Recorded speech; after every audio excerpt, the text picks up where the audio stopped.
shadows are deep. Who can protect the world? A light of hope shines in the dark. One strike, I swear by people's side. Keep faith just one time. I'm gonna light up all the fires. One strike for my desire. A light up so bright. Each of the power in my heart. I'll defend the world.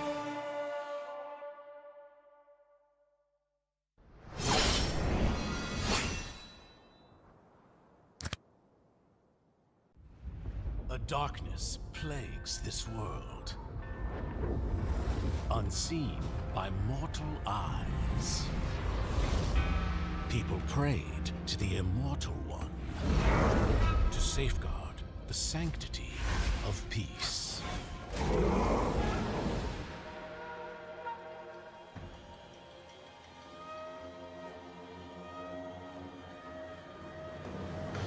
The ceremony's starting! It's Suyo! It's Suyo!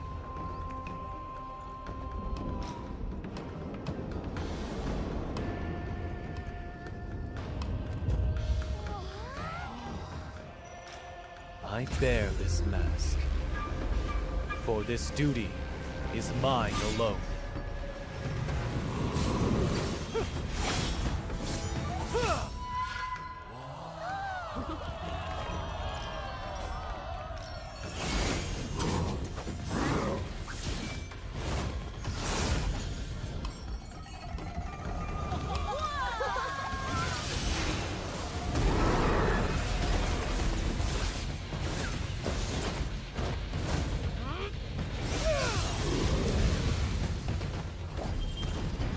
What is this? Is the ceremony over? Mommy, I'm scared. What is that?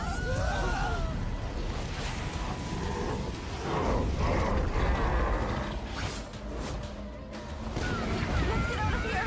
Let's get out of here! Let's get out of here! In their hearts, fear festers into darkness. But deep within, there is hope to crush that fear.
Through this mask, I see no fear.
Welcome to the land of God!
G?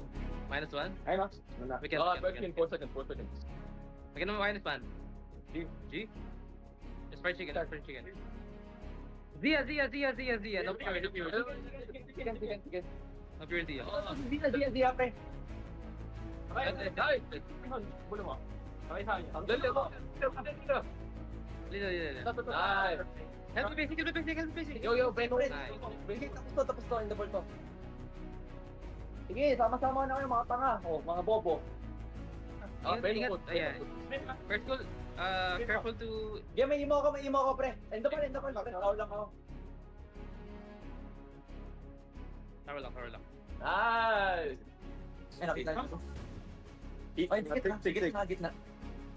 Patay. Okay. Take. Alice. Patay na. Alice. Alis,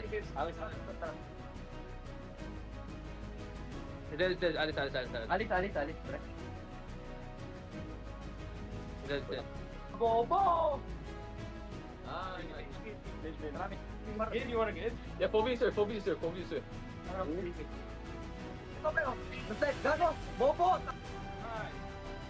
Go top. Chris, tangat at sa isa. Buhay natin. Tara. Abulin niya. Grabe ka. Gago, bulin ka. Tigol, tara, pre. Apat dito, pre. Go top. G. Ay, dali. Tama.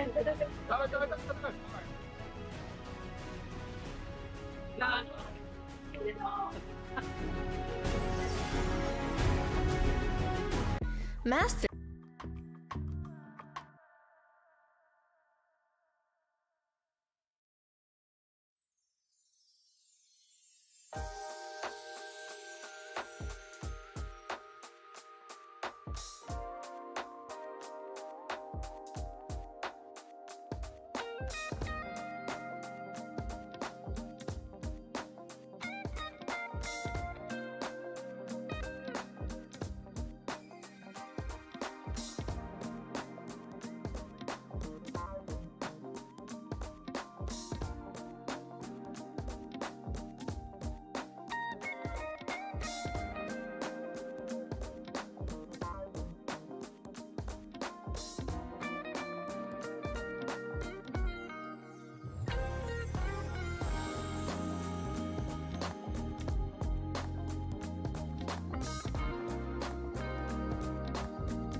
Legends rise and legends fall. Time sure moves swiftly on the path to power as we're already here in the final stretch of the regular season for NACT Fall 2024.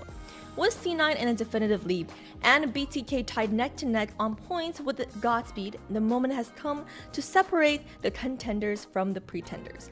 4 teams this week will secure their spot for playoffs, and 4 teams will bid farewell for the NACT stage. Will the threat of fast elimination set the stage for top-tier gameplay? Let's find out together. I'm your host Liz, joined alongside my partners in crime, Private Dancer and Trex. Let me hear your excitement, guys. No, I mean, as you put it, this is the last weekend of the season. You said it best. 4 teams moving forward, 4 teams going to be left behind. At my side, it seems like it's been forever, but Private and Trex here at the casting table.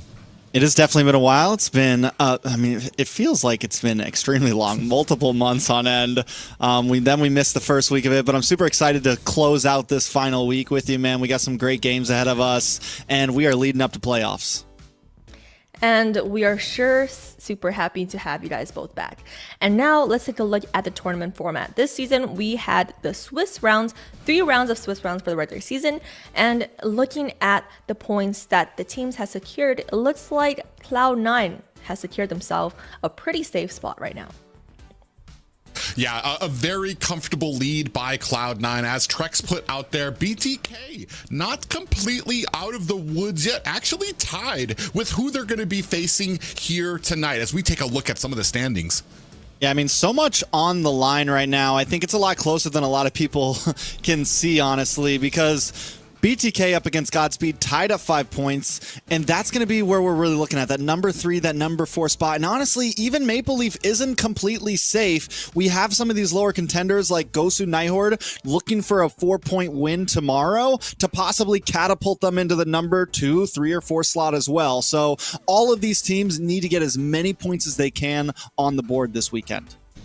Absolutely. And the teams with the top 4 points, the top 4 teams with the most points will secure their spots in the playoffs. And the playoffs will feature double elimination with the upper bracket in best out of 5 series and the losers round in best out of 3s. And the finals will, as always, be in best out of 7. And the finals is actually pretty soon.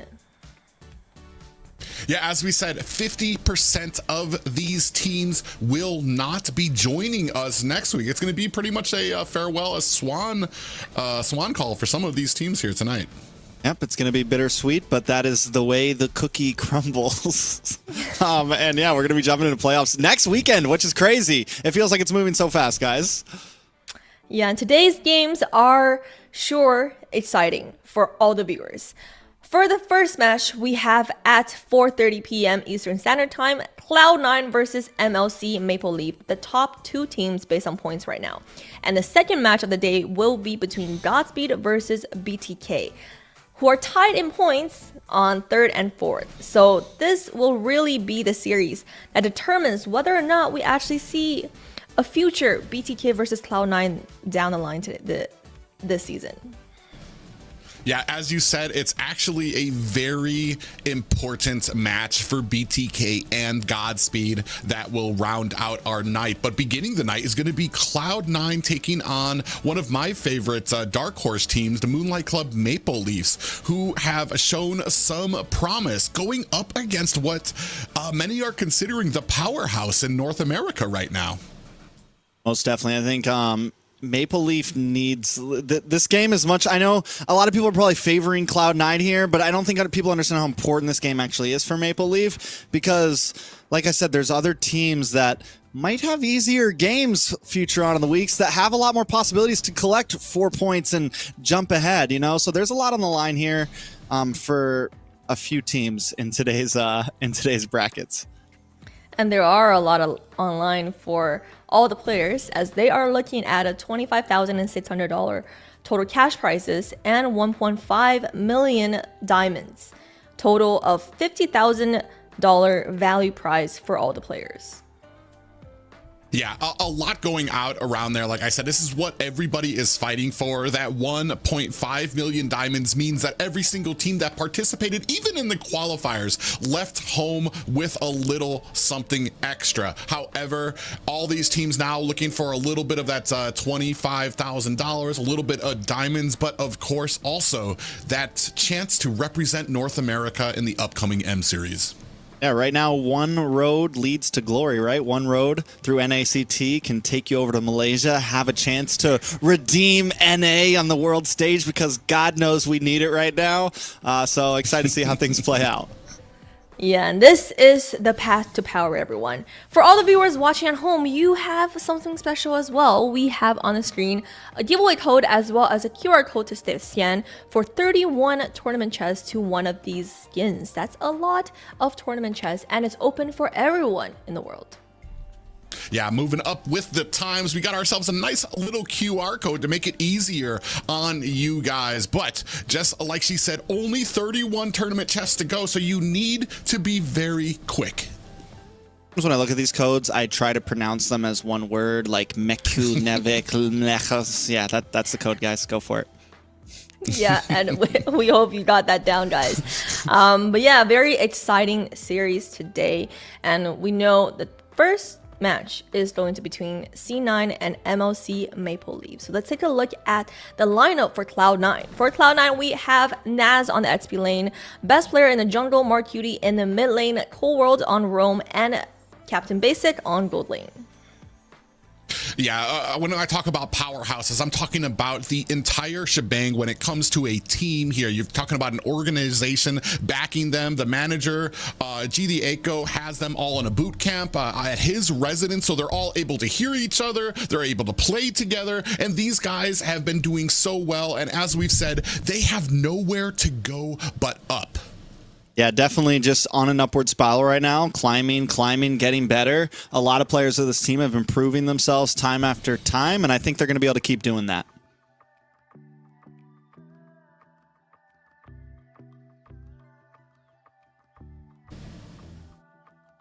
All right, let's take a look at Maple Leaf now. It does look like we have Yureshi, Nasty Wayne, J-Law, Pavel, Toru. This is a team that, I mean, it's not something that anyone predicted to be the best of the best, but they're definitely showing they are hungry for this. And as we've seen in past NACTs, you never know when the upset can come. And if there's a team that can maybe steal a grand final slot, this could be one of them.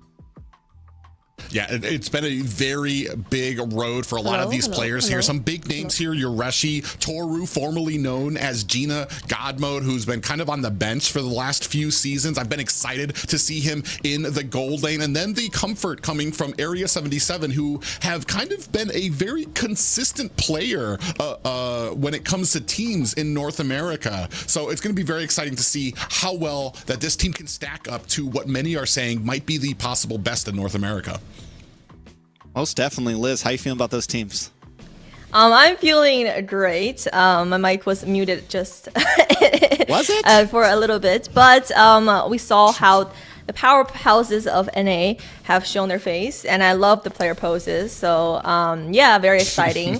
Very exciting series indeed. And for you guys, you already talked about how MLC Maple Leaf needs to kind of secure some points in order to secure their spots on the top 4 spots. So what are your thoughts on how they're able to do that this week?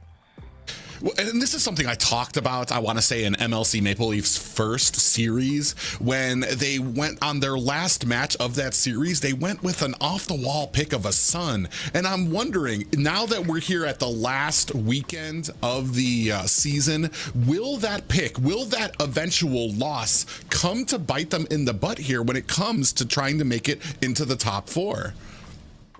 It's definitely, I think... I want to argue for Maple Leaf and play the devil's advocate and say that maybe they just felt confident. You know, maybe there was some like, oh, we got this. And I have a feeling that maybe against Cloud9, they may not slack off.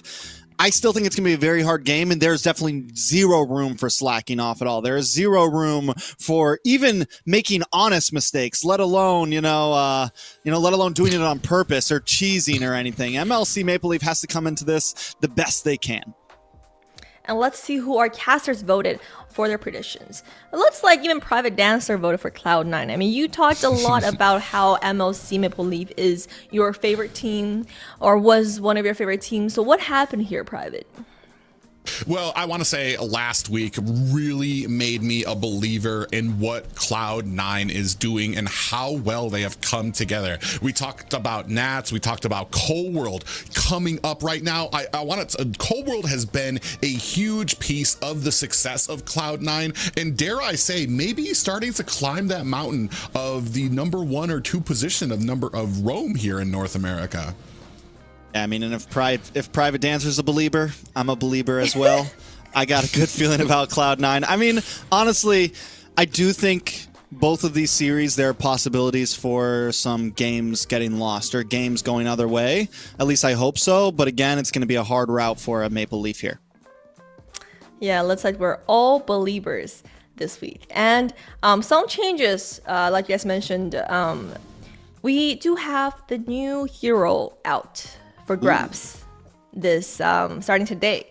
So do you guys expect that to happen for the first series? I'm unsure. As I've seen in some of the games, as I've seen from a lot of streams and stuff, not a lot of people have been placing him super high on the pedestal, either in jungle or in the XP lane just yet. And then that kind of puts into play, do you monkey with your well-established plans and compositions to kind of fit him in yet? Or are you going to kind of just leave him out, see where he kind of lands as we kind of move on through the season? I think maybe we don't see him game 1. I don't know. I guess it could go either way, right? Maybe it could go one way where we don't see him game 1, and if a team gets comfy, they try out something new, or he is the new secret weapon. I mean, a lot of times, I remember when Jushin first came in, a lot of people were doubting it, didn't think it was going to be very viable, and then we saw it all throughout MWI, into Snapdragon. It was a powerhouse for a while there. So, I mean, you never really know with some of these new heroes. Sometimes they're doubted, sometimes they're hyped up, and they flip-flop the other way. I mean, you guys mentioned it might not be picked, but will it be banned all series today? I don't see, like Trek said, I don't see it being banned early. If a team gets comfortable and they want to kind of get a little flashy, maybe they'll kind of throw it out there. But I think early we're going to kind of stick to the established assassins that have been really kind of wreaking havoc on the meta right now. Those Lings, those Hayabusas, even Jawhead, who has been kind of, I want to say, the counter pick to a lot of those assassins, might be up there. Yeah, I mean, honestly, the meta's in such a place right now where it is moving so quickly, and every team feels like they have different bans, different picks, and that's not just an NACT, right? That is globally right now. It is a very wide and deep pool. Anything could really happen, right? Maybe game 1 he gets picked and he's a monster and he's banned from here on out. Maybe he gets banned to me. Like, honestly, I cannot tell you the way things are going right now. Well, I hope it will be as you guys said, and I hope this series will be as exciting as everyone is waiting it to be. And for Cloud9, we do all hope that their synergy has continued to grow, as we've seen last week when they just move in together. I mean, this week it might have been a little bit too long living with their teammates. You know, we never know that. I don't think any of our NA players really boot camped in North America before. This is the first for North America to have a boot camp with everyone living together in, you know, the deserted Missouri, the Northwest. Whoa.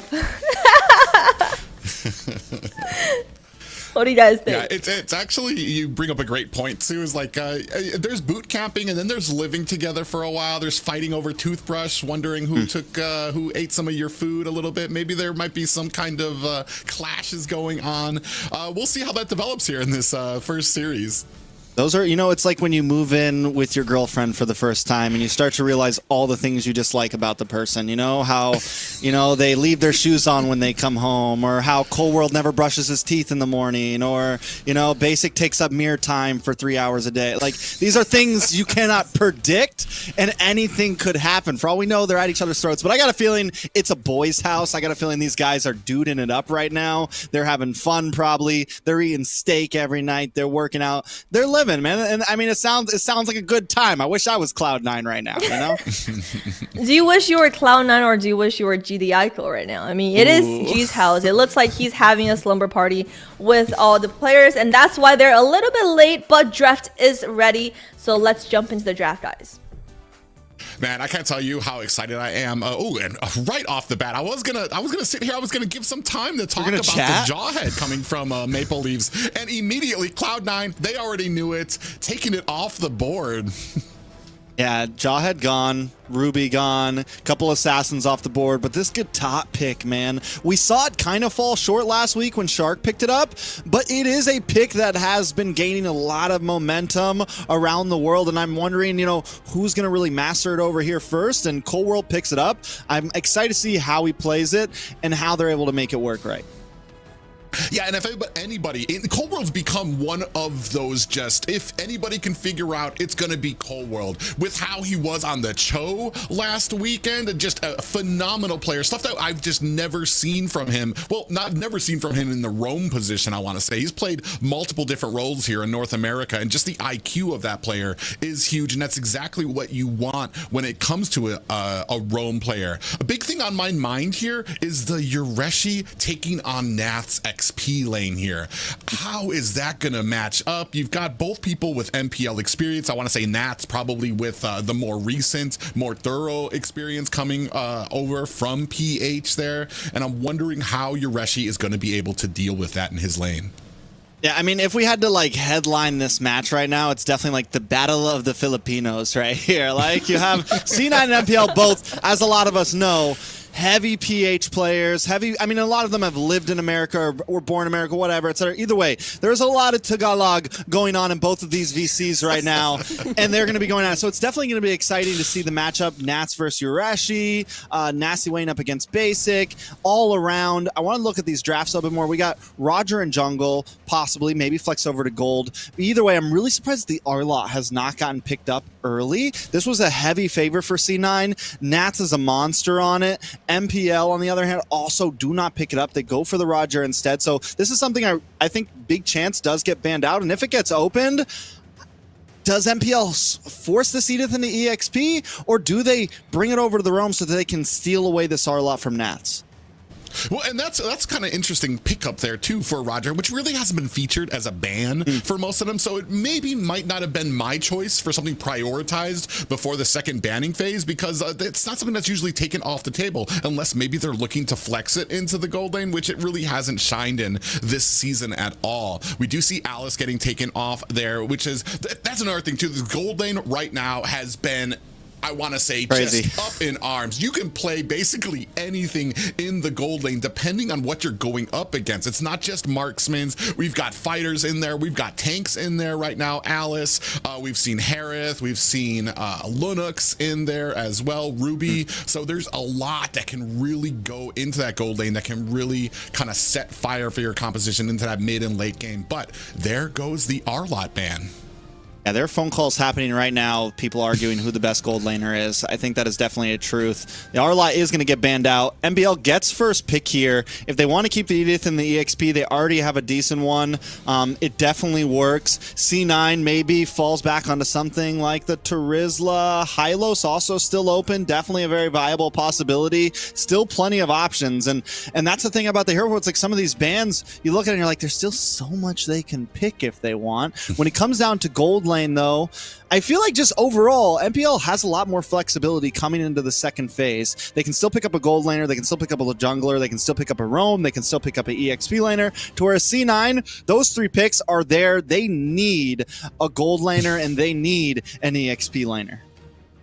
Yeah, and that's a very big point when it comes to like the flexibility and fluidity of what we've seen in early drafts now. It's not just kind of picking up those really hard to counter picks. It's trying to put a pick down that your enemy doesn't know exactly where it's going to go, doesn't know what the matchup is going to be there, and a Hylos coming out for the side of Maple Leafs. And I like this pick because it helps where Maple Leafs like to shine, which is where in that early game and in a lot of those those early aggressive objectives to kind of try to push off a lot of their opponents. But I mean, C9 is no slouch in all quarters of the game, and we're going to see what they can kind of match up against this heavy tankiness of the Hylos. They bring in the Khalid for Nats, who's another hero who has been kind of skyrocketing into stardom here a bit, been getting picked up more, been getting banned out more.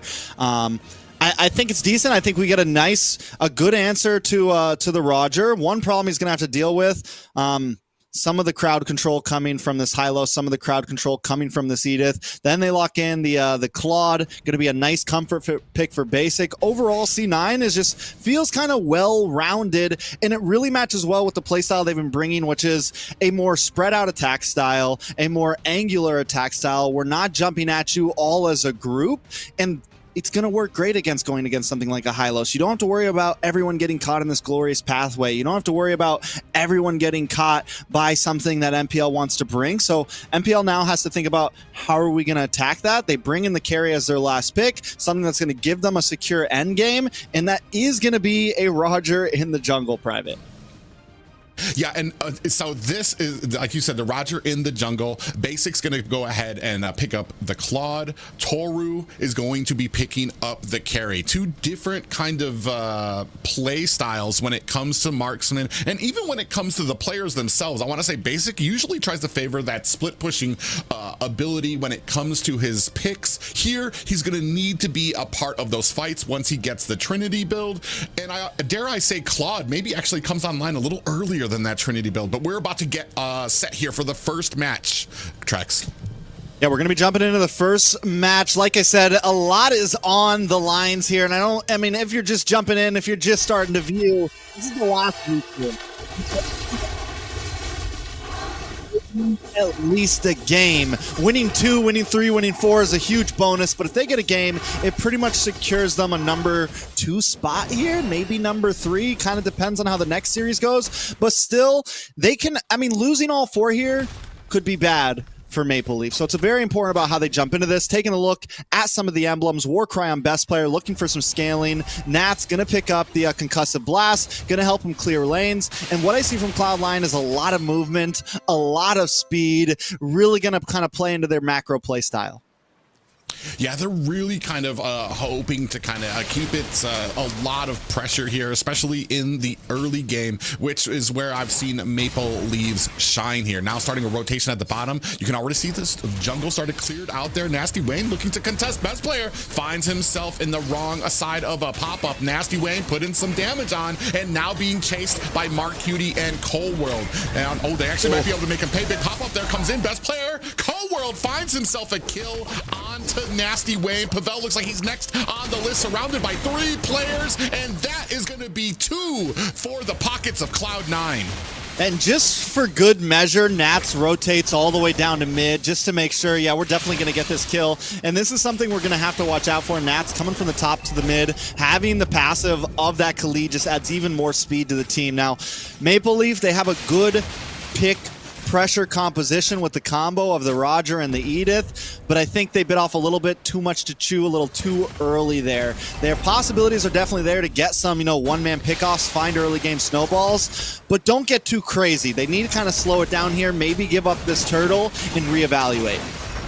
Well, they're definitely gonna have to give up the turtle, but that's kind of where the problems start for this team. As you start giving up turtles, you're not ready. As soon as the next turtle comes up there, you can already see a little bit of poking. They're kind of checking their nose around the jungle. They're looking for an invade, possibly here for the blue as it comes up here. Pavel takes a bit of damage, down to 50% health. Cold World gets a pop-up for his efforts. Yureshi on the side, he rotates down to mid now, taking a heap of damage from Nats. Here comes the Avatar, the Guardian. Is that gonna be enough? Cold World in trouble, procs his own healing. Is that going to be enough to keep him up? Yureshi down to 10%, finds himself an escape covered by Pavel. I thought for sure Cold World was going to go down there. I thought for sure Nasty Wayne was going to jump in, be able to maybe get an ult off, fully commit. But Gata is a tanky boy, man, and this is why he's getting picked more and more and more. A little bit of damage though on a best player. Yeah, and Pavel finds themselves a kill onto best player. Now bringing it to a 2-1 game right now. But Toru actually is getting pushed down into his lane, and he is going to have to find himself a quick route home. I should be able to make it back to lane in time to at least kind of not fall too far behind. Taking a look at those gold lanes, Basic, Toru. Basic does have the kill up, Toru just an assist, but neither of them have died, which is going to be huge. Toru is going to kind of be a possible mid to late game saving grace for MLC here, especially with the way that they've already taken a death on the Roger, already kind of lost some of that snowball potential. We're already kind of looking at some possibilities of what are their chances of surviving into the late and getting Toru online. I do like that when we saw that Nats was able to rotate down very quickly on the Khalid. Now, Yureshi, when it came to the second fight, he was the first one to start rotating down, saying, all right, this is the game we're going to play. All right, I need to be down there to join my team to make sure that it's not going to be a 5v4 and helping them. And it did eventually kind of help them to be able to kind of push back Cloud9 a little bit. And even, I want to say, maybe a little bit help them to kind of get that one kill that's on their belt right now. But yeah, the pressure is just going to continue for both of these teams right now, and I want to say Cloud9 just looking as fierce as ever. Yeah, Cloud9 playing a tight game, playing very comfortable, and I think the that EXP lane is going to be a really, you mentioned the matchup early on, and right now with the hero matchups, it's going to be tough for Yureshi to catch up to Nats. Having the passive on that Khalid's going to clear waves faster, and until they get to that, first Lord where there's really 4v5s, it's going to be hard for Maple Leaf to take a lot of these big skirmishes. I think they just need to keep it focused to the turtles, kind of look for those little pickoffs, like from what we just saw from Pavel and Nasty Lane. Look for those little moments, but other than that, they need to have vision on where Nats is coming from, where Cold World is coming from, because those are big CC heroes that could definitely turn a fight around in any moment. Yeah, and you can already see them starting to refuse. That's going to be 2 small minions taken off the side for Maple Leafs. And it doesn't seem like much now, but as the game continues, when you keep taking those minions, when you keep refusing that farm to Nasty Wayne, to a Roger who likes to be ahead in the game, it's going to start being costly. Yeah, so now things kind of slow down a bit. Mark Cutie still kind of playing the distance. Turtle gonna be up. It does look like MLC, MPL, wants to contest this one. They got 4 members up. Yureshi's already in position. Cloud9 also wanting to toggle for it. Yeah, but the thing is they're not actually like going for it. They are standing around. Now you have the jungler up at the top. He's going to go ahead and try to clear. Now we do get a little bit of damage onto the turtle. We're pulling it towards our direction. Mark Cutie here keeping a good job of keeping the vision on it. Nats coming in from the side. Pavel down to 50%. Nasty Wayne now chunking onto this turtle. Yureshi with a little bit of healing. And it looks like this is going to be a free uncontested turtle for the side of Maple Leafs. But on the bottom, Toru in trouble. Finds himself on the wrong side of a shadow kill, but wisely moves to his minion, spread that damage up amongst them, and may be able to protect his tower. Yeah, I'm watching best player on the mini map.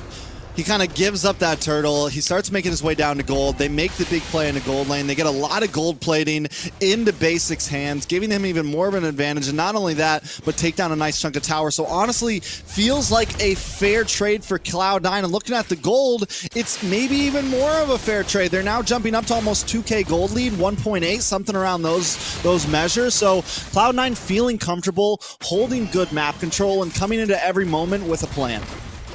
Yeah, we do have, look at the side here. We've got 4 members of Cloud9 looking for some type of angle. Not able to find it just yet on the gold lane, but may be looking to refuse this purple buff to the side of Nasty Wayne.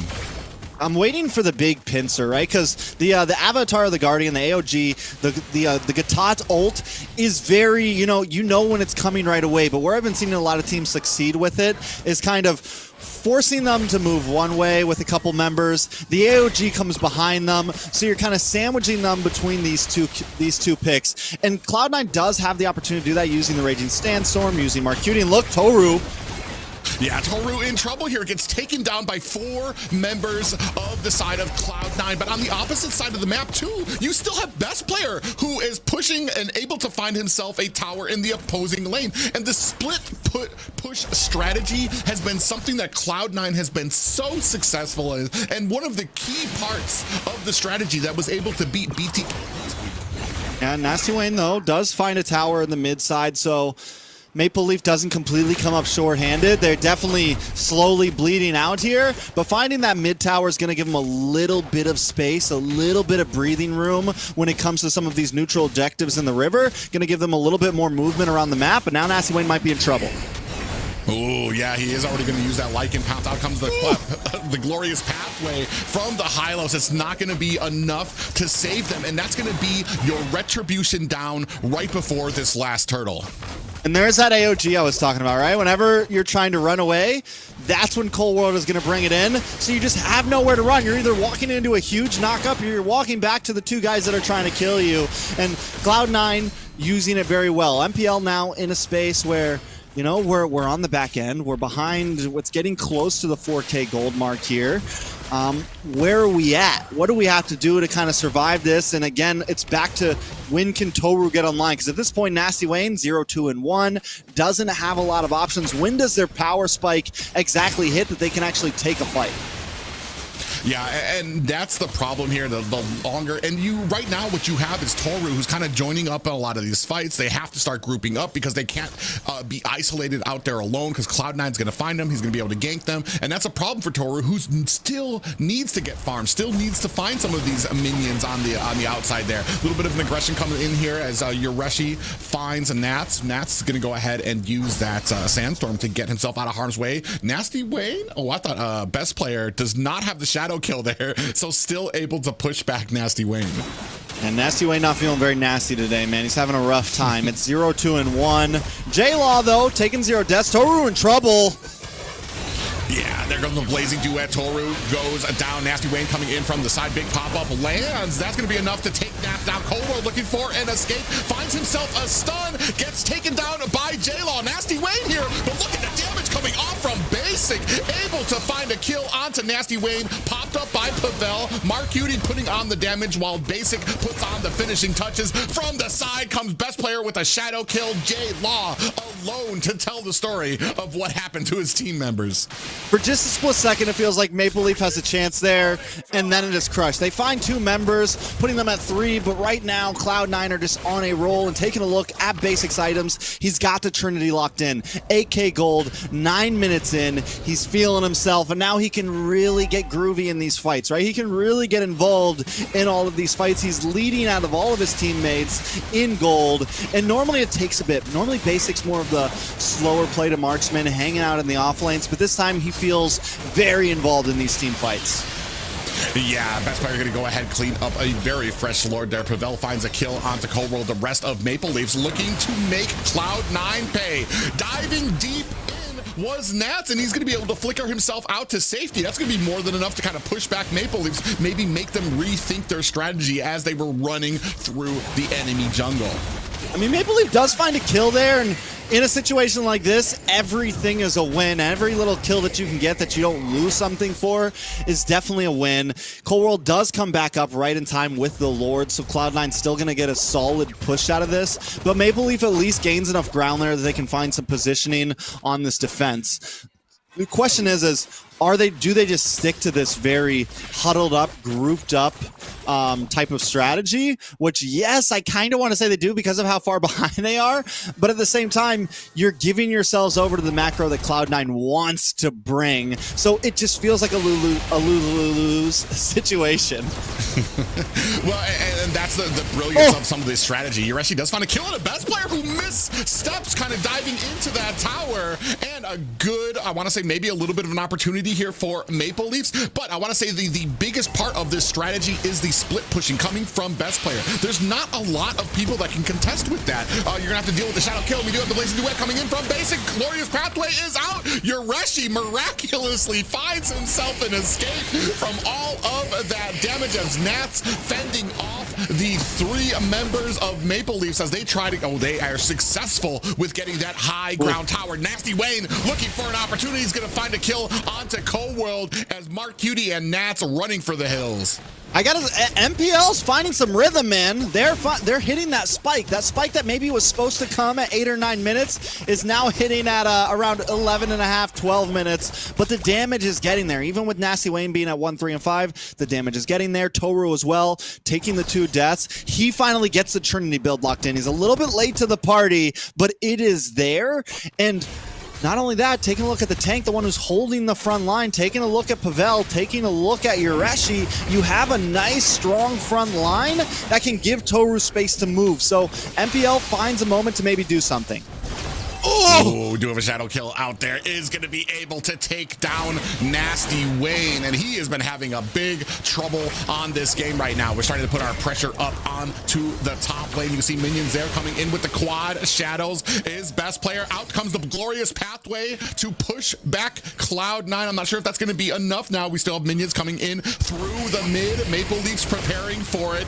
In comes Cold World, putting some damage out there. A little bit of the CC coming out from the side of Maple Leafs. They clear up the minions, and they are just not giving up the pressure here is Cloud9.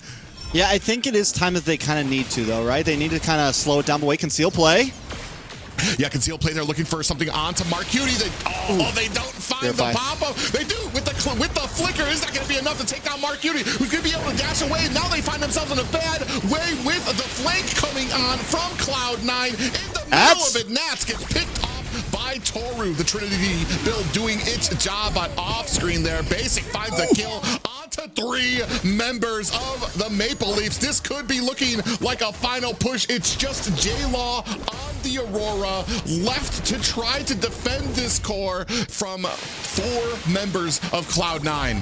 What the heck happened? We flicked away for 1 second, and now C9's taking the game. Yeah, and a very, I want to say a very stalwart first game by Cloud9. Maple Leafs, I mean, you said it, they showed those signs of life, but maybe a few minutes too late. I want to say Toru was more than well ahead of his counterpart, or Toru was more than far behind Basic when it came to the gold. There you can see there, when it comes to the matchup there, 8K to 12K. That's a 4K gold difference on the gold lane alone. Yeah, I mean, there was definitely there was a big deficit happening there from the start to the finish.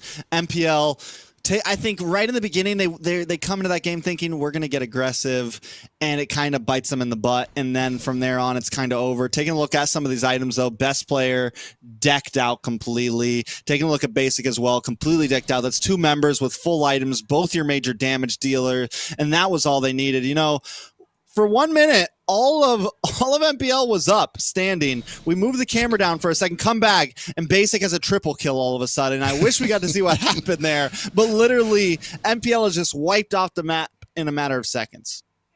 Yeah, and that's just kind of the value too, and especially for a hero like Claude. While the Trinity build is pretty, I want to say, is useful on Claude. I want to say at this point he only really needs the Demon Hunter sword, the Skith or the Scythe. Bleh, I can't speak.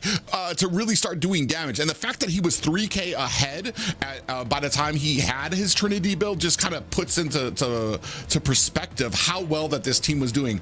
Mix in the split pushing ability that we're starting to see from best player. They're really kind of leaning in to having the 4 members of Cloud9 dealing with the whole of their opponent teams, while best player is able to kind of split push, get his gold up, start creating that pressure on the towers as well.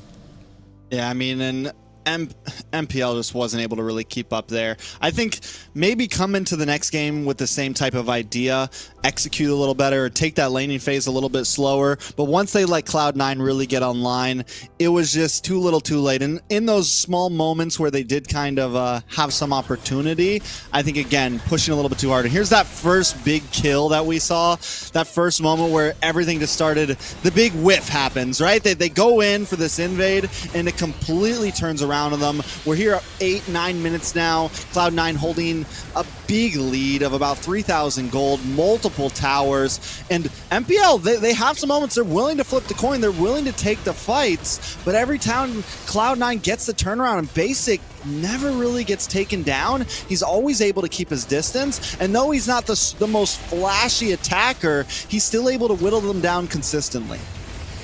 Yeah, and I want to say the biggest thing for me has been the ability to kind of hold down Maple Leaf's early game. Taking away that Jawhead, they usually like to kind of build up with the Jawhead in the early game, find some kills, maybe even invade a little early. Here, they're not even able to build that early game, and from the mid to the late game, they find themselves struggling through it and crawling through the game against an opponent who gives very little to no ground.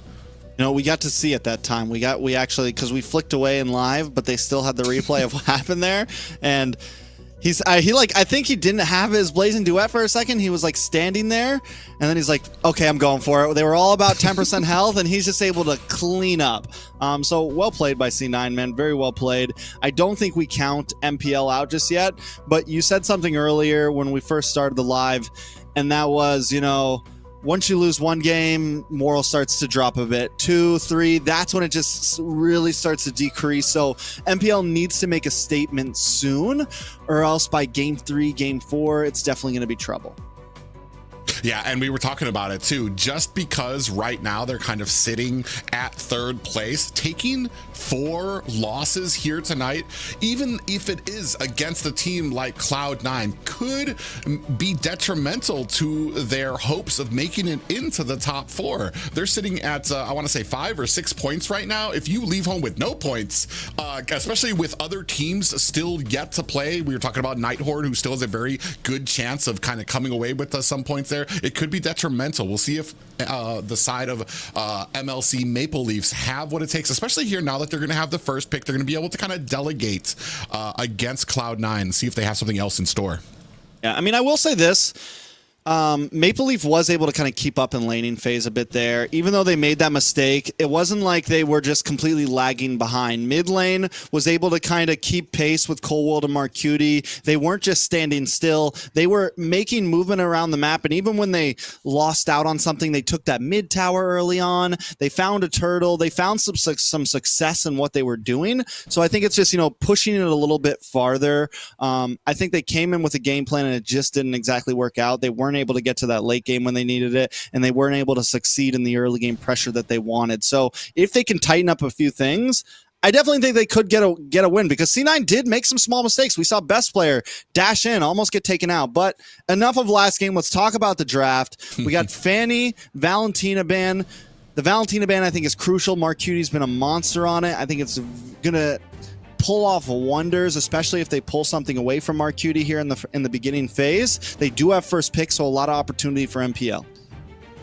Yeah, and I'm kind of wondering, we still don't see that Jawhead has been banned out just yet, but the priority most likely, I want to say when it comes to the Maple Leafs, probably going to be on an assassin for the first pick, and then that will probably be rounded to maybe something a little bit more fluid and flexible from Cloud9. We were talking about it when it came to the first draft, something that you don't know what your opponents are going to be playing him in, probably that Edith coming out there as well, which has been a very strong pick for them. Right now, pretty basic when it comes to the draft. I'm just wondering what kind of changes Maple Leafs are going to be making. Are they, because like I want to say, like for them in the past matches, when it comes to them facing assassins, it's always been the Jawhead that has kind of lifted the heavy weight to kind of resist that early game, to kind of put the assassins on the back foot from the mid to the late game. Here, they're gonna, yeah, just like I said, they're going to go ahead, secure that assassin first, and we're going to see where Cloud9 goes from here. I don't think Cloud9 immediately picks up the high or anything. I think Arlot's a definite possibility up front. Good coverage. There goes your Jawhead pick to kind of deal with the angry invades of this link. So Cloud9 is already on top of it. They have answers, and they are quick with them. Edith also still on the field. Couple mage possibilities, but I definitely think the slot 3 should be the Hayabusa, because they want to try to make sure at least they have some sort of assassin game. They could still fall back onto something like the Nolan, but up front, definitely go for the XP lane. Yeah, that's the interesting thing here too, because having the Jaw ahead on your team kind of opens up a little bit. You don't need the Hayabusa. Heck, you can lean into the Nolan like you were talking about, because that gives you a huge early game. Nolan, who already has probably the fastest clear of any jungle, you put a Jawhead on there with him, you're looking at probably a 1 minute, I want to say, gank coming for your side lanes there. Here, still kind of focusing on that early game for the side of Maple Leafs. They're going to go ahead and pick up the Vexana. Big amount of CC there as well. And then here, I'm wondering, are we looking for the XP lane? Possibly. Oh, you're actually going for another tanky. And this, I mean, this could be the tank as well. But I want to say Yureshi, what we saw in the matchup against Nats was that Nats, especially when you put him up against super tanky, comfortable XP laners, Nats doesn't care about the matchup there. He's just going to clear lane quickly and rotate just as fast to help his teammate. So that almost puts you almost at a negative if you're picking up some of these really, really tanky XP laners. And there goes a Hayabusa pick in number 3. I kind of want an MPL to maybe lock in a gold laner up here and force C9 to questions like, well, do we lock in gold lane? Because then they have some opportunity to ban play in the second phase. But now, once again, everything's kind of up on the table. And I agree with you. I think having Nats on a very proactive EXP laner, like last time we saw it with the Khalid, this time we're going to see it with the Arlot up against something a bit slower, you could say, you know. It's definitely going to be tough to keep up and get involved in these early game fights for Yureshi. He's going to be able to he has to keep tabs on him. He has to make sure he's there and ready for some of these early game fights. Coming into this second phase of bans, very similar to last time, the Alice gets banned out. Not a lot of gold laners. I think this time MPL needs to think about it. They need to think about the Claude ban here. They need to think about maybe honing down on to basic. I think that's going to be a big game changer. Mark Cutie still has a few options, and I think in terms of mage pool, there goes the Lu Yi. Yes, ban down on it, but I'm wondering, is that really what do you want to expend everything on Mark Cutie here when there's still plenty of other options for him? Yeah, I mean, I think the thing for them is not wanting that map control all around there, because you've got a huge amount of burst potential from the side of Cloud9. So you mix that with the Lu Yi, then you're talking about having these diversions all over there. The attack of even a roam like a Jawhead, when he's in roam position, can still do a heap of damage and CC there. And having that surprise your players on the map is going to be a detriment for you. But here, like you said, there needs to be an answer. Once Vexana clears, who's going to be escorting her? Are we going to be able to quickly get to those side lanes to maybe punish basic and maybe get some of these early ganks? And then how are we looking for some of these objective compositions? Ling, not really one of those people that likes to hold an objective. Same thing for Hayabusa. You're looking at two assassins who like to kind of sit out, wait for their team to get these objectives low. Then they're going to come in very quickly, get that retribution, and try to find an escape. Trying to think of possible picks here. Fair Mist could be an option over here for C9. The Ice Girl still open right now, having a mind blank. Definitely a possibility for Mark Cutie. The Aurora is still open right now. There it is. On the side of MPL, I'm feeling a Grok, man, for jungle right now. I'm feeling a Grok. Good nullification against the you have the passive that can protect you against CC, you know, deal with the Jawhead, deal with the Arlot. Also a great engager. I think it could fit well into them for the roam position, and then just do something similar to last time. Maybe steal the Claude this time, or just go for a nice shredder marksman that can hide behind these two big bulky boys in your EXP lane and your roam position. Yeah, I'm wondering if basic, I mean, we haven't really focused too much onto those marksman lanes for basic. We're looking probably at another Claude or a Moskov pickup here, which is where he usually likes to shine on a hero that really kind of fits into his playstyle here. A Freya pickup for Toru and the Diggy. I wonder. Okay, well, I mean, there's a lot of CC coming out from Cloud9. I do see the usefulness. It's just there's a lot of burst potential, and I frown on that when I see a Diggy on the team. Yeah, it's not. You know, it's not like this. Yes, there's a lot of crowd control on C9. This is true. There's definitely some crowd control there, but it's not. It's not. I don't know, man. I don't know if the Diggy's worth it, man. It's not like hard rooting crowd control. So we'll see. We get a nice backlaner marksman from Basic. I thought you said, I thought game 3, game 4, we might start seeing the craziness come from MPL, but here we are, game 2. They picked the Freya last week, didn't they? We saw Freya from the last week. I think they did win with it, but still they weren't up against Cloud9. I'm not counting it out. I'm not counting it out. We're going for the fighter off lane. All hail the Ling. A lot of damage on Ling. This is, once again, this is very Ube-esque. This is a very paired up composition. We're trying to get together and mow you down, but Cloud9 has already proved that they don't care about that. They're going to attack from angles. They're going to split push. They have the Hayabusa. They have Basic. They're going to just push your offlanes in and banana split. We're going to see, though, if these comforts and maybe somewhat outside the box picks pay off for the side of Maple Leaf. So they're looking for a little bit of revenge here to possibly tie things up with Cloud9 as we move into game 2. I don't know, man. I feel like the Freya's cursed in NACT. I'm going to just come out and say it. I feel like it's a cursed hero. I don't like it. I feel scared every time I see it, because here's the thing, like, you try to say something like, oh, it's kind of an off-brand pick, and then it either makes you look like an idiot because it does great, or it completely bombs. So it's a lose-lose situation for the casters. I'm just going to go ahead and throw it out there. Hey, Freya has a 100% win rate right now in NACT. One game, but 100% win rate out there. I believe used by Toru last week. So, I mean, we've got that to lean on here as we see a good clear coming out from Maple Leafs, accompanying Nasty Wayne and J-Law down to the bottom lane. Now, one good thing about Basic on this Clint, also not the most popular gold laner, but against the Freya, you will be able to range. You will be able to kite back with that second skill whenever Toru wants to engage. So as we're seeing now, Basic's going to have a nice advantage in this gold lane, man. He's going to be able to kind of control the wave. He's going to be able to control the lane. He's going to be able to poke as much as he wants. And Toru's going to have problems even fighting for minions.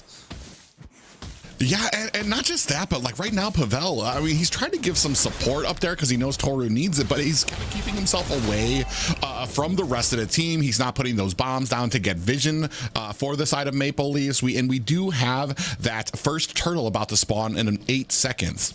I want to point this out as well.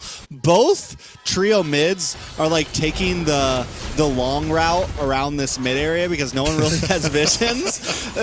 Neither of them are actually in the river bushes, but they're both like taking the jungle route to get to each side because nobody knows where the other people are. Finally, Cloud9's like, okay, we're gonna venture out, get to their side of the river. Let's see what happens in this first turtle. Yeah, Yoreshi kind of keeping vision on here. Nasty Wayne coming in from the side, looking for an opportunity. Ooh. We do have a big Detna's welcome out there. Nasty Wayne able to find the first retribution. Yoreshi wins the kill onto best player. Nats comes in, finds the kill onto Pavel, being chased out by the rest of Maple Leafs. And 1-1 right now, just narrowly on the side of Maple Leafs as they go ahead and collect up the first turtle.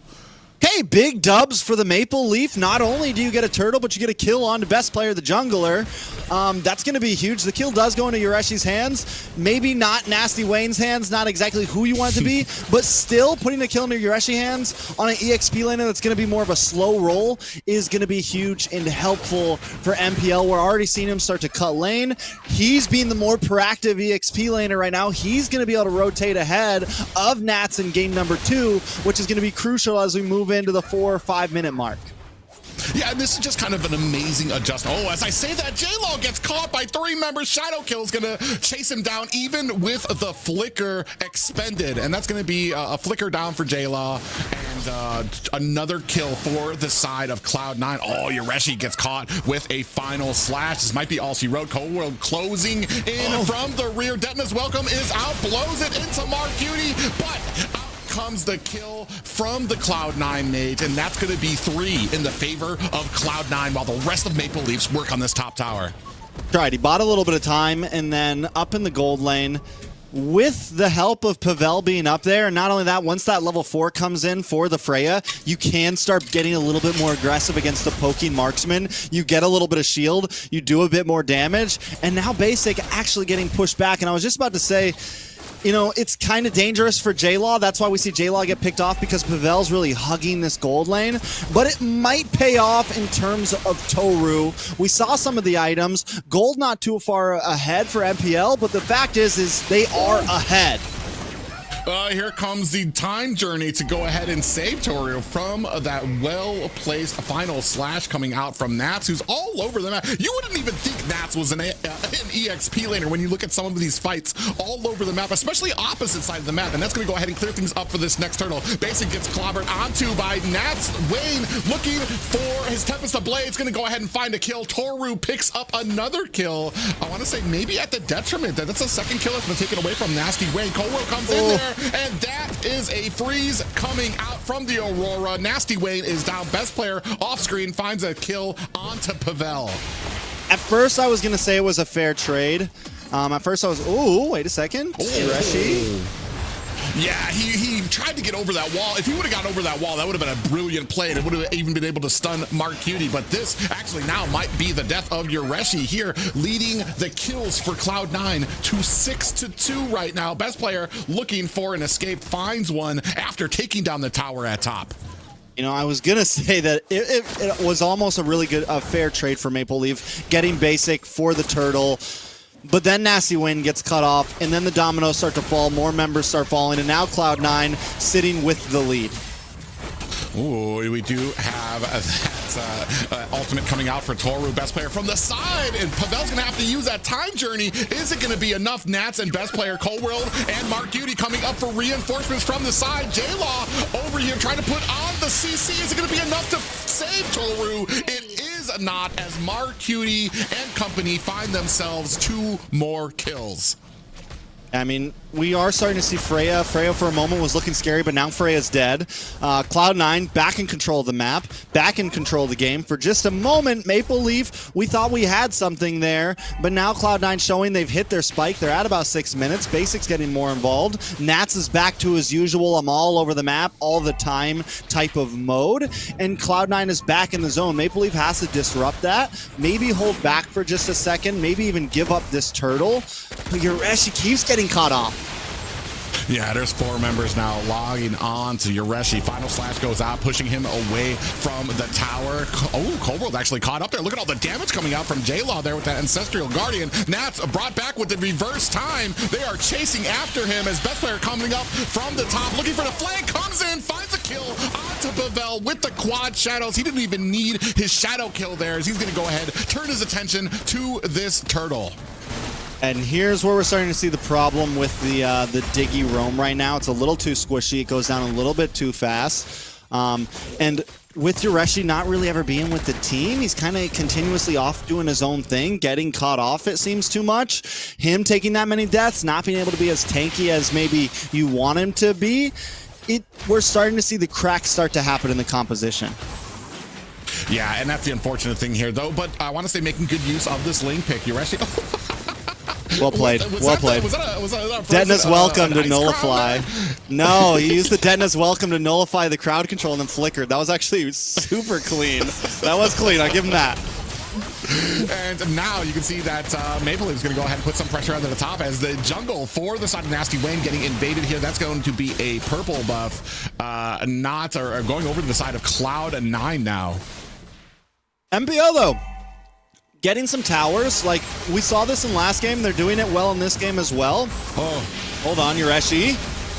Yeah, he goes in there for a Detonus welcome, misses it, and the time journey has to come out to secure his escape from, I want to say, the entire team of Cloud9 before they kind of clamored onto him. And that's going to be a time journey that they're not going to have for 50 more seconds. Yeah, 50 seconds. Lord comes up in about 43, so are going to be able to hang in there. Let's take a look at some of these items. Nasty Wayne has the Berserkers, has the Claws, looking for a Prolific Roar, but looking over at best player, he went for the more scaling route here. Has the War Cry, has the Hunter Strike, almost got a BOD. He's holding about 1,000 gold lead over Nasty Wayne, taking that death. I think he took a death really early on, so these 4 kills are going to stack with his items. So right now his damage is getting more and more. He's got even more lethality paired up with the Hayabusa Uji Shadow Kill, so definitely going to start becoming a threat on the map.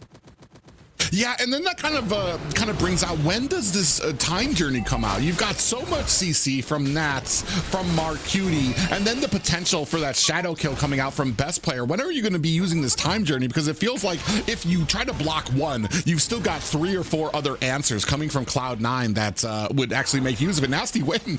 Oh man, I was about to say that Caldwell with the conceal play there, going to the purple buff. That almost was all she wrote for Nasty Wayne. The rest of the team sees it, is going to go ahead, try to secure this for him. Most definitely. One thing I do have to point out for MPL, they're not falling into that route of how a lot of teams just kind of get reactionary and continuously chase around Cloud9. They do look for plays. We have Nasty Wayne looking for towers on the off lanes. Maple Leaf have been able to secure both off lane tier 3s. They're still playing their game. Oh! Goodness, welcome. It does connect on the 3 players. Here comes the time journey. Is out. Nasty Wayne comes out. Tempest the Blade. That is going to be all she wrote for Mar Cutie. That's going to be 1 down for the side of Cloud9. You can see Cloud9 actually looking for positioning still. This has not discouraged them for going in for this Lord fight. That even with 1 player down, they know what they have to do. Lord down to about 50%. And you see the side of Nasty Wayne still off in the distance. Now the Lord, more damage going to be putting on there. A little bit of a pincer move coming from Coldwell, comes in there. Basic finds the Lord. Best player finds a kill onto Toru and Pavel and J-Law. 3 down by best player. And running for the hills is Nasty Wayne, who has to get back to base. There's always one point in the season that Basic sets us up for it. Basic, the Retchery God. Gold laner, taking the Lord, gets the final hit. MPL had some control. They played the back and forth, but Cloud9 played the back and forth just a little bit better. Yeah, and we're able to, especially, best player comes in, was able to find a kill onto 3 members of Maple Leafs there too as well. So, this is just a heck of a Lord and a value coming out to the side of Cloud9. Most definitely, Lord is going to be marching down maybe a little bit too early. MPL may be able to shut it down, should be able to defend here. Down on the boss side, Nasty Wayne giving him a little bit of a run. Cloud9 just looking for as much purchase as they can on these towers. Yeah, and they're going to go ahead and bring it down to only high grounds. Nasty Wayne doing a good job with that. I want to say, you talked about it a little bit too. Nasty Wayne, especially on the side of Maple Leafs, they know what they need to do, especially on a Ling, and it provides him that ability to kind of get that purple buff like you saw there. Do some of the split pushing here. The only problem is when it's matched up against Cloud9, who likes to do the same thing, Cloud9 is having a much better time using those 4 other members on their team to be able to kind of hold the line and wait for best player to get there. There's something else I wanted to look at that I didn't look at in the items. Pavel on this Diggy. Did he go? Is he going tank? Is he going full damage? I missed it. Don't know if you caught it. But if he is going full damage, the bombs will eventually start to hurt. We're talking like 6 minutes from now, but they will eventually start to hurt. And MPL, they're not scared to look for that late game potential. Cloud9 wants to cut that off, but with the Freya, with the Diggy, they do have some late game opportunity, and they're not that far behind. It is a 6K goal lead for Cloud9, but that doesn't seem too undefendable from Maple Leaf right now. They have some good siege potential. They have some defense. They have possibilities. How long can they hang to get to the late game at this point? Well, and that's the thing right now. You're down by about 6K, and the lead is only going to grow as the side of Cloud9 begins shutting down your jungle, taking your buffs, refusing money to you, where you're only able to get it from a few of these lanes that the side of Nasty Wayne is trying his best to kind of capture. You see, he's just all over the map. He's looking for the steal. Trying to get that vision, looking for an opportunity here that his team is just not able to kind of find. And this is the problem here. Like, you can find an opportunity here, but you're at such a deficit. What type of a team fight do you take? You're only really looking for pickoffs, because a team fight, you're basically going to lose to Cloud9 at this point. I think he's just like looking for Basic at this point, right? Like, that is his job. And like you said, it is pickoff pressure. It is nothing too major. The other 4 members have plenty of zoning potential with the bombs. Oh, Urashi whiffs. Yeah, he misses it, taking down to about 50%. Freeze coming out there as well. Urashi dancing all over that bush, while Nat's actually going to have to flicker out of there. Down. That is a dino down for the side of a Maple Leafs. And here comes best player from the flank, comes in, shadow kill onto 3 members. It's not going to be enough damage to take them down. Time Journey is out from the side of Pavel, who's going to get bursted down. final slash is out. The passive comes out for J-Law using the flicker. Oh, Not able to get away. What a play from Mark Cutie to flicker in, find the kill. It's just Nasty Wayne and Toru left to defend their core against 5 members of Cloud9. Cloud9 just getting more and more aggressive. You can always, as they scale ahead, they get more and more crazy with the plays they're willing to take, with the distances that they're willing to go. Mark Cutie with a beautiful flicker in, just to make sure, yeah, we're getting that kill, bro. No escape. J-Law down, Pavel down, Lord going down as well over to Cloud9. And I like the ideas from MPL. Like we said, they have plenty of ideas and they're willing to try to execute them, but they're just really not able to crack through right now. Nasty Wayne's been looking for angles. He's been looking for a way in, but he just didn't pull the trigger. And I don't know whether that was a good idea or not. Whether, you know, maybe he should have taken the risk or whether he made the right play. Luckily, Nasty Wayne does get a tower. He maybe gets a tower here. Tower should go down, does go down. But now Nasty Wayne might pay his life for it. Oh, he does. Oh, he gets actually bursted down by best player there. I thought he was actually going to be able to possibly connect a few swords there, maybe even find a Finch pose away, but no. Best player shuts that down immediately. We are looking at a 10k gold lead with Lord, Luminous Lord, marching down the mid lane. They don't even have a tower in there. Pavel gets locked onto with the ejector, and here comes the time journey, and a bit of damage comes down. Nats gets taken down. Toru doing a great job, but Basic finds the burst of damage needed to take Toru down on that Freya. Lord swinging away at mid as another high ground at the bottom goes down. Yureshi gonna have to expend that flicker to get away from Mark, Cutie, and Basic. And now the fact that they don't have a marksman, Lord's gonna, you know, it takes a little bit longer to shred. They have no backliner. And if they don't get the dive onto Basic, they're never gonna be able to beat these fights. Yeah, and you can see all the damage now. Time Journey is out. 50% left onto the core. Can the side of Maple Leaf turn this around? Taps the blade. Now looking for the kill on the Basic. He's not able to find it. Finch pose taken down by best player who leaps into that shadow kill even while Ling was on the wall. And that is going to be all she wrote. Wait! Toru saves it with just a hair of health left on the core. I didn't even see a health bar there for a second. Toru comes out of the abyss last second, gets the final hit on a Basic there. And I'll tell you, this time Basic was locked onto that crystal. He was doing the damage, but it wasn't enough. Best player in Nasty Wayne with the anime fights in the air. MPL are hanging on for dear life. This is what we call a game. Yeah, the Toru able to clear out there. Best player looking for an opportunity, not able to find the angle, but only just so little left onto that. And the Basic, yes, able to lock on the tower. He did what he was supposed to this time. He locked onto the tower, and he wasn't able to get it. Unfortunately, the Maple Leafs just a little quicker on the draw, but can Maple Leafs withstand another push like that? I'm not betting for it. I mean, let's listen, they did it once, and the gold gap is now dropped slightly, and we're getting closer to endgame. Toru's getting deadlier and deadlier. Listen, you might not be counting on it, but it's not 100% just yet for Cloud9. Maple Leaf, they can't fight for this Lord, right? They got to just let it come to them, and they got to look for the Hail Mary play. That is their only option, but watch for MPL. Nasty Wayne might actually try to steal.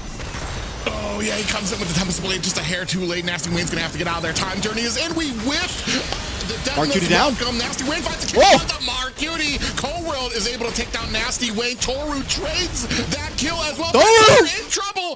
Immortality has been activated. 3 down for Cloud9. 4 up for Maple Leafs. Can they turn it around even with a Luminous Lord heading for their base? I think they definitely can. I think it is definitely a possibility. Cloud9 needs to maybe start looking for some split push potential. Basic still not down though yet, but Toru is becoming a threat. Yeah, the amount of damage that he comes in there, especially with this Time Journey group up little Ube strat that we're seeing coming out from Maple Leaves here. 50% left onto this Lord. Nats looking for a final slash onto Yureshi. Does find himself a dent in his welcome. Gonna go ahead and throw Nats. Ooh, he actually doesn't find the stun against the wall, and that's gonna be all she wrote for the Lord. Here's still the big problem though. They cannot get Basic, man. Until they kill Basic, they cannot win these fights. Even there, we saw it with just 2 or 3 members of Cloud9 and a Lord. They were able to push back 4 of MPL because there's no range on MPL right now. It is nothing but physical punchers. Ooh, Colwell comes in with an ejector onto Toru, who does receive himself a time journey. The dude immortality proc for Colwell. Nasty Wayne finds himself a kill there. Basic! In comes Toru, who takes and shreds down a basic. Mark Cutie on the back end might not be. Dude does have the passive out there. Nats able to try to fend him off, but Mark Cutie trades his life for Maple Leafs, a jungler there. 1 down for the side of Maple Leafs, 3 down for the side of Cloud9. Signs of life starting to surge through Maple Leaf. Toru just hit basic with the Hulk smash, jumped into his face, 2-shotted him. That Valkyrie Descent shield is massive right now. Toru is massive, and if MPL take this game, it is unprecedented on what we thought we were going to see here. We doubted Diggy, we doubted Toru, we doubted Freya, but right now they're walking down the mid lane. Basic, though, looking for the back door, trying to find an angle on a J-Law, trying to find an angle onto the backside. They got to make sure he doesn't find a way to that crystal. Yeah, and that's the thing. I think that's exactly why they turned around. They know best players out there. He's looking for another angle. He has proven, and this is the strategy. This is what they did to BTK to kind of hold them against the wall, even though BTK had such a sizable lead on them. And this is where Cloud9 begin to shine. When they're on the back foot, they can still put this pressure onto the side lanes.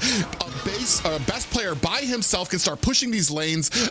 Eventually, there is a time limit. Not only do you have all of your high grounds down, which means you have those bigger minions heading for your base, but also you have to worry about best player. So there's a time limit on how long you can sit here and fight Cloud9 at the Lord without having to answer this Hayabusa split push.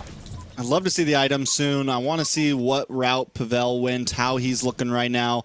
That time journey has definitely been crucial. The shield that it gives is enough to help with, because they're just this divey composition where you don't have a marksman, they need to be able to push that extra mile, right? They need to be able to get the engage and then get the re-engage, and that's where the time journey is coming in clutch. But take a look at this bot lane right now. The Lord is just a bait. The Lord is just a hook in the water right now. Luckily, they get the vision. They know best player and Cold World are there. They know maybe they don't want to go for it, but Nasty Wayne just clearing the waves, and that's exactly who they need to have down there. Yoreshi whiffs again! With a flicker. Is that going to be enough? Coming from the side, you see a little bit of a pincer move coming in from the side. A best player, he comes in looking for the kill onto Link. Shadow kill is on! And he finds the kill onto Nasty Wayne. That is a retribution down for this Lord fight. The rest of Maple Leafs looking for an escape. Yoreshi trying to put on some damage. Here comes the time journey. Toru looking for a kill on the base. Nasty Wayne, onto Nats. Best player looking for the split push. I don't even know if they see it. They're focusing on this fight. J-Law from the side coming in, does a spot best player, but to the detriment of the team.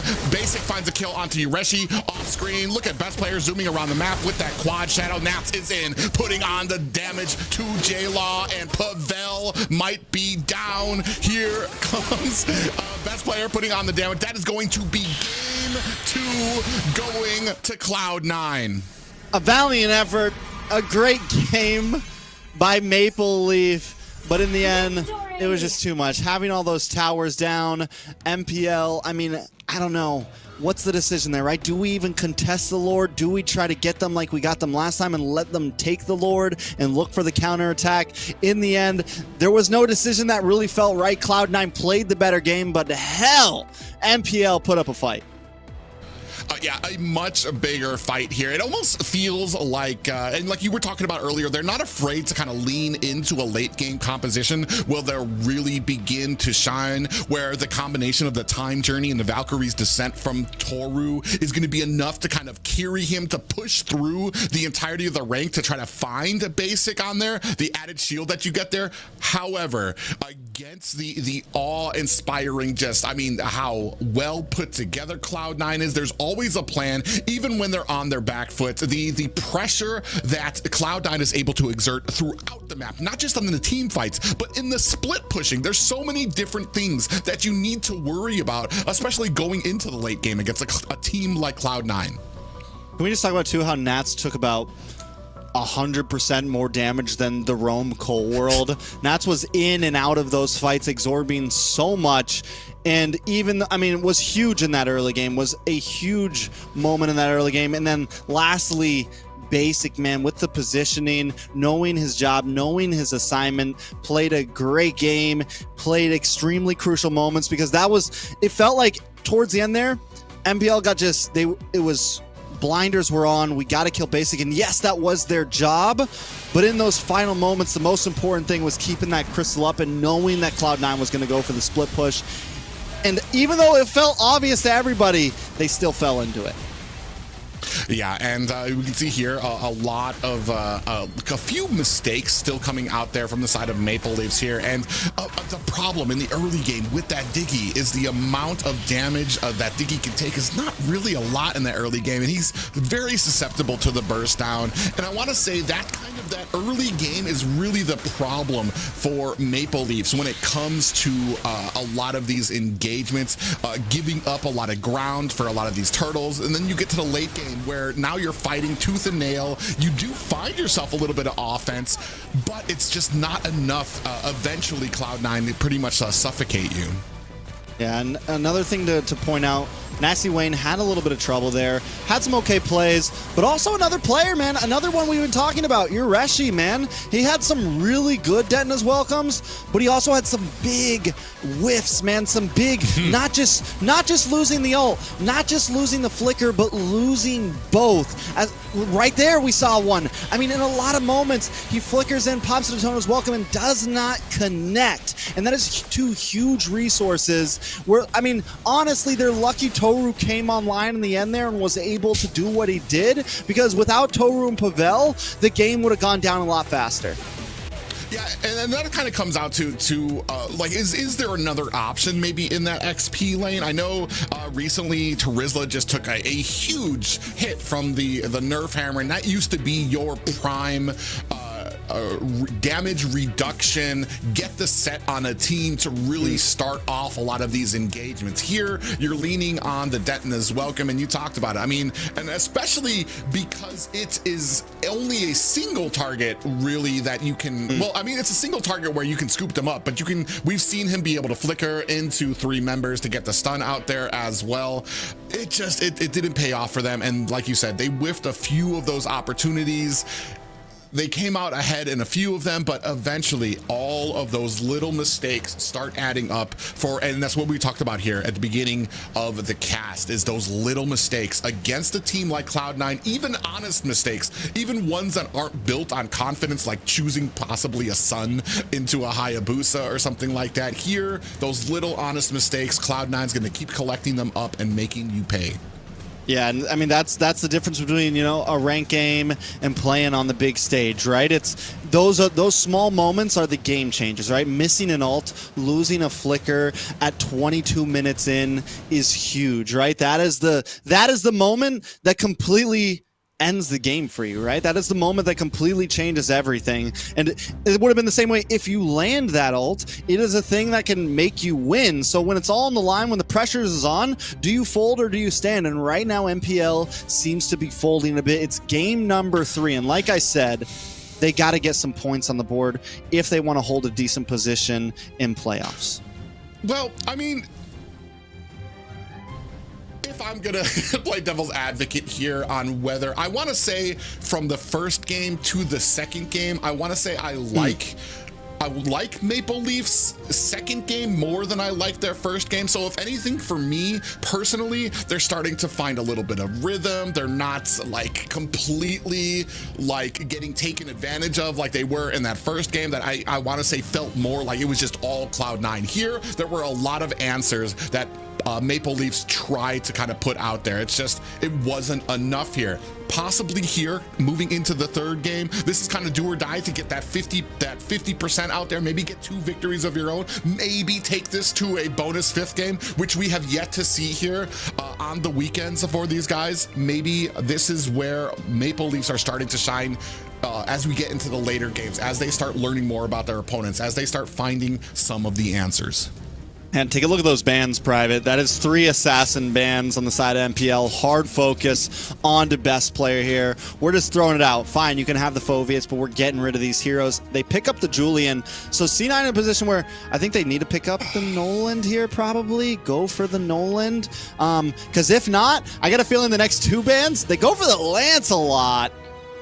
Okay. There's a Chip still out there. There's a Lu Yi still out there. There's a lot of craziness that you usually like to ban out there. And we're going to go ahead and pick up the Framus. We haven't really seen too many here in North America, but what he provides, especially with Phoveus able to go in with the demonic force, this new revamped Phoveus, man, I'm not going to lie, kind of came out of nowhere. You talked earlier about a lot of heroes like Zuxin coming out from nowhere that suddenly became this menace. Phoveus, the revamp that they did onto his kit has made him a headliner here now in most everybody's meta, especially when it comes to a lot of these objective fights. Hey, so we just got the Beatrix locked in, which I think locking in a marksman at this position wasn't a bad spot. I wanted to see them do it last time so they could ban into basic possibly, but there was a lot of the field here. There was a lot of options. We had a lot of possibilities. The Claude was open. You got a great BMI to kind of escape. The Claude's also a beautiful answer to the Faramis. Yes, you have the Nabir's Passion. You have some answers to the Faramis, but you kind of lack in dashes. You kind of lack in escape from this Ling threat that is hanging over you. And when you use those dashes, you also lie into the threat of this Phoveus. So there's a lot of answers that C9 has, and they didn't even have to counterplay it. MPL kind of picks into it a bit. Excited to see how this matchup of the Jawhead and Ling will kind of interact. Best player is definitely going to have to do a lot of dancing, really bring out some TikTok highlight plays, and I'm excited for it if he's going to be able to pull it off on an assassin that's not as popular anymore. Taking a look at the bans, though. Tigreal, Grok banned out, Aurora banned out on the side of C9. What's going to be the last one? Well, and that's the thing here. I want to say there's so many options for Cold World, who has basically proved that he has huge potential when it comes to that position. We've seen the Cho do very well out there, especially when you're talking about somebody like Nast. When it comes to these assassins, to get a Cho in there to isolate out there. But with Nasty Wayne on the Julian, you have yourself a little bit of an escape potential with the enhanced chains, which is going to allow him to potentially get away from that way of the dragon kick. You've got a little bit of setting potential to peel away from you when you have Pavel on this Jawhead. A big focus by Cloud9 onto that mid lane, trying to take away some options from the side of J-Law. We still do have the Lu Yi out there. Chip is still out there as well. It's very interesting to see that none of those have gotten picked up here. Zuxin is still out there on the map right now too as well. So we can go pretty much either way, but we go with Sicilian on the side of Maple Leafs. Hey, man. I don't know if you saw it, but I mean, I'm not calling MPL Fnatic Onic, but they beat FCAP in 9.5 minutes with a Sicilian the other day. So I'm just saying, man, he's back for all we know, or should I say he's bats for all I know. But there's the chip pick, and C9 didn't have to ban out the chip, right? Because Jawhead's already picked up from MPL. MPL was in this weird position where they were more of the ones to be forced for it, and right now C9, man, they got the Fove, they got the whole ban section of first round bans on their team right now.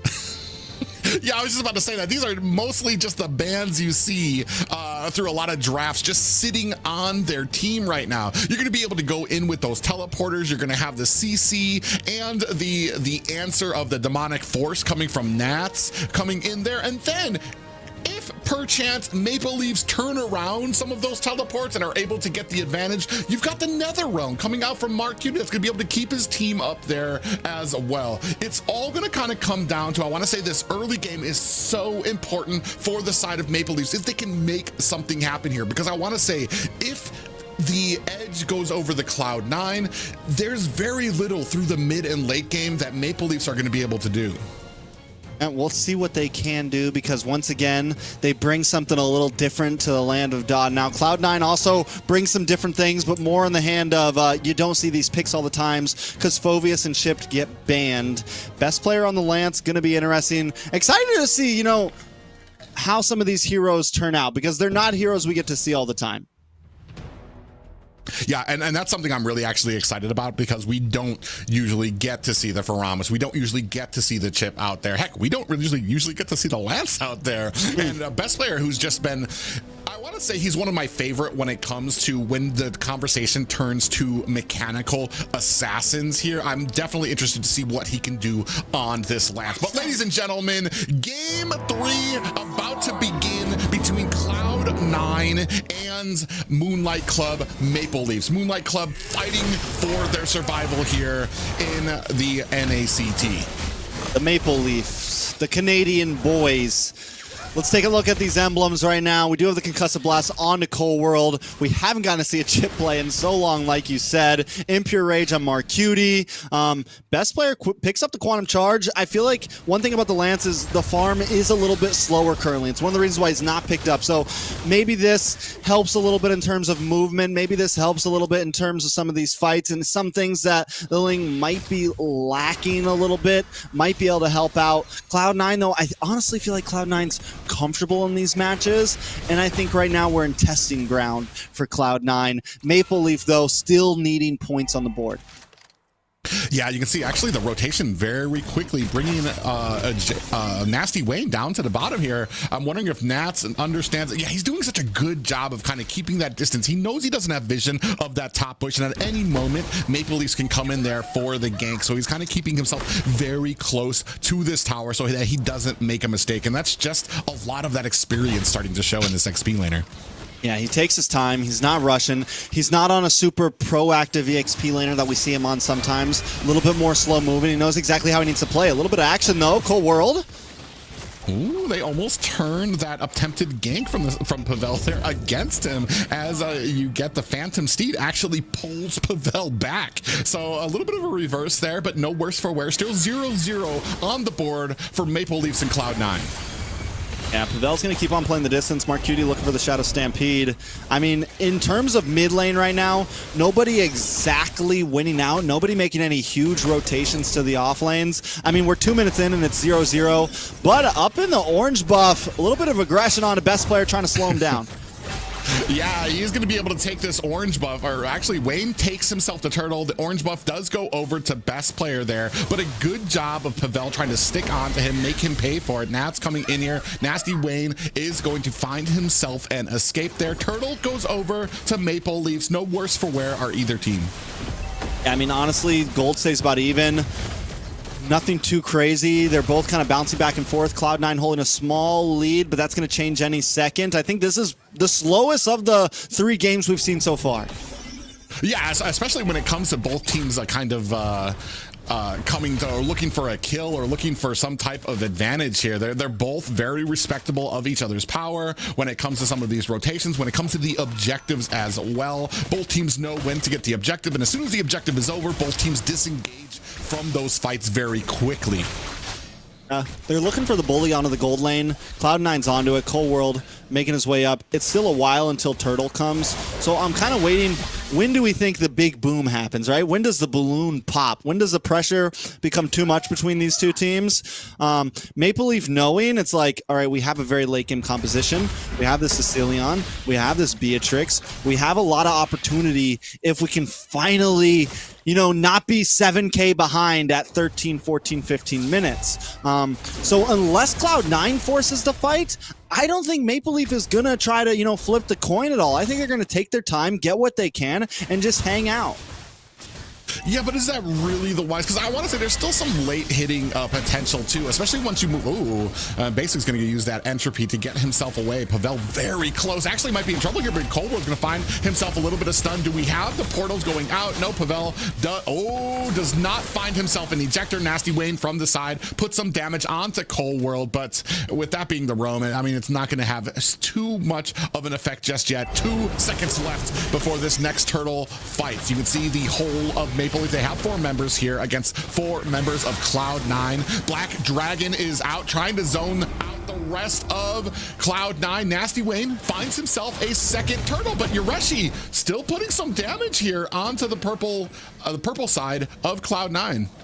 Yeah, you can definitely see the difference this composition makes to Cloud9's pacing. Basic on a much more kind of hang out in the gold lane. It's going to take a while until Natan's online. Doesn't have as much movement as he would with a Claude Force. And then best player as well on this Lance, not as quick moving, not as aggressive, not as much damage overall as he would have with the Hayabusa that we saw in the past 2 games. And we're seeing the difference. You know, we're witnessing it clear as day.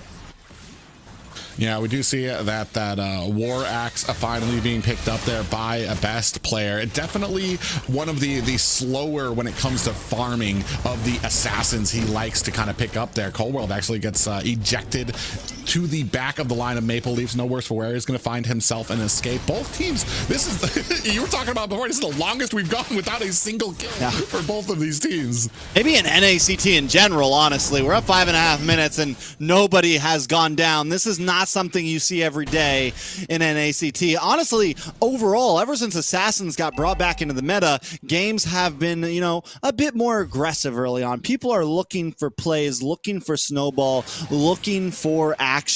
It's 30 seconds until the 3rd turtle. And like I said, let's take a look at some of these items. Toru looking for the BOD, did lock in the mallet, get a little bit of penetration early on, a little bit more damage. Has the tough boots. On the other side, taking a look at Basic, he's got the feather in. Next up, maybe, I mean, not a huge difference, but Toru for the first time has a nice 500 gold gap, and hitting that bot early on is going to be a big deal as we come into, you know, last turtle or first lore to say.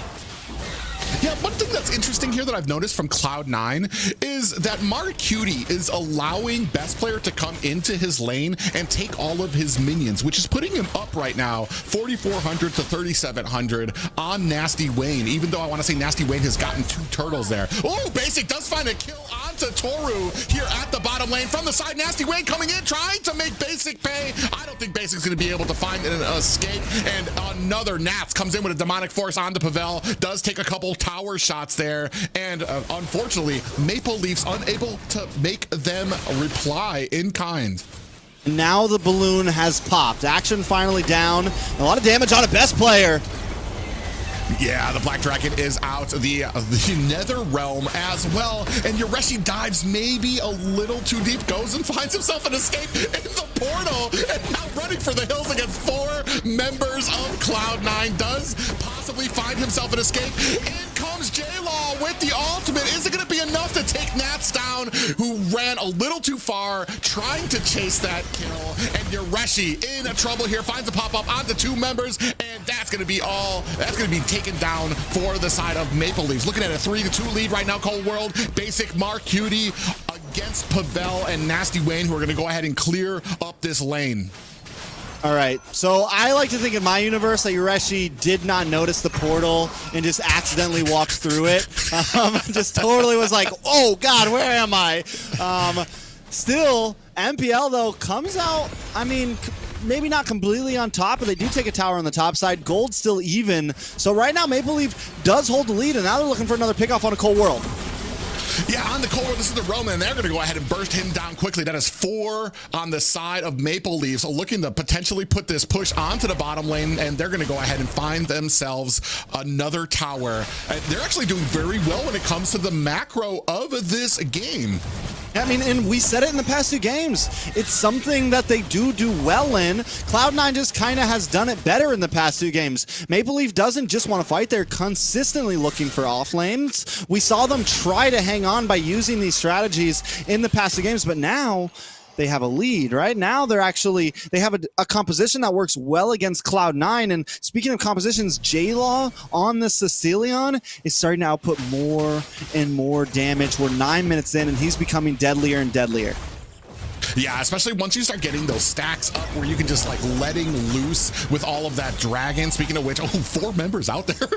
And the Black Dragon is out. Yoreshi looking for the hills. He's not trying to get any part of all of that fight. Ooh, big ejector does land. I think I want to say a little bit of a Purify comes out there from the side of Nats. Mark Cutie on the side trying to take down Nasty Wayne, who gets bursted down by Mark Cutie. The rest of Maple Leafs are going to have to disengage. That is bad news for this First Lord.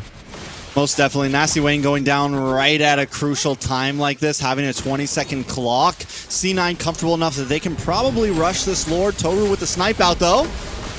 Oh, yeah. Coldwood actually taken down very, very low. And best player able to up that Lord. NetherRealm is out. J-Law finds a kill onto Nats. Now they are on the offensive, trying to put the beating onto Mark Udy from the side. Basic and best player looking for an angle. Still taking some damage from J-Law there. You're exactly right. J-Law is putting on a huge amount of damage, but it is not enough to save this first Lord. Cloud9 scooped that up. Yeah, Cloud9 scoop up the Lord. Maple Leaf, though, once again, does find something in that moment. Taking a look at the items, let's take a look at J-Law. He's got the clock down. He's got Winter Truncheon down. And speaking of J-Law, we kind of want to see the Claw in the marksman spot, right? Because it does great against the NetherRealm. Ooh, Cold World goes down.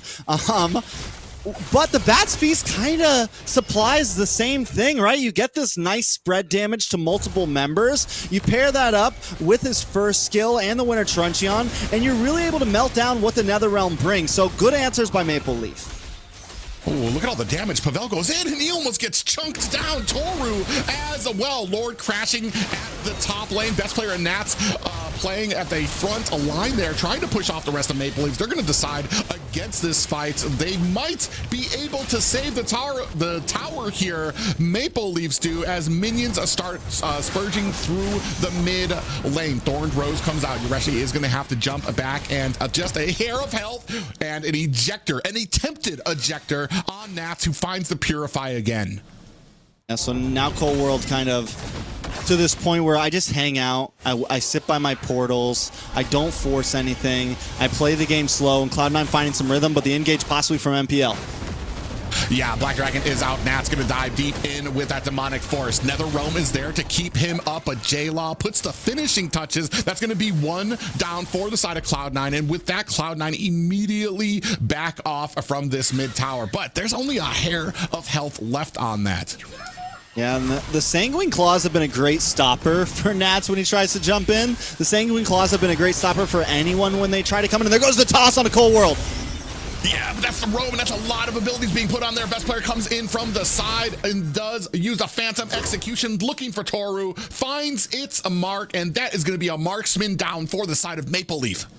You remember last game how MPL or Maple Leaf were unable to find basic? They were unable to dive to that back line. This is something that Cloud9 doesn't seem to have a problem with. They are able to target down on a Toru. They are able to get those kills. They're able to split up Maple Leaf, and Best Player does his job very well. Whether he's on a Hayabusa, whether he's on a Lance, he knows what his assignment is, and he completes it. And every time he gets that kill on a Toru, it's going to force Maple Leaf to back up a little bit. Yes, J-Law is also a major threat, but as long as they can pick apart one of those two members, it puts Cloud9 at a nice advantage.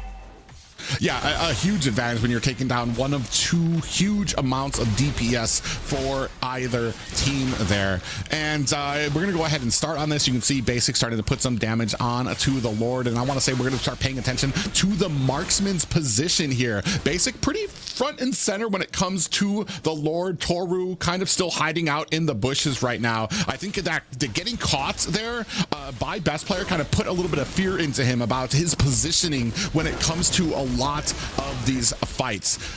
Big damage, and now they're gonna have to answer that split push coming in from Chip on the top there. You see him with the little army of minions here at the bottom lane. Then they do see that J-Law comes to the answer. Is that gonna be the cue for Cloud9 to start on this Lord? It is. You can see it taken down to 50%, and the Black Dragon is out, and might be all she wrote for Yureshi, who does jump, find himself an escape, and a pop-up there from Nats, taken down by that demonic force. Meanwhile, the rest of Maple Leafs looking for an angle to get into this fight. Cold World's still down to about 50%, but look at the health on the rest of the team here. They have no real fear against Maple Leafs, and another tower going down.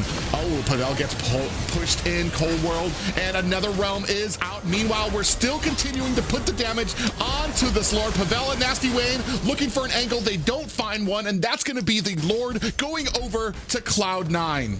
Cloud9 doing such a great job at just pushing Maple Leaf back a little bit, getting back onto the Lord, pushing them back a little bit, getting back onto the Lord. Just very I mean, very meticulous with the way they're taking these lords. And Maple Leaf, because of this strategy that they're bringing where it's all of us together, it becomes very hard to find an angle. None of them are ever really like, you know, getting to the backside of Lord, waiting it out in bushes. It's very straightforward the way that Maple Leaf is attacking in these fights. And I think they need to start maybe finding a different angle, sending someone around the side, sending someone to disrupt what Cloud9 is bringing.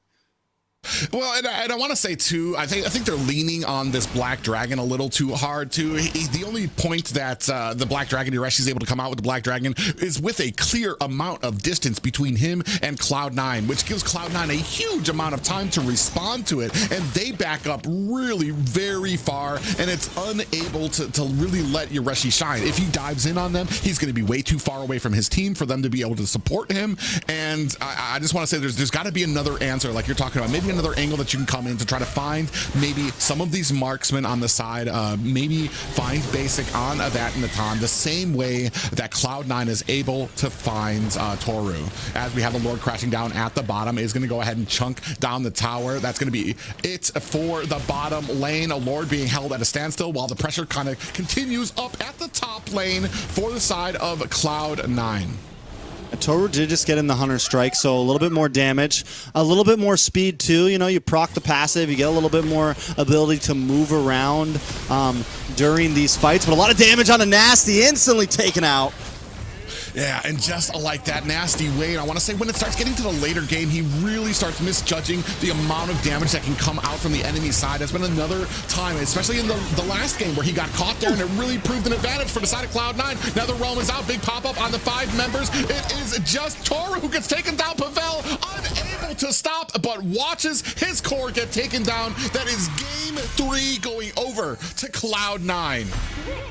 You know, it took a little bit of time. Maybe best player wasn't thriving as much in the early game, in that laning phase, in that first 5 minutes or so. But as that game crept into the mid to late game, best player really came online, ending it like 5-0 and 6, 5-0, some 5-0 to say the least. And was just, I mean, we saw it there, getting into the back line, taking out J-Law, taking out Toru, was just overall a monster as that game moved forward. And there's rarely opportunities where you're finding Cloud9. I want to say that those first 2 games, we saw best player got caught a little bit on his jungler, was getting taken down and picked off. Here, I want to say the whole of Cloud9 as a team did so much better when it came to kind of keeping with the group, making sure of paying attention of where they are on the map, and on the other side, punishing Maple Leafs when somebody like Toru or Nasty Wayne would get caught out there. Even Pavel going in for the unstoppable force was actually putting him into harm's way as the entirety of Cloud9 kited back and then kind of collapsed around him. And taking a look at some of the damage dealt, basic, Mark Cutie actually holding the lead, or no, Mark Cutie falling in second right behind best player, but still just showing how the Pharaohs as the game moves on actually starts to really pack a punch. Damage taken, Nats once again holding a pretty big chunk. This time Cold World though on the chip really kind of played the front line, was very mobile around the whole map and just consistently kind of in the faces of Maple Leaf. Yeah, a huge advantage for the side of Cloud9 when it came as we start moving later and later. This one, I want to say Maple Leafs did a good job of holding their own, especially in the beginning of the game, kind of keeping Cloud9 at bay, not making any mistakes. But then, as per usual with teams like this, once those little mistakes come out, it leads to bigger mistakes. It leads to people maybe a little hesitant on their rotations, maybe not sticking as a group. And Cloud9 just very easy to kind of find these little cracks in the armor and take advantage of it. Here, Basic finds himself a kill. Nasty Wayne able to answer very quickly with that back. Yeah, most definitely. Taking a look at some of these replays, 7.5 minutes in, MPL actually really holding their own for a while in this game, keeping the gold to a standstill. Always finding fair trades, actually up in towers for several minutes of this game, but at some point, I think personally it was when best player really came online and was able to dive to that back lane, not get shot down. The jawhead against the assassin really was never able to lock on to best player, or more of maybe Pavel was just locking on to the wrong people, but either way, best player had free roam to move around these fights. And you can see here, Pavel goes in on Cold World, gets the ejector on him, but like that's the roam that you just targeted. And I'm wondering if maybe there was not a better target you could have gone for there, because the entire team tried to burst him down. He was still able to get away, and that's kind of leading into some of these maybe mistakes that kind of come out from it. Last time we saw that a little bit of an issue with the Barat's pick, missing or flubbing a few of those Detna's welcomes, and during a lot of these team fights here, maybe a little bit when it comes on to the target priority. Most definitely. So now we're getting into a place where it could be a 4-0. Cloud9 at this point, I think, definitely secured in for first place. Can't remember the exact point spread, but at this point, they haven't lost any games. I mean, they've completely gone through season undefeated. Maple Leaf, if they want to hold this second place, they need to come in clutch on game number 4, right? Or else they're going to shoot down to third, maybe even fourth, depending on how the rest of these points fall. So yeah, it's pretty big on how they want to move forward in this season. Well, I do know Cloud9 has 7 points. Maple Leaf had 6 at the start of today. So, I mean, it's going to be a huge spread there. Yeah, we take a look at the points here right now. Cloud9 sitting in a very comfortable 10 points. And depending, Maple Leafs here sitting at 6, which is enough to get them to second place right now. But we still have 2 more series tomorrow, not including BTK's matchup coming up next. Yeah, to make things very clear, if BTK gets to, let's say, 7 points, and let's say Godspeed somehow gets to 7 points, MBL sits at number 4, and then all Nighthorde has to do is get to 7 points, and it's over for MPL. That's why, like, I know it seems like some of these things aren't possible, but it's extremely important for them to try to put it, or else they're pretty much just putting their lives in the hands of every other team in NACT, right? So getting them a point here at least kind of puts them in safety, but going 0-4 puts them in the hands of Godspeed, BTK, and Gosu Nighthorde.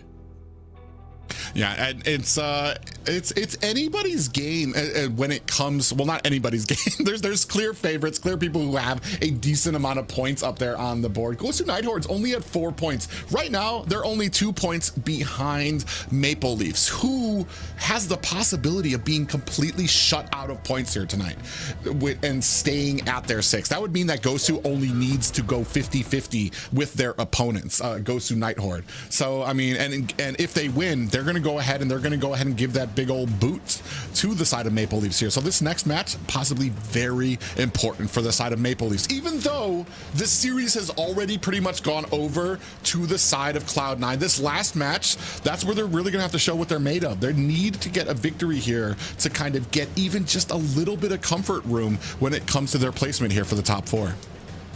So speaking of, things that they need to do, once again, Chip is left open here. MPL on blue side, first pick. They go for the Lu Yi. They go for the Hayabusa. They go for the Fanny with no Phoveus, no Gatot. Chip gets banned out on the side of C9 finally.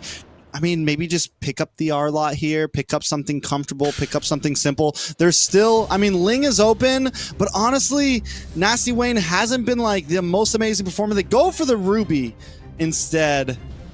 Okay. Yeah, it leaves a lot of options open for the side of Cloud9. You've still got the Ling, you've still got the Nolan that can come out there with the early game, the potential pickup with a Jawhead as well, which really gives you this huge steamroll effect. Oh, and of course, there it is. there it is. The Sunyu picked up by the side of Cloud9, and we're going to see apparently what this character is made of. The wonderful Liz asked us, what are the chances of seeing Soyu? And I said, if a team gets comfortable and they're winning and we come down to game 3 or 4, and it's like, why not? Let's just have fun. In the last game I said, I was like, C9's at a point now where playoffs are secured. First place playoffs are essentially secured. They are. First place playoffs are secured. They can pick whatever they want here. So why not try out the new hero? Yeah, there really is nothing against it. They can... Where do you think it's going to go, though? They can flop. I'm pretty sure that's going to be a jungle. They're going to put that on best player. Yeah, there's. I don't really. I mean, the only other place it would be is the XP lane, but Nats has already secured the R lot, so it's, I want to say that's probably about 100% bet there. That is going to be going into the jungle. But in answer to that, I want to say Maple Leaf's going to go ahead and get their comfort pick with that Jawhead. That's going to give them the early game threats, as well as the Vexana, which is even more for the early game. And basic on the 1-1. 1-1.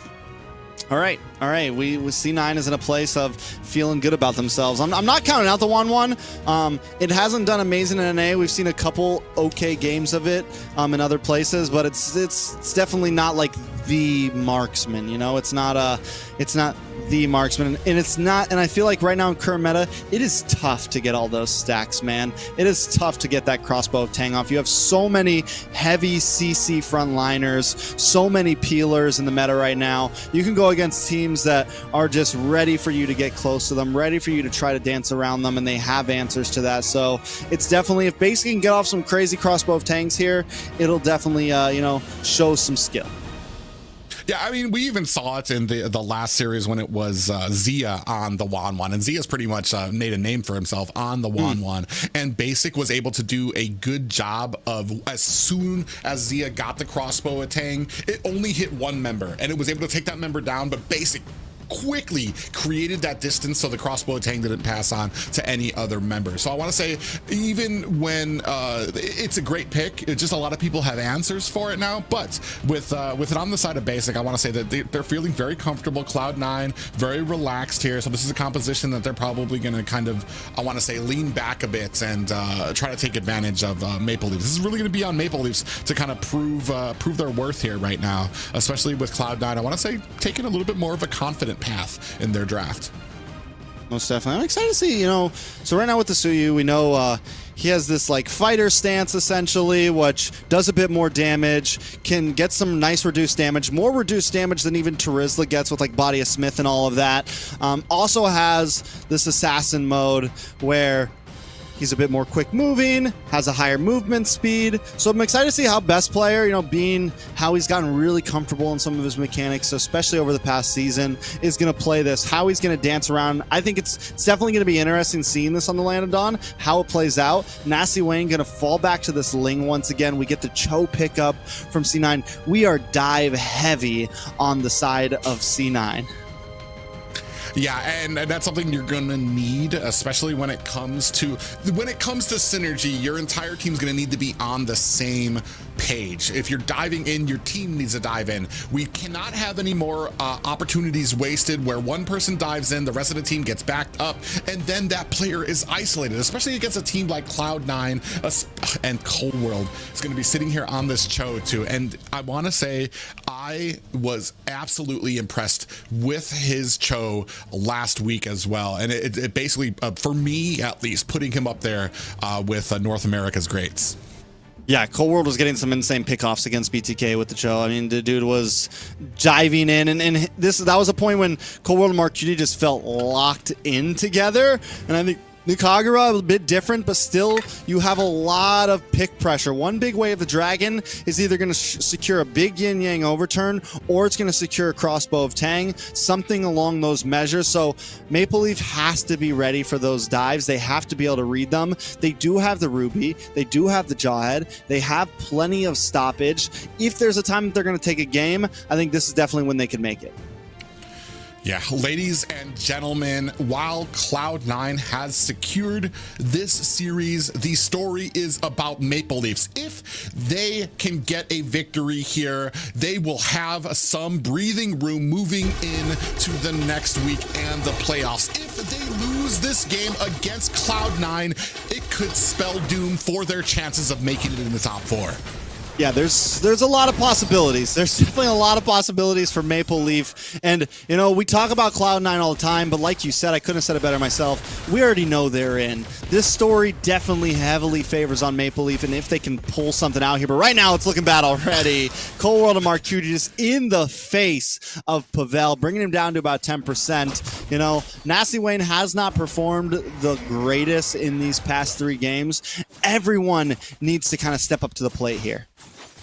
Yeah, and I want to say it's the later, it's the little hint of desperation that comes out of Nasty Wayne in those late games, trying to make a play. And talking about that, best player comes in. I'm not even sure if he was able. Did he get that minion and steal it away from Nasty Wayne there? And this is we're gonna start possibly seeing the power coming from this Soyu pick. Almost having a little bit of damage on a Cold World already. Pavel also, you know, something to be reckoned with. I feel like the Jawhead packs a nice punch, especially in the first 2 minutes for being a level 1, level 2 hero. He's not someone you just want to get up close and personal with. He's definitely not someone, especially like you said, in those first 2 minutes, and you have to make use of those first 2 minutes if you're going to be on a Jawhead. He's not as useful or impactful as the game goes on. He still packs a decent punch. He can use that ejector, but in the early game, J-Law, and the flicker in, Mark Cutie gonna find the finishing touches there. Pavel trying to make him answer for it, but unable to. You know, this is very reminiscent of game number 1 when Pavel was kind of hugging up to the top lane, and when J-Law gets left alone, Cloud9 knows it, and they pounce, they strike, and they get the kill. Yeah, and a great job by Cloud9 to read that. Best player finds a turtle uncontested. Oh, Cold World takes a heap of damage. Pavel can't chase as Mark Cutie and Nats come to the safety of Cold World on the side there. Oh, and I'm gonna say, man, this is just such a scary position. You already know how dangerous Cold World can be on that Cho. And just imagine sitting where you think you're secure under your tower and getting jumped on, and then a Way of the Dragon popped out of your tower, and then the whole team collapses on you. Pavel goes in, looking for Mark Cutie, does get that umbrella escape. Nats goes in with a little bit of a dive, putting some damage onto Pavel. Yureshi is there, finds himself a final slash for the side of Nats. Meanwhile, here at the purple buff, Nasty Wayne trying to get his buff here, and Yureshi gets taken out by 3 members of Cloud9. 0 and 2 in favor of Cloud9. You know, Mark Cutie's already a level ahead of J-Law right now. You pair that up with 2 kills into the pocket of Mark Cutie, and Kagura's not the most fast-scaling hero, but you put a couple kills into a Kagura's pocket and it becomes very dangerous. Cold World does go down, so Maple Leaf finds something in the chaos, but still the damage coming from Mark Cutie right now on a J-Law. I was just about to say it's on screen there. Unfortunate for J-Law. Mark Cutie's going to be caught here. There's no escape here. But you're exactly right. And Kagura, especially as you get into that mid and late game. Oh, they do find best player who's going to look. Here comes the Tempest of Blades. Best player looking for a dash or an escape. Nasty Wayne has the Finch pose. Is he going to be able to make best player pay? There are 3 members here. Best player finds himself a dash, is putting on the damage. Toru with the blazing duet is going to be more than enough for Pavel to do some cleanup duty. Most definitely. And I mean, Nasty Wayne was kind of scared. It's like, oh, hold on, Cold World! Dives in under the tower. Nowhere is safe for Maple Leafs, even under the tower. Pavel does find the kill there, but this is just showing you that how many different angles Cloud9 can come into, especially Cold World on this Cho. You know, and these trades are happening, but in the end, Cloud9 is winning up on the trades. Basics gets a bunch of gold plating. Toru, the marksman for Maple Leaf, taken out. I mean, even though it looks even in terms of kills, Cloud9 is getting the better end of this bargain right now. MPL maybe needs to try to really secure this turtle, try to keep themselves in this game. They're down about 1,000 gold. They got to find a way back in. Ooh, as we say that, Yureshi takes a heap of damage. Final slash comes out, down to 50%. Ooh, Basic comes in with looking for those stacks onto his crossbow. A Tang as Toru comes back with that BMI. We do have the Tempest of Blades is out. Nats latches onto Nasty Wayne. This might have been a mistake there. And under the tower, J-Law going to find a kill. Best player tries to dive in, looking for the save. Is not going to be able to find it. Pavel with the ejector onto best player who finds it. I'm offended. Final touches there by Pavel. That's going to go ahead, secure some room for this next turtle for Maple Leafs. Okay, so Maple Leaf back in the game. They close down the deficit by the end of this turtle. They might even have a little bit of a lead. Oh, Cold World, though! Cold World comes in, finds the Way of the Dragon, and Basic finds the kill. And this is what we were seeing when they were facing BTK as well. Cold World does such a great job during these objectives to find the jungler, put him into the Way of the Dragon. He can no longer retreat, and somebody else finds the kill there. Luckily there for the side of Maple Leafs, they were still able to get that turtle. Yeah, the pressure is everywhere right now, man. Cold World on the Cho is something vicious, man. This guy comes jumping off cam into the line of sight with targets on everybody's head. A lot of damage on the best player, though. Does look like the Suyu is having a little bit of trouble.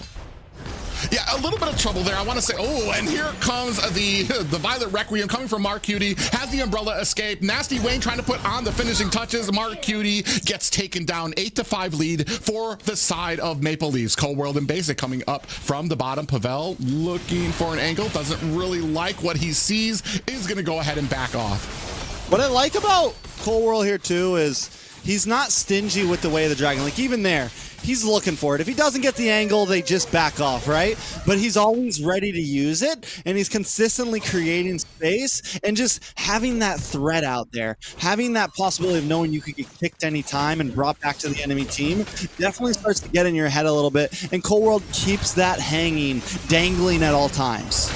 Oh, they're going to go ahead and try to latch something onto Basic here. We do have the Tempest of Blades comes out there. Basic still trying to look for the angles. He does have the crossbow attack. Is he going to be able to use it? He doesn't even use it and is able to find 2 kills onto the side of Maple Leaf. Speaking of which, J-Law in trouble. Nats dives under tower to secure that kill. Hey, Pavel just sitting in the bush with 10% health, shivering, watching his friends die, knowing he cannot do anything right now. Cloud9 all over him. Toru looking for towers, looking for anything, as Toru has been doing the past 4 games, but it's just not enough right now. Yeah, Toru's going to have to find an escape here. Wasn't even able to push as much as he wanted. Well, actually, the tower is down, so they were able to find that.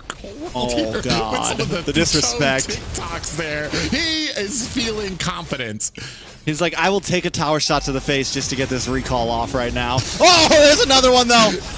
Yeah, Yoreshi gets put onto the wrong side of an enemy line there. 4 members of Cloud9 going to go ahead and lunge onto him. And that is just the value that you're getting out of Cold World right now. Doesn't have the Way of the Dragon right now. The rest of the team jumping in here. J-Law in trouble, looking for an escape. Cold World goes down to Pavel. Nats taking a heap of damage from Toru, who is trying to chase him down. Turns his attention back to the mid lane.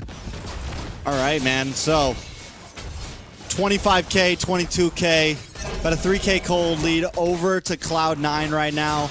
They're back in their groove of taking buffs, starving out Nasty Wayne, taking a look at the items. I want to focus on the mages right now. Mark Cutie, only about 500 ahead of J-Law. J-Law, even with 4 deaths, has been able to kind of keep up in terms of gold. Taking a look at the marksman, though, Basic has been having the experience of a lifetime. This man is 2,000 gold up. He's got the Wind of Nature, and he's got the Scythe. He's got the DHS. He's working his way into a Malefic Roar right now, and he's bootless.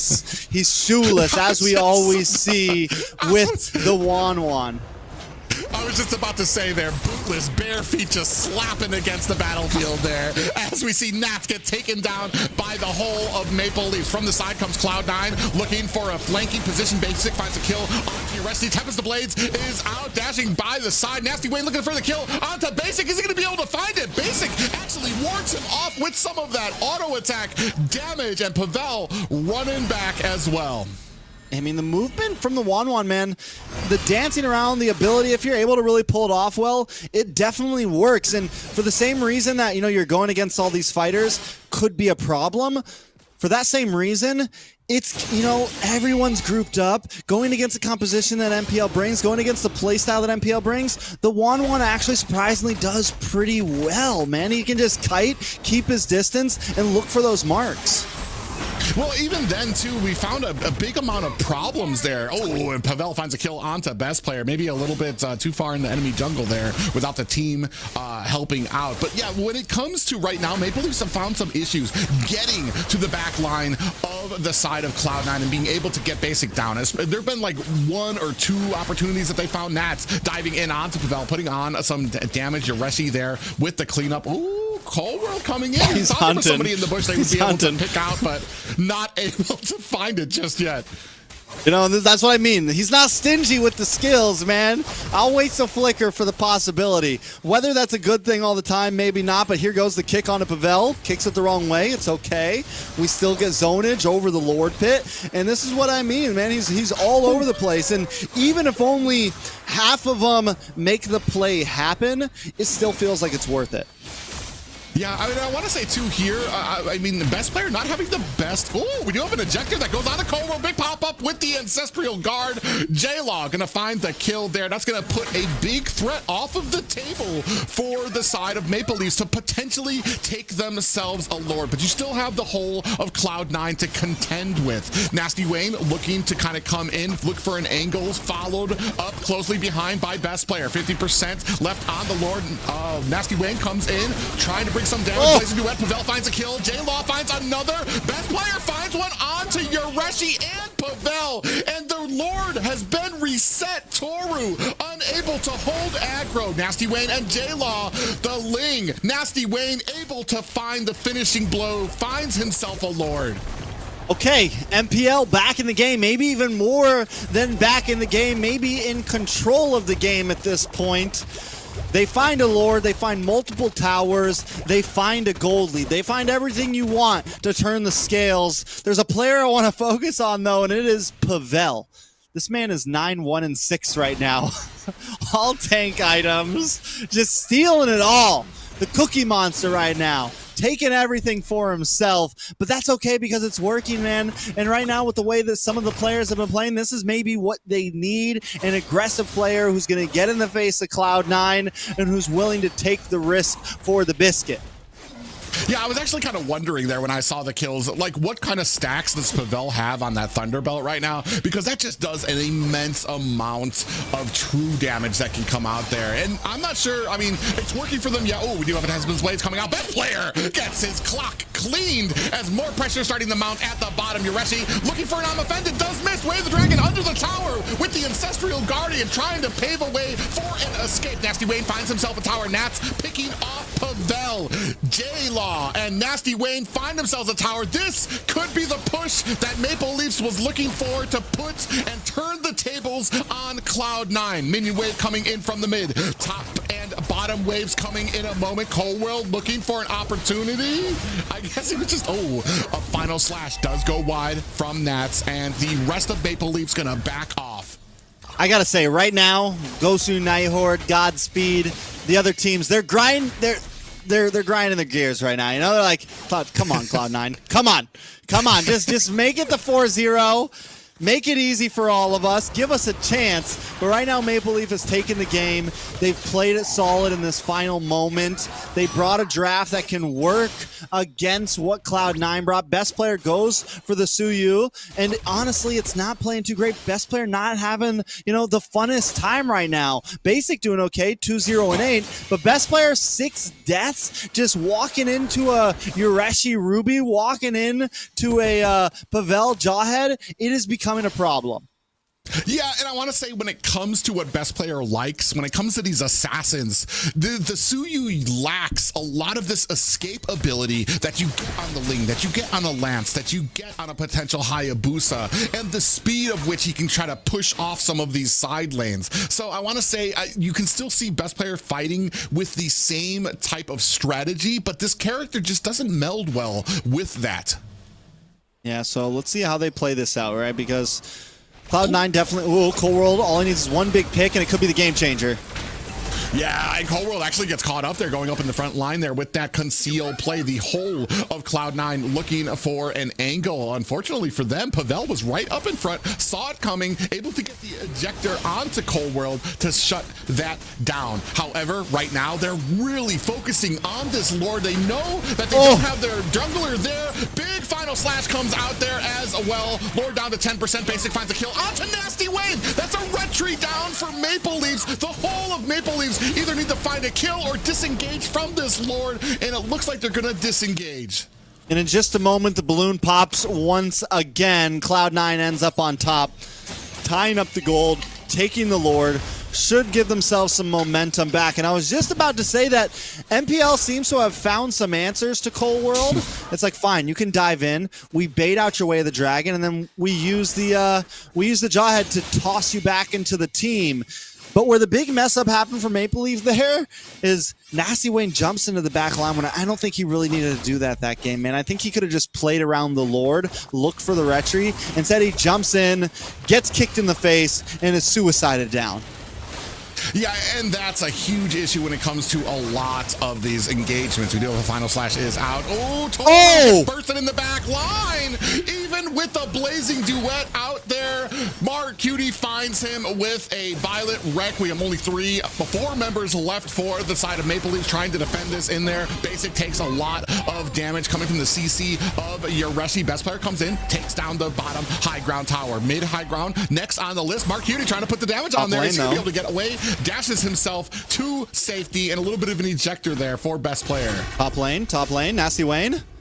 Nasty Wayne in the top lane. Nasty Wayne. He's looking for it. Can he find it? Best player's the only one to answer back. Here comes Cold World. Nasty Wayne going to go with that Finch pose. Oh, now Nats finds him. Is this going to be it for Nasty Wayne, Pavel, and Yoreshi there to help secure that escape? All right, he tried. It was a good effort. They still got a tower standing. This is the most even we've seen Cloud9 up against Maple Leaf in 4 games. Gold at practically a standstill. We're almost getting to the maxed item point. Taking a look at the compositions, I do feel like in late game, I don't know, Maple Leaf has a few more options here in terms of map play, in terms of overall just what they bring to the table. Yes, Cloud9 has some, they have the cheeky way of the dragon. They have the yin yang overturn that can catch Toru. But if Maple Leaf just plays solidly, doesn't do anything too crazy, plays the map, they can come out on top in this game.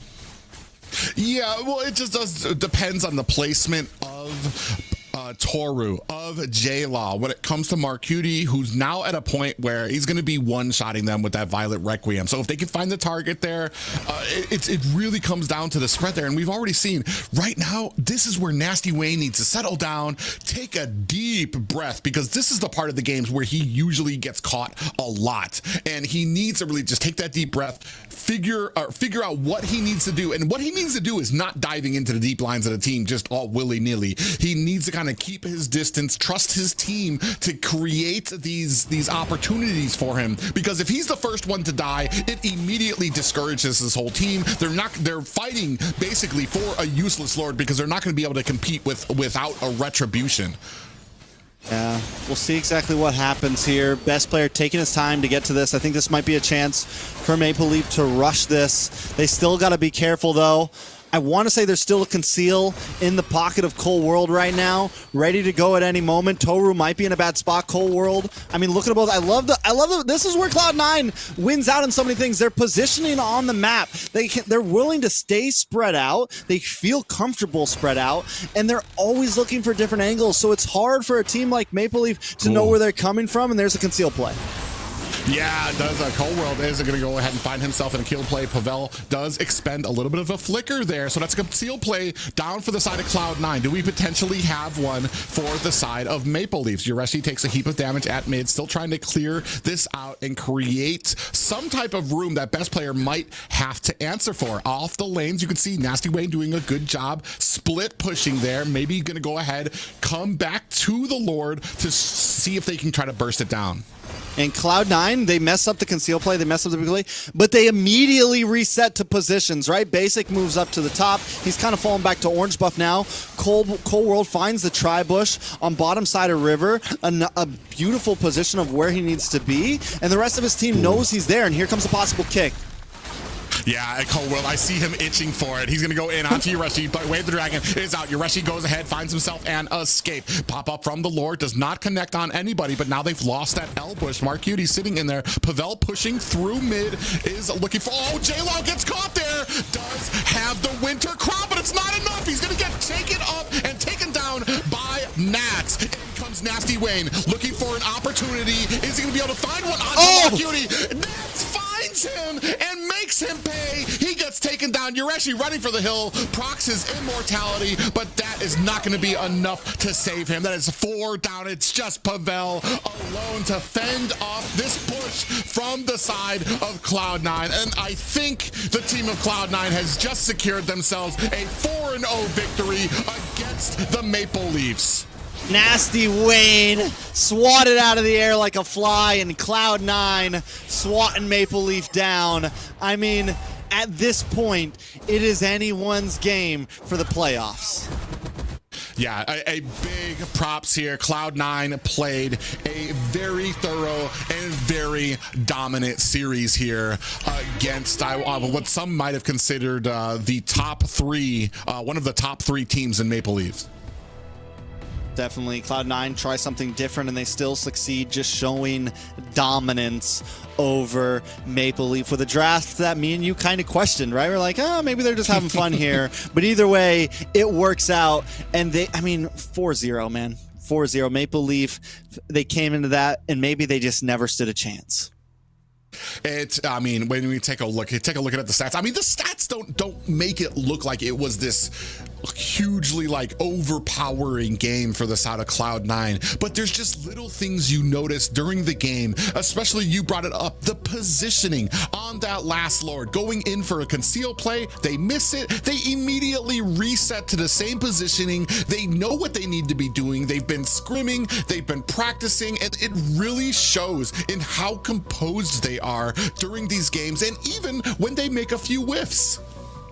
Even if they make a couple mistakes, the thing about Cloud9 right now is the whole team feels solid. The game is only so long. We can normally focus on, we normally heavily focus on a player or two, the ones that are really thriving. But taking a look at Cloud9 in general, when one player like best player is falling short, Nats and Cold World step up to the plate. When Cold World is falling a little short, Basic and Marcuti step up to the plate. It seems like they just have the full package right now. And as you mentioned in the beginning of today, they seem to be getting better and better and better. And whether it's the boot camp, whether it's the training, whatever it is, whatever's in the water, it doesn't really matter, because right now Cloud9 is becoming the favorite of NACT, and that is something clear. And the other teams need to step up if they want to compete, come around the playoffs. Well, yeah, and that's the craziest thing that you mentioned too, is that they're only getting better. Each game they're getting a little bit better. And the fact, they're able to, when one player starts lacking, whether it's a pick, whether it's the fact that maybe a little bit of a placement problem for the side of best player, or that he picked Suyu trying to try him out and not really excelling on him, the rest of the team still able to kind of come in and kind of cover that gap or that wound that there was on the side of Cloud9, and doing such a great job. As here you can see, such great placement for the side of C9 when it comes to a lot of these engagements. And Pavel played a great game, man. He kind of got on to the track of Cold World, catching some of those dives off, and towards the end of the game, Cold World wasn't landing as many kicks. But that's when Nats, who had a rough start, kind of really stepped up to the plate. And as we come into some of these last plays of the game, watch this big swat. Watch them knock Nasty Wayne out of the sky, man. Nasty Wayne jumps down, Finch poises, tries to jump across to go for Marcuti, instantly stops in his tracks, and from that moment, we know it's over for MPL. Yeah, and that's the problem too, is I want to say the positioning when Nasty Wayne was coming in, he was just... I know the problem here is that a lot of people are going to be looking at Nasty Wayne for his play style out there. He was getting caught, but it's almost impossible with the experience, with the synergy that these guys have. There's nowhere for you to run that they're not going to be able to catch you. There's nowhere to run, there's nowhere to hide, but that is it for the series. Liz is going to be joining us. How you feeling about the series? It looks like Nasty Wayne almost pulled the Uno card onto C9 with the backdoor, but unfortunately it was not able to go through. And we can just really see from this series, this dominating victory from C9, just how solid the team is. Whether it is the bootcamp buff or not, it's still a very solid performance, and especially the macro and late game gameplay. It's the cartoon shirt that best player is wearing that is empowering the team. That's the real buff. But man, this whole team is just a powerhouse of, I want to say, the best in North America right now, slowly starting to climb that mountain and really proving themselves. Let's hold our horses a little bit. Let's hold our horses. We still got playoffs. We still got a long way to go. C9, though, definitely on the upswing. Anything can happen in playoffs, though. But I would love to see, some of these players, maybe take the gold medal. It's going to be tough when we get there, but definitely some rising stars in Cloud9. And let's see who the MVP is for this series. Does look like best player was the MVP. He pulled out a lot of picks today. And Suyu, that you guys expected to either not be played or to be played in the XP lane, was actually put in the jungle. How do you guys feel about this? I'm gonna say we're not counting the last game here for this MVP, but you talked about some of the kills, some of the pickoffs that best player was able to do. It wasn't just that, and what I want to say, what separates best player is how quickly and efficiently he was able to get the split pushing for his team. That has been the real threat when the side of Cloud9 is on their back foot. 6, 6, and 5, well deserving of an MVP for best player. That is correct, and his performance this entire season, and I would like to say for the most of the NACTs, best player has been a very good assassin player and a very good jungler. There was some hiccups last season with the grand finals, but other than that, I think best player has proven that he is one of the top junglers in North America, and we will have best player for an interview with us today. Hello, best player. You're in GD Echo's room. How are you feeling? Feeling good, you know. Feeling good after those wins, 4-0. Yeah, so today you actually pulled out several heroes, right? So out of the 4 heroes that you played, Haya, Lane, Lance, and also Suyo, what is your favorite, and can you tell us why? I think maybe the Lance, because he's not picked often. He's more of a unique type of pick, especially in NA. So, you know, when we pulled out the Lance, I saw the 3 assassin bans. I was kind of laughing, you know, kind of target banned me. It's kind of funny, but no, we made it work. It was good. Have you been practicing Lance? Is that like a pocket pick of yours? Yeah, I have. And you did pull out the Soyo. What is your opinion of it? Do you have any tips for any of our viewers who want to play it in the jungle lane? Just try to be as much of a bully as you can. Utilize his low CDs. Yep. Yeah, and we would like to see our viewers play it more. And now, do you think tanks still have a place in this meta, or is this the best player 1 meta? I think personally, tank meta is dead. I think it's dead. I haven't seen a single tank. Yeah, even in MPO, I haven't seen it. Yeah, that's fair. And we heard from Zane before that there's some communication struggle when he was teaming up with the current C9 lineup. Yeah. For you, due to the language barrier, do you feel the same thing? Honestly, not really. You know, when you're around them all the time and you hear them speak in Tagalog all the time, you kind of get the rhythm of it and you kind of get the flow of it. So it's like, I don't understand what they're saying fully. I know what they're saying to a certain extent. So I can follow up on that. Yeah, so Basic told us last week that you acquired a new skill, which is Tagalog, some parts of Tagalog. Can you show us some useful Tagalog that you learned to communicate with your teammates during the game? Okay. My number 1 line right now is probably kaya pa. You know what that means? That means can we go? Can we keep going? What else? So, what else? Tara. Tara's also a good one. Oh, wow. Okay, so I hope you guys learned that. And last question is, you have been living with the fellow monkeys for a whole week, and how have that experience been? Is there anything that that was different from this time boot camping in the US compared to boot camping in Asia?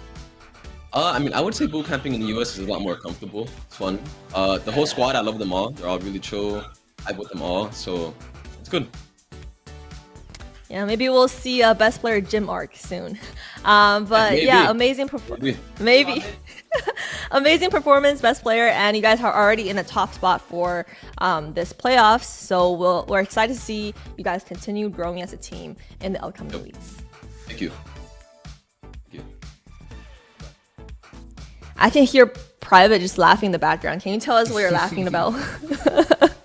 No, I find it amazing. There's a lot going on for Cloud9 that's coming together, whether it's midnight coaching or them all being together, that is really helping them improve here right now. I mean, I think he put it very well when it comes to like the language problem, especially when I want to say there's probably a difference than hearing Tagalog on your comms when you're playing with a team, or being in front of the team and hearing it and maybe being able to decipher what they're saying a little easier.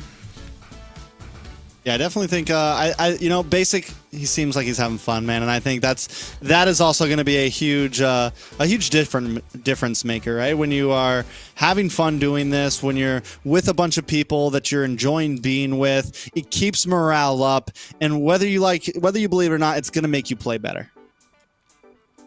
Yeah, and let's take a look at the updated standings from that series. So Cloud9 right now is secured on the top spot with 11 points, and MLC Maple Leaf still stuck at 6 points. So as you guys mentioned, BTK, Godspeed, Gosu, Nighthorde and Overskilled all has a chance to exceed MLC Maple Leaf with their performance. Yeah, it's unfortunate for Moonlight Club Maple Leafs right now that they didn't take a single point home. So they're really looking for some type of major failures coming up with some of the next teams, whether that's going to be BTK, Godspeed, Gosu, Nighthorde, Overskilled, that could potentially knock them out of the top 4 position. I mean, looking at the matches, Maple Leaf still has some good chances, at least in my opinion, to hang out and stay in. But just the fact that it's no longer in their hands at all is just a scary thing. You know, like, you have to watch these games, you know? You have to watch the games and sit there and bite your nails. Yeah, and with that being said, the next series is what a lot of viewers are also looking forward to see. We will see Godspeed versus BTK, and the golden question is, will this turn the tides, and will this be the only time that for the past few NACTs that BTK might potentially not make it to the playoffs? Is that a potential that you guys are foreseeing? It's all going to come down to the next game. I don't think there's many people who underestimates the power that BTK has as a team right now. So it's going to take a lot of effort from the side of Godspeed to try to dethrone, I want to say, one of the favorites in North America. I do not think BTK will get knocked out. I think we'll definitely see BTK in the playoffs. I think it's a harder thing that maybe Godspeed, knocks MPL out. We'll see if that's on the topic list, really. Yeah, that is true, but the stakes are still high, and we will see you guys back in, this time it's 10 minutes. So we'll see you guys back in 10 minutes for BTK versus Godspeed. Master this bush control will win your team the game. Hey guys, it's Liz here, and welcome back to another episode of Strategy Dissect. Today, I want to show you another important tip that can change how your team plays MLBB.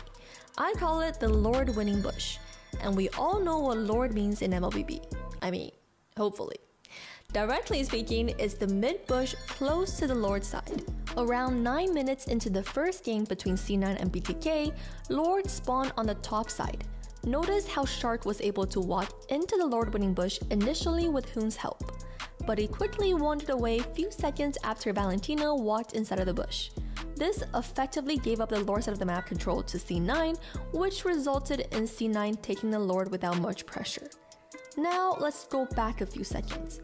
If Shark had coordinated engage with Hoon onto Valentina, they could have landed a devastating blow onto the opposition mid laner, wasting Mark Cutie's ultimate or Purify or both, while maintaining pressure on Lord's side to buy time for his team. And now let's take a look at a different example. Around 9 minutes into Game 2, BTK effectively gained control over the Lord winning bush this time. Because of that, Cloud9 had to make a huge detour just to safely arrive at the same destination. This brought BTK valuable time to quickly burst the Lord down and want control over the game. How about let's test this theory on the world stage? 9 minutes into Game 2 of Fnatic Onyx PH versus Falcons AP Bren, you can see a constant juggle of mid Lord winning bush control. Eventually, Onyx PH was able to capitalize on Few's missteps and gain back the control over the Lord winning bush. And what follows is a beautiful execution of Onyx-style Lord fight to snowball the game. Hopefully this is all helpful. Make sure to like, subscribe, and turn that bell on. We will see you on the next episode of Strategy Dissect.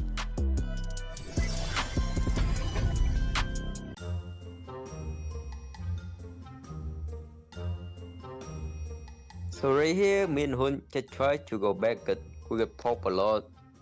And we tried to clean mid, and for some reason Chow tried to get MOBA, and I cancelled the Chow kick.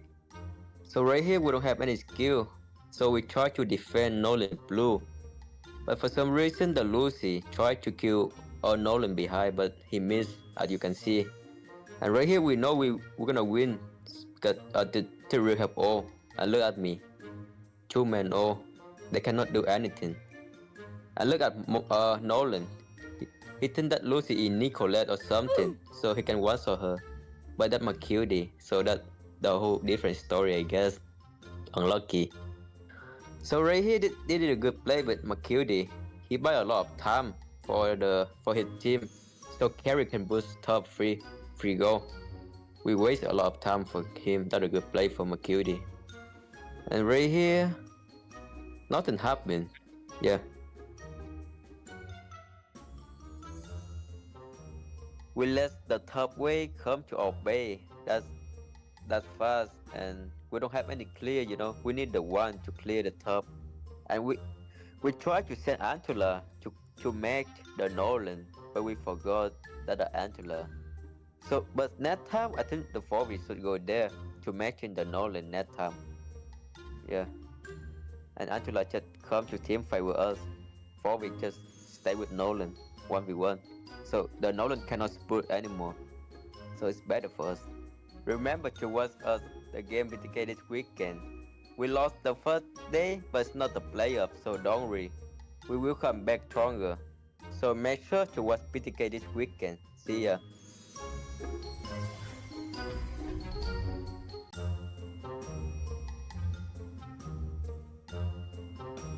Hi guys, I'm C9 Mielo, part-time content creator, full-time fry bagger, back again to react to another video. This time it's C9 versus BTK. Woo! Oh, nice kick. Oh my god, an even better cancel from Mr. Shark. Oh my, dude, that was frame perfect. Jesus. Oh, teleportation. Mars outside the bush. Wait, what the? They saw him. Mar, you're criminal. Oh, nice swipe. Oh, he went in. Oh my god, he's gonna get stunned. Zio with the prio, basic clearing mid. Need that extra gold. Oh, 1v1? No, dude, just dash out. Another 1v1. Ooh, fade away. One more. One more shield. Try again. Alright, he's down, he's down. What went right for BTK was for sure Shark's cancellation. I mean, that was just perfect. If not for that, Zane would be dead, the buff would be down, maybe even transition to gold. I think what went wrong for Cloud9 was the fact that Mar was outside the bush when they teleported. So they saw them teleport, they were ready for it. Also maybe the fact that maybe the mage shouldn't be TPing that deep, maybe just the R-lot go in, so they could all come in different directions next time. And then Basic was also split pushing instead of helping out, maybe like just throw in a slow, just be scary. Alright, looking at the game state, C9 doesn't really have much of a choice right now but to clear waves. They do have strong wave clear with the Lilia and the Beatrix rockets, and the Nolan on the split push. But in this clip, I think Fovia should just be coming up to clear because he's not needed on the siege anyway. His team is strong enough to push for sure with the Wan and the Angela. They're strong enough to get the 2 towers here, I think, without Chicken. I mean, he even killed himself here and they still got 2 towers. I think he should have just been there to match the Nolan for sure. Split pushing is definitely like a valid strategy in this meta because there's a lot of quick assassins, like Nolan. Like, he has unlimited dashes for as long as he has energy. And it's also the fact that it's Cloud9 and they have like a 50% split push buff from basic. Alright guys, thank you guys for watching another video by me. I'm gonna go back to bagging some fries now. Oh, and shout out to Cloud9, shout out to Sir Rose, shout out to my mother, my aunt, 20 minutes later. my brother, my half-sibling, my cousin twice removed, my grandfather. Shout out to my fellow fry bagger, Alexander. Shout out to my dentist, Daniel. Shout out to my doctor, Hector. Shout out to the person that took my Chick-fil-A order this morning. Her name was Sarah.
Hey yo guys, looks like we do have a miracle. The 10-minute tracker has just stopped and looks like we're already back on track to speedrun NACT Fall. And today is the last week, the start of the last week of the NACT regular season. And I'm here with Private Dancer and Trex to cast this series.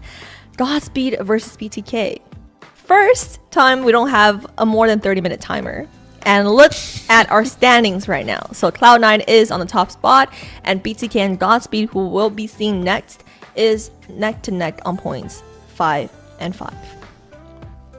Yeah, big opportunity here for Godspeed to actually tie things up with MLC Maple Leaves, and big opportunity for BTK to move on up to second place. Yeah, I mean, it is, I would label this weekend as the hunt for playoffs right now, right? A lot of teams hungry for this. A lot of teams came here to play. And whether, you know, you consider there being a top 2, a top 3, whatever, there definitely seems a few teams that could slide into playoffs here. And let's quickly take a look at the lineup coming in for Godspeed. We have Divine on the XP lane, Shiro in the jungle, Restart in the mid lane, Joy Bodge on Roam, and Siri on the gold lane. Yeah, unfortunately for the side of Godspeed, took a few losses leading up to this, but here I feel like they know that this is the spot right here. This week is where it all kind of comes into play, especially against a team that are favorited for this tournament in BTK. All I got to say is Baji Boy versus Zane. It's gonna be lit. Well, for BTK, we have Foy Chicken on HP, MLBB in jungle, Hoon on the mid lane, Supercharged on roam, and Zia on the goal lane. I don't think there is a person viewing this stream right now who doesn't know who any of these players are in North America. Each one has built a name for themselves, none more than Zane and Hoon up there as well. Super Shark, who has been one of the top roams here in North America for quite some time. I don't know who any of them are. Yeah. They've grown up so fast. They look so different than they did when they were young lads years ago. But no, definitely going to be a great game. Yeah, and for our viewers, we have another giveaway for all of you guys. On the screen, you see a QR code and a code to scan for 30 Sun Sand skin for Clint. Yeah, a little bit of a beach mode for Clint. I know things are starting to cool down around the world. I know Trek's about to probably hit another hurricane there in Florida, but the rest of you guys have a chance out of 30 to get yourselves a Sun and Sand Clint skin. Yeah, I feel like I'm being a little shot at here. There is no sun and sand here in Florida right now. We're a couple days out from a big storm, so yeah, good luck. Well, good luck to everyone with that skin. And for our casters, everyone did predict BTK to take the series versus Godspeed. Looks like it's a unanimous decision today for both series. It's hard. I mean, the last time I picked against BTK was last season's grand finals, and we all know how that went. That has made me a believer in the skill that they possess. I know after their loss last weekend, they have hunkered down. They've gotten even more serious about it. They've been playing more games together. They want to make sure that those issues they faced last week are not a problem here tonight. Yeah, I think this game's going to be important to show, to a lot of people put BTK in top 2, right? Whether you put them ahead of C9 or below, it doesn't really matter. But this series, it's important for them to really show dominance here if they will still want to be considered one of the best, right? And I think that means nothing less really than a 4-0 here for them. If they lose a game here, it's going to be seen as weakness, right? So I think it's really important about how they come into this series. Yeah, it's a redemption series for BTK compared to last week, and it's also a redemption match for MLBB against Joybaj, where he said he lost against Joybaj. And also for the viewers, it's an exciting series to see these two teams playing against each other. And I know our casters have talked about how they want to see maybe potentially a 2-2, even though Trex just mentioned they have to get a 4-0. So how are regardless of how strong we feel that BTK is right now, there is an opportunity for Godspeed to make a name for themselves, to do the unthinkable. Every match victory here pulls them closer to that top 4, pulls Maple Leafs down further. I want to say there's a lot on the line for a victory here, any victory here for Godspeed. Preach. Preach. And the draft is ready, guys. This is a miracle today, and let's jump to see where the miracle takes us.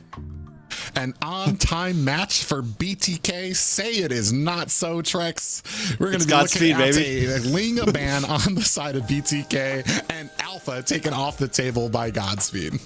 All right, man. I mean, target bans on the board already.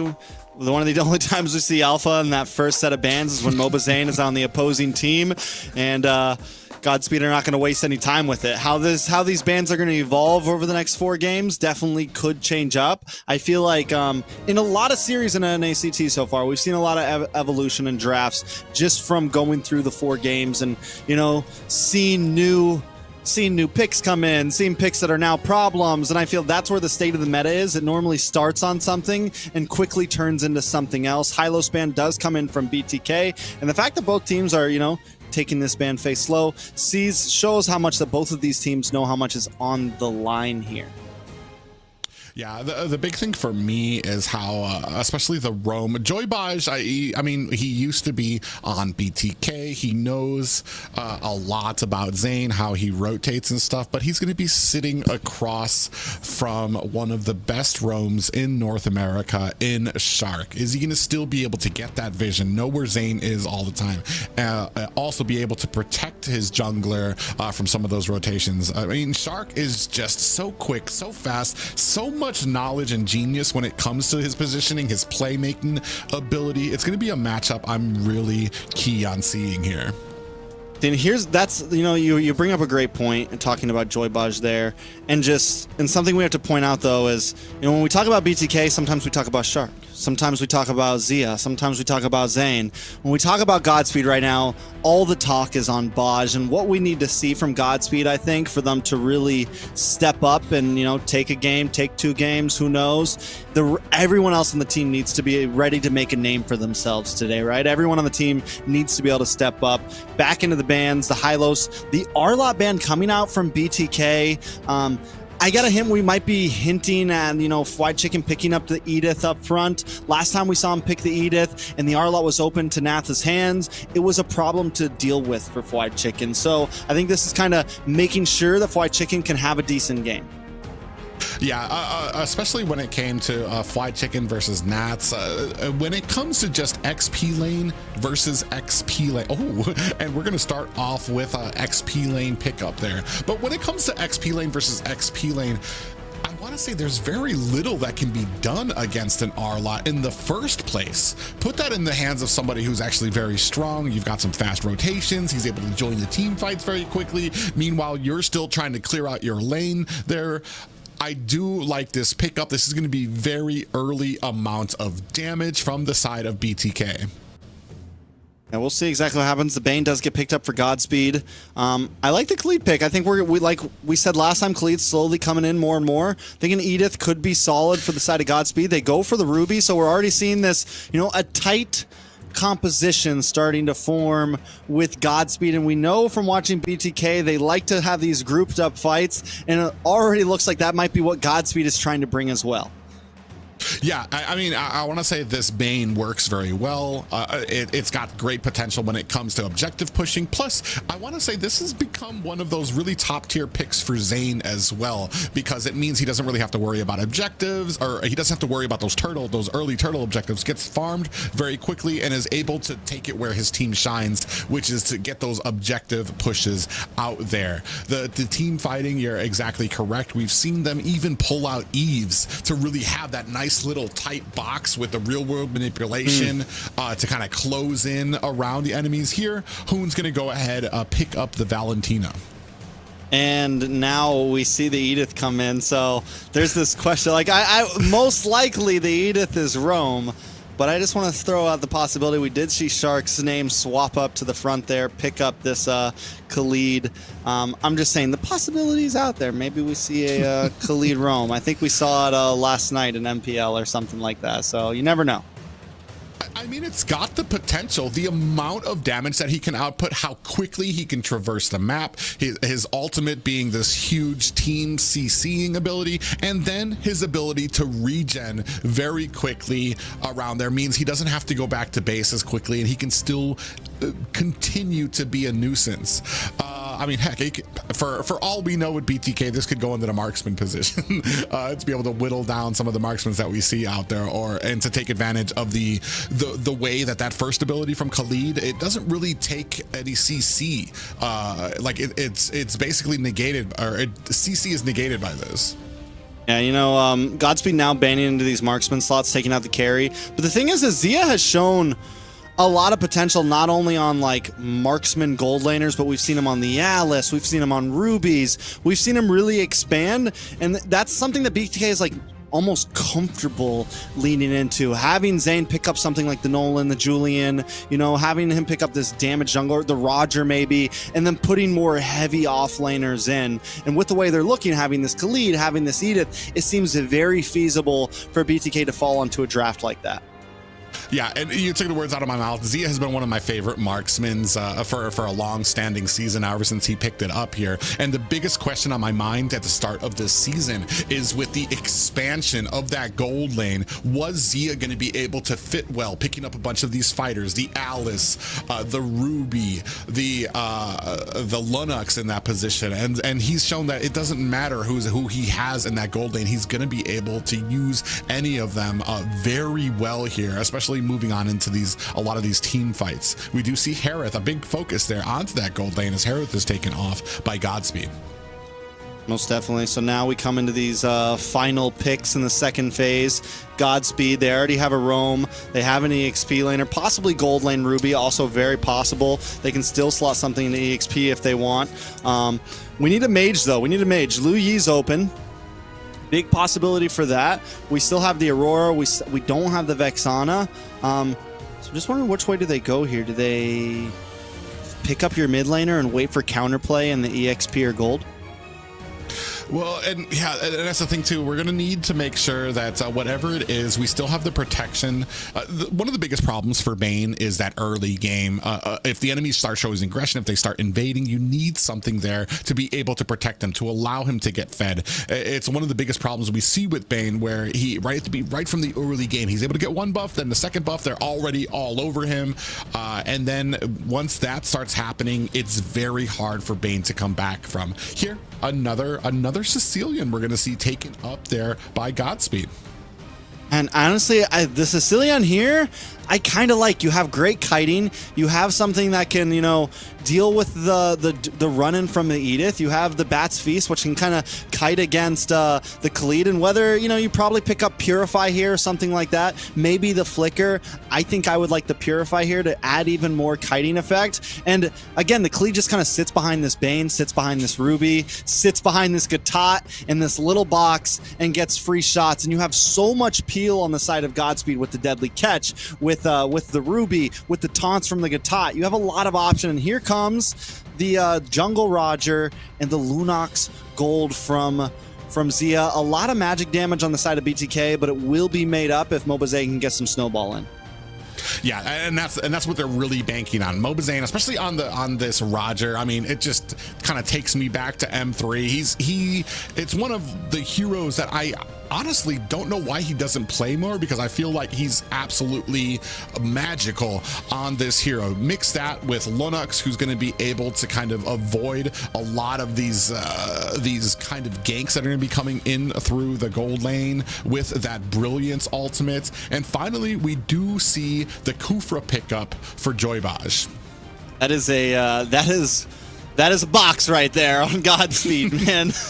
We got, so what is this? Gold lane Ruby, Gatot EXP lane, Jungle Bane, restart on the Sicilian in the mid, and Joybaj on the Kufra. I mean, there's definitely going to be some damage with the Bane. There's going to be some damage with the Sicilian, but all of that doesn't seem to really hit until mid or late game. Yeah, that's exactly what I was going to say. There's a lot of tankiness and a lot of late game potential, but have we secured? Are we safe in the early game, especially against a scaling hero like Roger with Zane? Ladies and gentlemen, we are about to find out. It's going to be the first match of the series between BTK and Godspeed.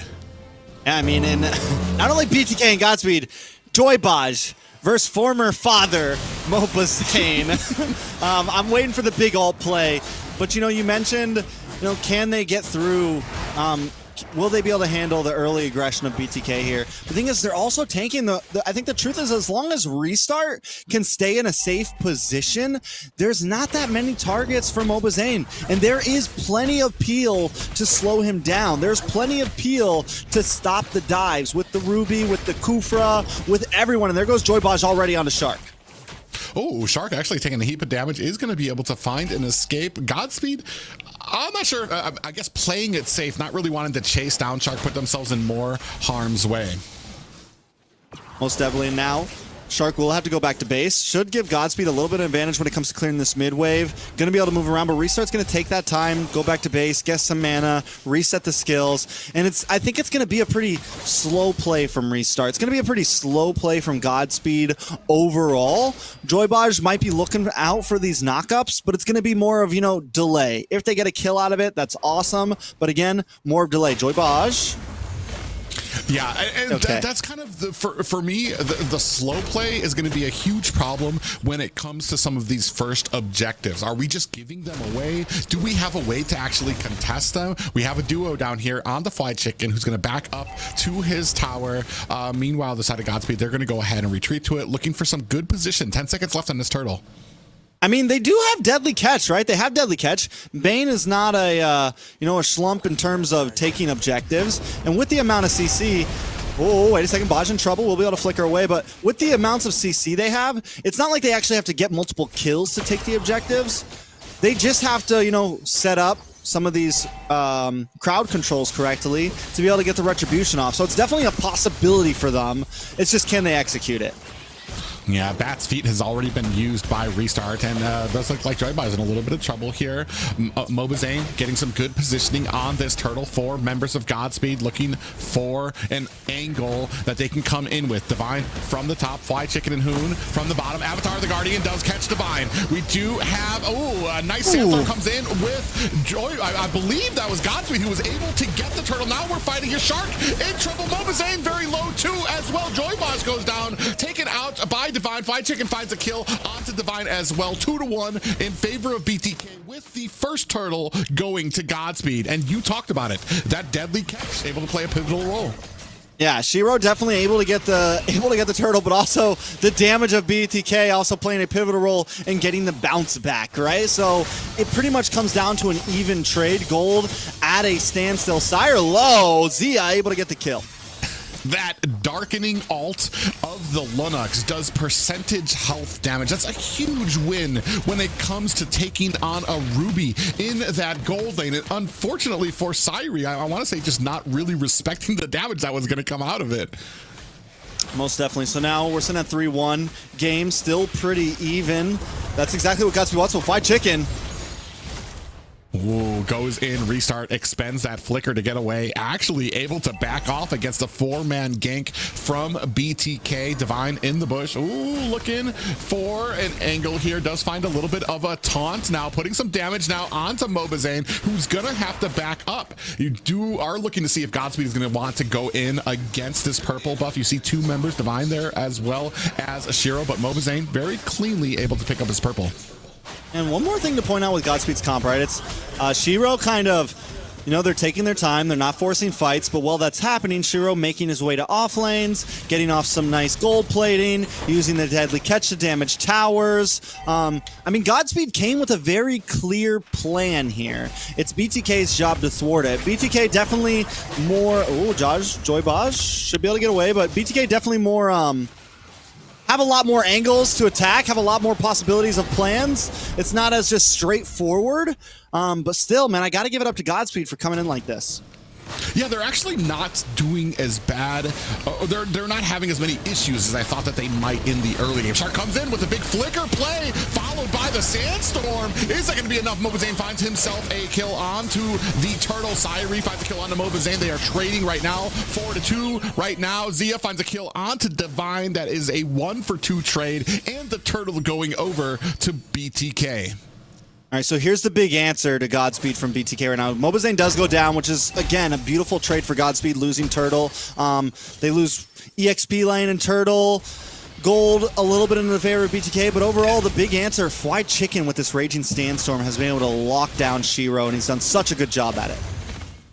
Yeah, and the one thing that I want to say too is that I want to say that Godspeed have kind of been held at bay for the Bane. The one thing that Bane really shines at is being able to take towers. And right now they really haven't been focused on that. They've actually been doing a good job of contesting a lot of these turtles, not taking too many hits when it comes to some of the deaths here. But I kind of want to see Godspeed maybe start turning their attention to these towers, because that's where Bane shines. That's definitely where Bane shines. We're restarting trouble. Able to just flick back. He's going to be able to get away. Has the Bats feast out there. Shiro comes to join him, and the rest of BTK going to go ahead and back up. I mean, Godspeed, Restart's been doing a great job of kind of getting out of the way of these. He still hasn't gone down yet, and as long as he doesn't go down, he's going to be able to continuously build up some stacks. But what we are seeing him, he's kind of staying in the middle a lot, which means he's not doing what you want them to do, you know, is which rotate to these off lanes. Joyboz, Shiro, get a little bit more involved in the macro. Oh, and just like that, those little mistakes that BTK is going to be able to take advantage of. They do catch Joyboz in the bush. He's not going to be able to use that Tyrant's Revenge to get away. All right, so 6-2. BTK slowly inching more and more ahead, and at what point does that just turn into the complete downfall of Godspeed, right? It's about a 2K gold lead. Godspeed's still in the game. They came in with this slow play strategy, but for it to work, they have to, you know, staunch the bleeding a little bit. They can't just let BTK completely escape. Oh, and from the flank, they do find a kill onto Restart. Deadly Catch is out, catches the whole of Godspeed. Zia finds a kill onto Divine. Oh, and nice. I'm offended by Syri. Pulls two members under the tower. Shark goes down, and that means that BTK is going to go ahead and be able to put some pressure, find the mid tower of Godspeed. Yeah, the ricochet from the Crab Claw Cannon gets that final hit on the Shark, so they find something. They at least get a kill, but still they lose Divine, they lose Joyboz, both of them sitting at 3 deaths right now. Shiro going into a slightly tankier build as well, and what does this mean for Godspeed here? The fact that, yes, you get War Axe, now you pick up Brute Force Breastplate, that means your scale into damage is even less. I don't know, man. Like, where's the damage going to be at in Godspeed? It's starting to look a little scary. Yeah, and especially as things start coming online for BTK here too. You're absolutely right. Brute Force Breastplate going to give him a little defense, a little bit of speed. We do have the Brilliance is out right now. Shark and Mobazane looking for an angle, not able to find it exactly, as Godspeed doing a good job of looking for that retreat without having the vision on the map of all of their opponents. Most definitely, but Godspeed still taking the more, you know, the dedicated to slow route, never forcing an engage, not really going for picks, just kind of keeping distance, keeping tabs, but they need to do what you said, and that is get a tower here and there, open up the map. Yeah, and you see here right now, we do come in with that Sandstorm. Joyboz is going to look for something here. Avatar, the Guardian, comes out. Shiro finds a kill onto Zia. The rest of BTK actually going to go ahead and back off. A concealed play coming out from Joyboz, wanting his team to kind of run up. Unfortunately, feels like Godspeed wasn't on the same page there. They kind of back up. A few of them hesitated. In goes Divine, looking for some damage there. Shark on the back, trying to get a little bit of tankiness there. Gets taken out by Shiro from the back. Mobazane coming from the flank onto Joyboz, looking for the damage. Divine in trouble here, jumps onto Mobazane, is going to go ahead and back off there. Meanwhile, Syri finds a tower up at the top. Okay, so Godspeed kind of back in there a bit. They get a kill onto Zia. Syri takes a tower. They reverse some pressure. They drop that gold deficit to only 1,000. And now it feels like they're starting to hit a spike here. We're 9.5 minutes in. First Lord is up, and we saw that they do have potential to fight for objectives in that very first turtle. We saw that they do have the ability to use their crowd control to disrupt Mobazane and give Shiro the edge. And they're going to start rushing this. Ooh, you can see here Shark is actually kind of getting backed off here. Mobazane looking, he does find an angle. Avatar the Guardian comes out, does not find any members. We do have the Deadly Catch is out as well. 10% left on this Lord. It gets reset. Mobazane finds a kill onto Divine. That is a big tanky player down further side of Godspeed. They're chasing down Shiro. Look at the damage on that Crab Claw Cannon. Yeah. Spread between Shark and Fried Chicken. It's definitely starting to scale. I feel like Godspeed maybe used a few too many ults a little bit early there in that fight, and their ults are key to taking these Lord objectives. Here comes the conceal play though from Joyboz. Oh, Shark in trouble here. Gets taken down with the deadly catch from Shiro. Shiro with the crab claw cannon on to Zia is going to go ahead and ward him back. He actually has to use his brilliance to get away as he gets taken very low. Meanwhile, Mobazane and Hoon doing a great job trying to create some macro around the map here, trying to push some of these lanes. And Shiro right back onto the Lord, right back onto doing his job. The cooldown for that deadly catch isn't too big, so he's able, as long as the fights go on, he's able to use it multiple times. There goes another one, and first Lord over to Godspeed. BTK getting pushed back a bit. Yeah, and that's just super interesting. We were talking about when this might be able to come online. They might not have the hero damage, but they have more than enough abilities to kind of force BTK back from a lot of these objectives. Unfortunately, for the side of Godspeed, they lose a tower to minions at the bottom. All right, Lay, nice pick on a Shiro. Oh! He gets taken down. Deadly catches out, finds a kill on the Shark. Joybaj getting taken down like in Pounce from Mobazane, closes the distance and taking down his former teammate. Okay, so that shows right there that Godspeed just doesn't have the burst potential yet. They can do the long haul. They can get the poke with the crab claw cannon, a couple bats here and there, but they still, I mean, because they just got the big Tyrant's Rage on a 2 of 3 members paired up with the deadly catch, and it was not enough, right? So I think Godspeed still needs to go for a bit more of these drawn out fights. Taking a look at the items, Shiro gets the Endless Battle locked in, just locked in Malefic Roar. Taking a look at Zane, also goes for Brute Force Breastplate, has Windtalker, War Axe, Endless Battle as well. And both junglers, I mean, barely a deficit between gold. It is down the wire. Yeah, really interesting here. I mean, you do have the Malefic Roar on Ashiro, so he's going to start really focusing on this tower taking ability here right now. I feel like they're as far as team fights are concerned, they do have a decent amount of CC. Restart starting to come online, however, slower is the word. He's sitting at 0, 1, and 4 right now, so he's not exactly like doing fantastic on there, but it's still he still has time while the side of Godspeed is still doing a good job of taking these towers. Definitely. So now Godspeed looking for an angle. Joybaj once again with the knock up. Oh, they find Zane. Deadly catch comes out. Zane gets eaten up by them. Shiro finding the kill there. Zia finds a kill onto Joybaj. Restart. Able to start laying down the damage. Sanguine Claws is out. Who has to run? Oh! Cannon takes down 2 of BTK. Locked and loaded, baby. Locked and loaded. Crab Claw Cannon with the double KO. Now they're going to cut lane, go for this mid tier 3. And they're online at this point. Godspeed feeling themselves. Baj with the big knock up onto ex-teammate Mobazane. And now they're going to drill it down the mid. Man, what? Man, Crab. As soon as I saw them both low, I'm like, no. Crab Claw Cannon's about to eat these guys for dinner. And Shiro doing such a good job. We were talking about when the damage is going to start coming online. You saw it there. What a great push by Godspeed. And BTK need to be very careful about these next few minutes because one more fight like that could find Godspeed pushing all the way to the core. Most definitely, and now they get position over the Lord once again. Baj doing a great job at just sitting and watch for the lock load. Target locked on. Yeah, we do have a nice little deadly catch goes out there from the side. Mobazane coming up from the bottom. Avatar of the Guardian actually gets interrupted. Divine goes down. Mobazane finds the kill there. 10% left on this Lord. Shiro looking for the angle. Able to find the Lord. And now running for the hills. Chicken is chasing. Finds the kill. Takes down the Godspeed jungler. And just like that, BTK punishing Godspeed for taking that Lord. All right, 3 for 1.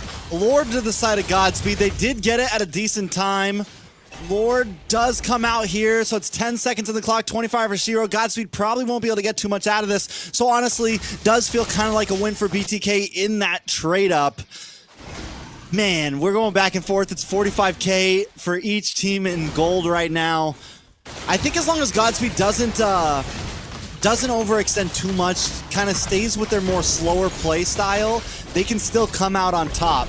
If they kind of get a little too trigger happy, that's when we see them fall off in these team fights. Yeah, another thing too is I've been noticing that some of the Avatar, the Guardians, kind of going to waste for Divine. That last one he got stunned out of. The one before that didn't, I want to say the last two before that didn't really have anybody inside of it, so we're not really utilizing it to the best of our abilities. We do have a little bit of engagement here. Zeta gets picked off there. We do have the deadly catch coming out. Syrie finds a kill on the fly chicken. That is 2 down. Avatar the Guardian into the back lines. Moba Zane putting some damage on, gets caught by Joybaj. Sanguine Claws just missed the werewolf as Moba Zane counting his lucky stars as he was able to roll out of that, but another tower taken by Godspeed. Baji Boy has just been hitting him one after one after one, and now another knockup pushing him back. Yeah, and down goes the ultimate from the Bane, able to pierce into the base of BTK. That is a high ground down at mid.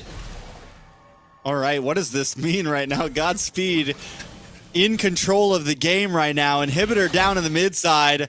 BTK on the ropes right now.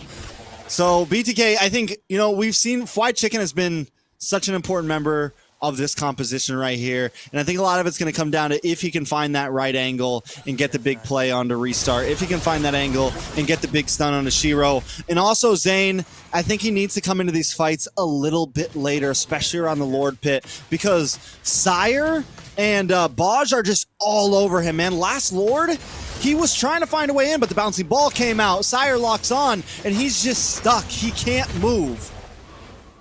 Yeah, and that is a huge issue when it comes to these objectives too. And then you're kind of talking about coming in when Joybaj still has that. Oh, we do have a concealed play coming in here. All 4 members kind of trying to chase down Hoon, using that dash to get himself to safety. Is going to use the deadly catch for the disengage. Meanwhile, BTK sees this as an opportunity, looking for a possible pincer move, the flank onto the side of Godspeed. They decide against it. Now the Lord is up.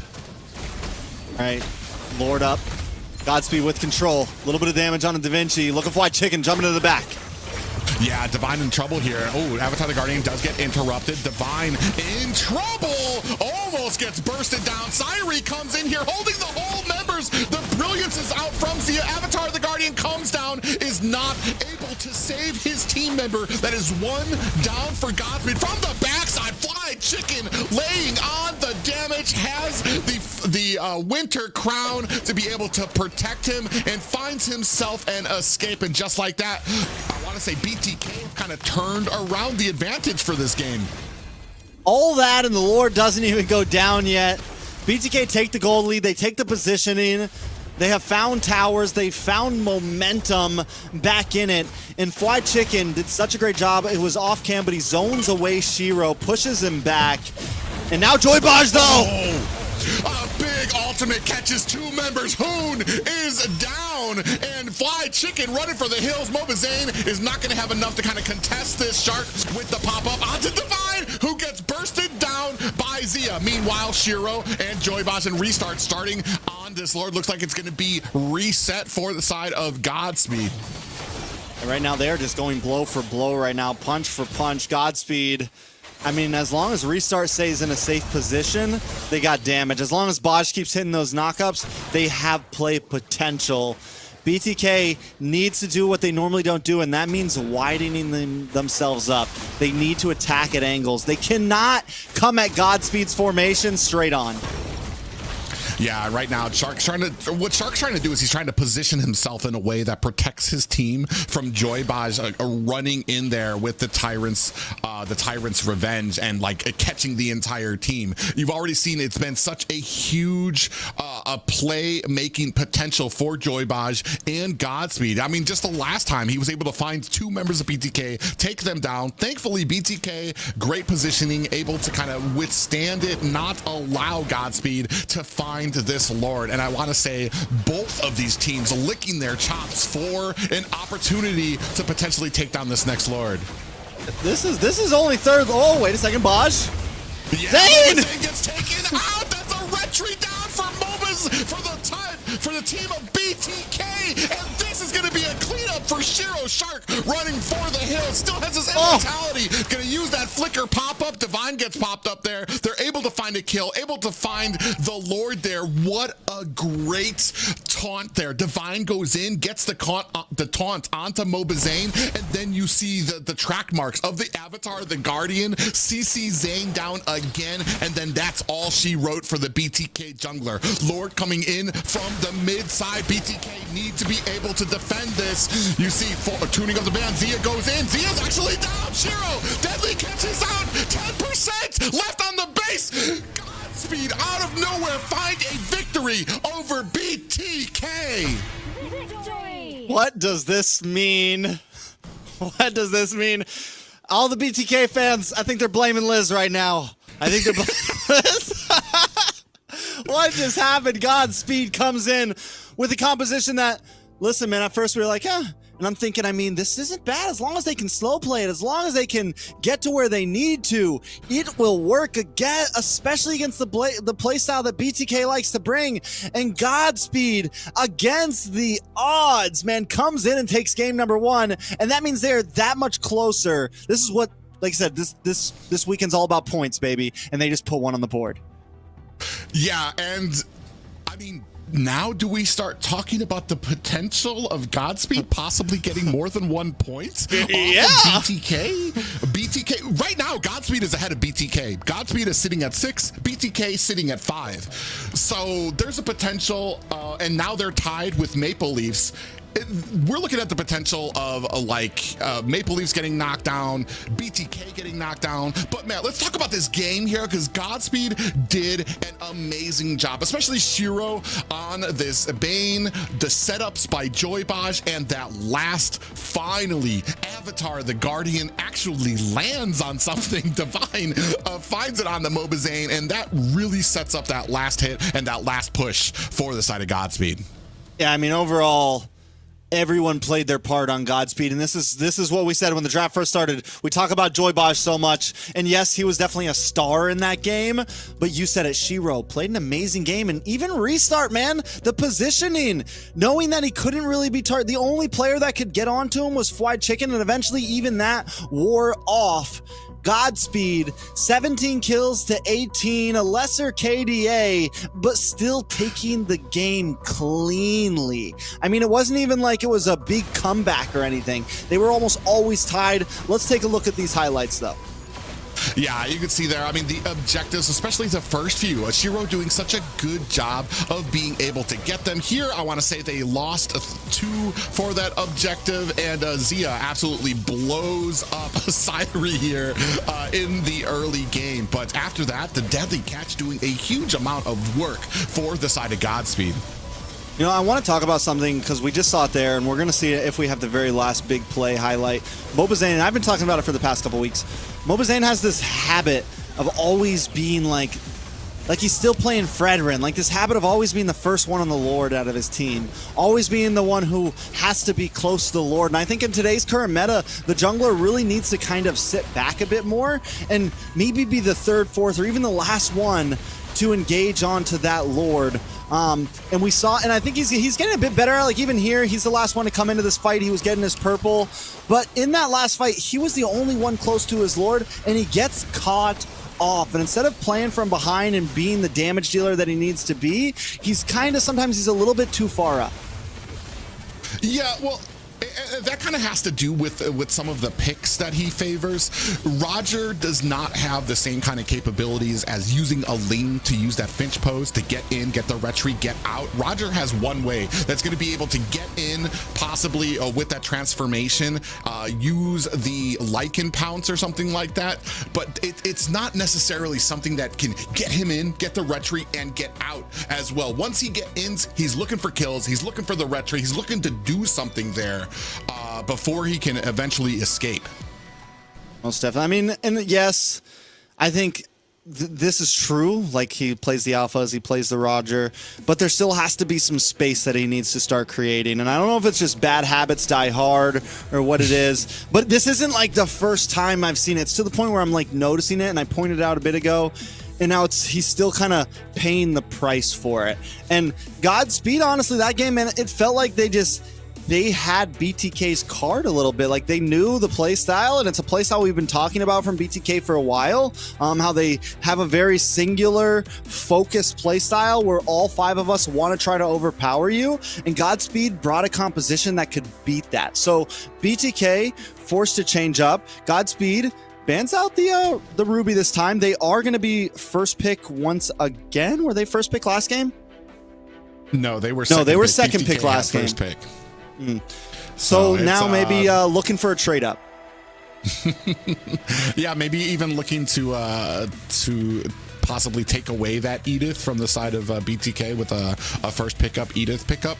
I don't want to say like either of these teams usually tries to favor those assassin first picks. They usually like to get that flexible, you don't know where this pick is going type of situation that BTK have to answer to, rather than getting a pick and then allowing BTK to have some type of counter or reply to it in their next 2 picks.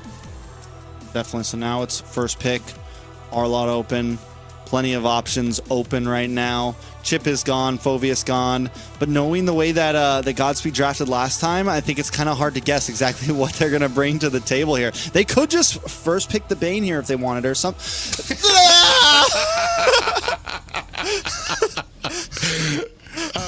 You're obviously ahead of me by 5 seconds. No. Oh man, what a pickup! What a guess! I mean, it worked out for them. Not just that, but it's something that that Zane usually likes to try to lean on, and they had such success with it. So why change the formula with something when something is actually working for you? I'm like, that one's gonna haunt me right there, man. All right, BTK, what do you guys do? I think go for the R-Lot, man. Don't get me wrong. I think the Khalid was very good, but I think an R-Lot will do it better if Godspeed wants to bring that grouped up strategy. You can dash through, you can proc a lot more of those passives, and you can get that big final slash off. White Chicken, though, going to get the Gatot. And last week, his Gatot, I'm not going to lie, did not fare too well. It just seemed a little off. It seemed a little like maybe he wasn't really comfortable on it yet. Hopefully, it looks better this time. Yeah, and hopefully, especially because right now BTK kind of needs to be able to answer back to Godspeed here. Needs to be able to answer back with some of these objectives, especially I want to say for a draft from Godspeed last game that did not look favorable. There was a lot of tankiness, a lot of mid to late game damage. I was wondering where they were going to be able to get kills from, how they were going to contest objectives, and they were still able to kind of hold that line until their power spike came on, until restart was absolutely just raining damage down onto them. So, I mean, it just tells that there is another level to Godspeed here that we have yet to see. And here, they're going to go ahead and pick up the Khalid for themselves. Yeah, and I mean, it works, right? I mean, it's definitely, it's still going to kind of supply the same thing, except this time they'll have a little bit more dive. I'm wondering now, I'm already thinking down the line, what does Baj go? Does he pick up the Kufra again? I mean, he played so well on it. He played so cleanly with all the dashes that BTK is bringing right now. It could still work. At least Zia this time will get a solid marksman that he can really dance around with. I like Zia on this Claude. I think it's clean. As long as White Chicken can perform in the Gatot, the composition is still very nice over on BTK.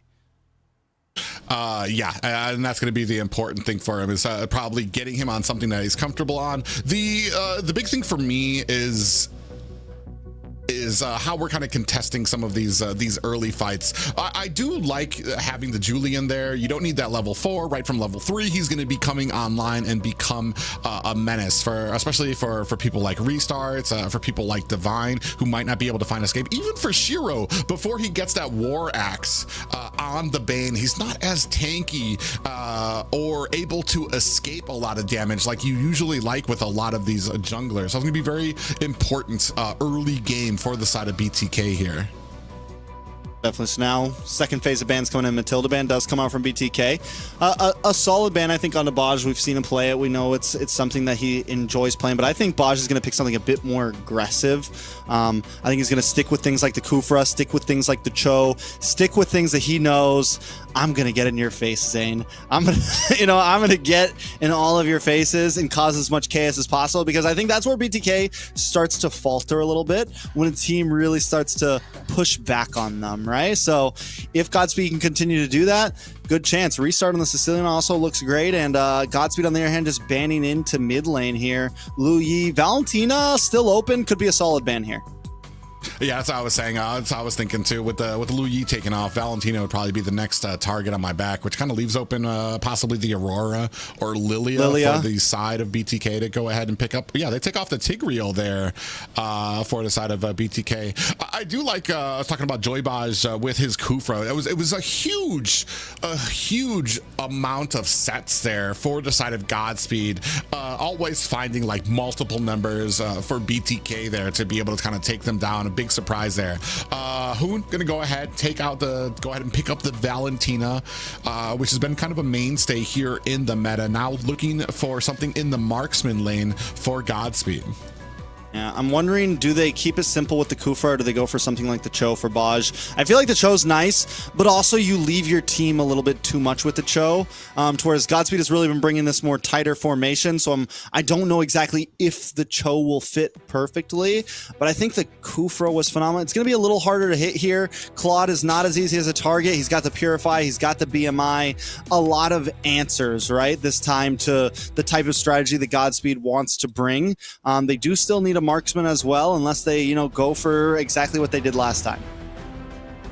Down to 0 seconds. Ooh, we're gonna go with a very late game marksman here. Cyrie's gonna have the carry, a lot of that true damage. I mean, it'll work well against Garakacha. I just kind of question it. Like usually I like the carry against those big, heavy, tanky type of compositions that you have in the late game. It helps you kind of burst it down. Here you've got a lot of mobility, you've got a lot of CC, you've got the taunt from Fried Chicken, and with that you've got the burst potential that could potentially take carry down, who needs to get a little bit closer than most people do during a lot of these engagements. The Kaja carry combo though is vicious, right? It does definitely have potential. Definitely a lot of positives. Very different strat than what they brought last time, but a little more, two-dimensional. It's not as straightforward. They have a couple more outs this time. It's not just all the damage of Shiro and Restart. Everybody can kind of play a part here. And I do like the fact that Godspeed brings something different in game number 2. It's like, okay, we beat you with this game 1. We know you're going to be ready for that this time. Let's try something else. Yeah, and that's a big thing here. Actually, Fried Chicken actually swaps it out. Shark's going to be on the Garakacha. Fried Chicken's going to be on his comfort pick, the Edith. We're going to see if this has maybe a little bit of a change for him now that he's on the Edith instead of a Shark. See if that brings upon a little bit of a different result here versus Godspeed. Yeah, most definitely so. It's game number 2. BTK behind right now. BTK's fighting for points right now. Didn't think we'd hear that one this season, but here we are. Godspeed with the lead, and it's Godspeed, baby. Yeah, BTK looking for revenge, looking to answer back at Godspeed, who took a surprising victory in the first game. We're going to see if there's going to be any differences here in how they handle the second. All right, so Mobazane this time on the Julian, different than the Roger. Maybe currently more meta than the Roger. They will have a little bit of CC on their jungler plus damage, so I like it. Zia, we mentioned Zia too. Going to be a bit more fast moving, going to be much harder to pin down, but Zia goes for the sprint on this Claude. Not the most popular skill to choose. Normally it's something like the Purify, but I guess Zia just wants to be fast. that just kind of shows possibly just more confidence he has in his ability to kind of kite and get around a lot of these abilities on the Claude right now. Yeah, because I agree. I think the Purify is kind of like more favored, kind of like, because I think a lot of players just assume eventually their number is going to be up. They're going to get caught, and you're going to need to have that Purify there. We do have a pause going on right now, but I mean, first thing I notice is the clearing potential coming from that Julian. Very quick with Mobazane there. He's already cleared out his orange buff, and I want to say Shiro's still working on his orange. And you know, seeing that sprint on the Claude makes me think that maybe BTK is going to come into this game with a bit more macro orientated, right? Maybe go for split pushes a bit more, especially after seeing the Bane, after seeing the playstyle of Godspeed last time. Even with the slight change up of Kaja and Carry, it is still, you know, we want to look for team fights. We want to try to get these pickoffs. We want to kind of do the same thing we did last time. So BTK immediately, okay, let's try something different. This time, let's have Zia maybe hover on these off lanes. Have Zia be the one to cover long lane when it's time for Lords, things of that nature, so that Zane can kind of hang out by these objectives. Yeah, it's going to be interesting to see. I want to say both of these, you're looking at both marksmen who kind of do come into a little later, come online, both looking for the Trinity build. I do think that Claude favors a little bit more. He doesn't exactly need 3 items to do a decent amount of damage during team fights and things like that. So, ooh, 4-man down here by Divine, who senses a little bit of a flicker there, gets tossed up, and that is going to be, Divine actually able to flicker back, get his healing on, and that goes an entire gank attempt from BTK. Okay, good job for Godspeed right there. They do lose the turtle, but it could have been much worse. Shiro doesn't even really, one good thing Godspeed, they didn't really fully commit onto that turtle. They made sure they were still jungling, they made sure they were still doing things. BTK does take the lead, but now Zia maybe in a little bit of trouble. Or pushing him back. Zia's going to go ahead and use that Blazing Duet to try to clear out some of the minions, pushing back Joy Baj and Sairi. Luckily, he saw the Joy Baj was actually level 3, didn't have that Divine Judgment, so there was no fear of him getting pulled into tower there. All right, so what's the plan from here, right? Does Godspeed, I think, same as last time, they just kind of take it slow. As long as they survive those ganks, as long as they don't fall way behind, they're still very much in this game. BTK, on the other hand, we just saw it. They wanted that early game gank. I think BTK, with Mobazane on the Julian, it might not be a bad idea to, you know, maybe be willing to get a bit more aggressive. Because I do still feel like Godspeed has a better late game. Oh, they go in. They're looking for the Divine Judgment onto Mobazane. They don't find it. Avatar the Guardian is out, catches 2 members of Godspeed. Joybaj in trouble. Oh, an IMU. Divine Judgment comes out from Hoon. That's going to be able to take down Divine. Mobazane finds a kill as well. That is an 0-2 right now for BTK. Little bit of a mess up there, right? Bosch tries to flicker in or dash in, get the ult off, unable to really pull anyone back, and then Shark is just there with the AOG slamming down on Godspeed escape. This time BTK, oh! Big damage from Hoon. Catches 2 members there. Shiro in a tough spot there, watching Joybaj get taken out there. Shark now becoming a nuisance here, trying to grab the aggro of this purple buff right now. It doesn't stop the health. It doesn't reset the health on those anymore. I remember when it did, and that used to be a huge problem when you had those invades. All you had to do was reset the aggro on those buffs, and you had to restart it all over again. I mean, at this point, the BTK just keep up this aggression, right? I think last time when they had a small lead last time, maybe they should have gone a little bit harder. Maybe they should have pushed in a little bit more. And it looks like that's what they're doing this time. And Godspeed not having Baj on that chunky roam is starting to show some cracks. Yeah, and it's becoming a little bit of an issue, especially because the setting potential. Joybaj went in, you talked about it before, went in for that Divine Judgment and got stunned. Wasn't able to pull back here, but we're now going to go ahead and take a look at some of the items. And taking a look at the items, Shiro just locks in War Axe. Taking a look at Zane.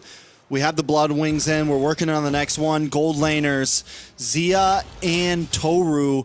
Zia leading a little bit, about 400 gold. Just got in the Scythe, but wait, big fight in the mid. Yeah, big Sandstorm comes out, from Divine. Is that going to be enough? A little bit of a CC goes on the BTK. Look at Divine trying to chase down Mobazane. Might have gone a little bit too far. Shark there to fend off the assault. Meanwhile, Zia finds himself a tower. And that's the big kicker there, right? BTK loses nothing. Mobazane gets away, but they still find a tower in the top side. Godspeed so much devoted to that fight. BTK takes advantage of it. And Godspeed already starting to kind of hit this big group up, right? 4 members in. And like I said, if Zia can kind of play these off lanes and BTK is okay with that, BTK can win out in the macro here. Yeah, oh, look at the damage already. Walks into the wrong bush. Mobazane is waiting, finds himself a target, but now it's a sandwich. Divine looking for the stun. Mobazane gets hit with it. And the ultimate coming out from Bane. That might be all. Might be all of it for Zia, who gets taken out by Joyboss just like that. Godspeed turning this around on BT. Just like that. And I thought Zane had himself a clean pick off. Godspeed are there to answer. Yeah, 2 for 1, and not just any 2 for 1. You get Mobazane, you get Zia, you get the 2 heroes that are kind of scaling right now, and they're going to find a tower in it. So a great come up for Godspeed there, evening out the gold pretty much right before Turtle 2. So this could be a great step in the right direction. Yeah, Divine comes in there, putting a little bit of damage. Fly Chicken finds a pop-up onto 2 members. Not much else. Sairi starting on this turtle. Restart. Oh, we do have the deadly catches out. Shiro able to find the next turtle as well. A tie game right now, despite 2 kills in the up for BTK. And that deadly catch is just so clutch, right? Because, oh, wait a second, Divine Judgment. Fly Chicken's gonna have to use that Primal Wrath, still gets the shielding from it, and is able to find himself an escape. And that's the combo I was talking about, right? The Divine Judgment paired up with the Speedy Light Wheel is essentially a death sentence for anyone right there. A little bit of damage from Zane, though. Oh, yeah, he's trying to focus on Siren, who gets caught by the Avatar of the Guardian. Mobazane goes down. Shiro finds the kill there on the back end. Shark looking to make them pay, but the running speed from Godspeed as they disengage more than enough to go ahead and find them and escape. Sire for the price of Zane. I mean, it's a good trade at first, but eventually that trade isn't going to be as valuable. They need Sire to scale. They need Sire to get these 3 items locked in, and especially since Zia's just having the time of his life on the other sides of the map right now. It's definitely going to be a problem as this game moves into the 10+ minute mark if Sire cannot get completely online. Taking a look at him, all he's got is the Scythe in right now, to whereas we take a look at Zia, he's got DHS, he's got Scythe, he's even got a little defense there for good measure, just to make sure he can take that extra bit of damage. So that's going to start to show as this game moves forward. Yeah, and especially with what a Claude can do to an enemy team when he starts getting those items. Like, you're talking about damage that isn't just a one-person focus. It's going to be able to spread onto the entirety of the team to points where Shark, where Hoon, where Mobazane are going to be able to come in and finish the job. Joybosh catches a pop-up, checking the bush. The rest of BTK disengage back to their tower. All right, let's take a look at it. BTK still kind of playing these off lanes, looking for more pressure on the top, letting Zia bring those minions down. Baj, though.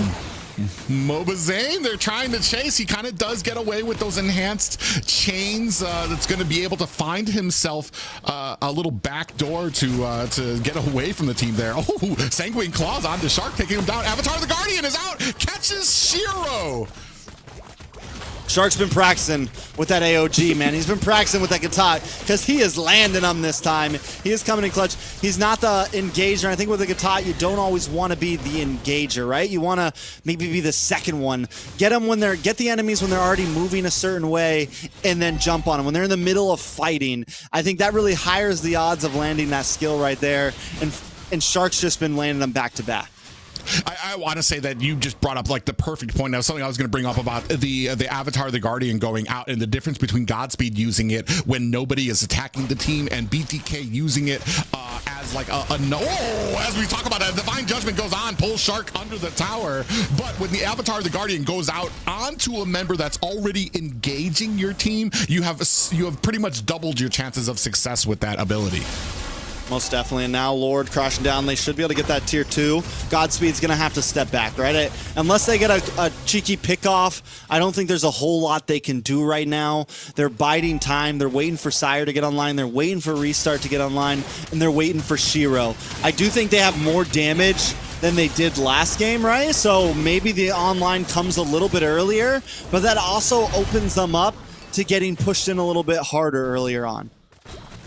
Yeah, I want to say when it comes to right now, Restart, I mean, we're at the 10-minute mark, and I want to say Restart is a lot more behind than he was the last game, because I'm seeing him connect with his damage, but it's really not. Oh, Divine Judgment comes out there, catches Mobazane, all the damage onto him. Joybosh does find the final hit there. That's going to be Mobazane down, but still 91 seconds next to the next Lord, so I want to say not too bad for BTK, as they'll still have Mobazane up for the next Lord.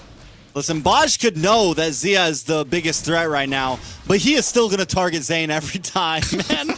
I mean, like, it's like, if I can't get Zane, I'm not engaging right now. And you know, back in the day we used to say any team that Zane was on, you bully Zane, the rest of the team starts to crumble, right? You get in Zane's head, and the rest of the team starts to crumble, and that seems to be Baj's strategy right now. Yeah, and actually goes to find himself another Divine Judgment to flicker out by Fly the Chicken. Shiro going to go ahead and put the final touches onto that mid tower, doing a great job trying to macro up for his team. 32k to 34, favor to BTK. All right, Godspeed slowly kind of pushing back. I mean, BTK still has a nice gold lead, but we are starting to see Godspeed output a little more, a little more, a little more. It's looking very reminiscent of game number 1. And I mean, at what point in the clock does that really change? When does it flip for Godspeed? And does BTK still have a chance when they get into late game? I mean, they do have set potential, right, with Shark, and they do have plenty of macro potential with Zia. It just doesn't seem as easy for them as it could be in 5 minutes for Godspeed. Yeah, I mean, right now, 8 seconds on the clock. A good positioning for BTK here, and that's the difference right now for Godspeed and BTK. BTK have a firm position. Godspeed need to force their way in to be able to kind of find an angle, and they already know nobody's near, so they're going to be able to burst this down. It's just Divine there who's going to be taken for a little bit of a ride there with an IMU Divine Judgment. BTK, a very clean take of that Lord.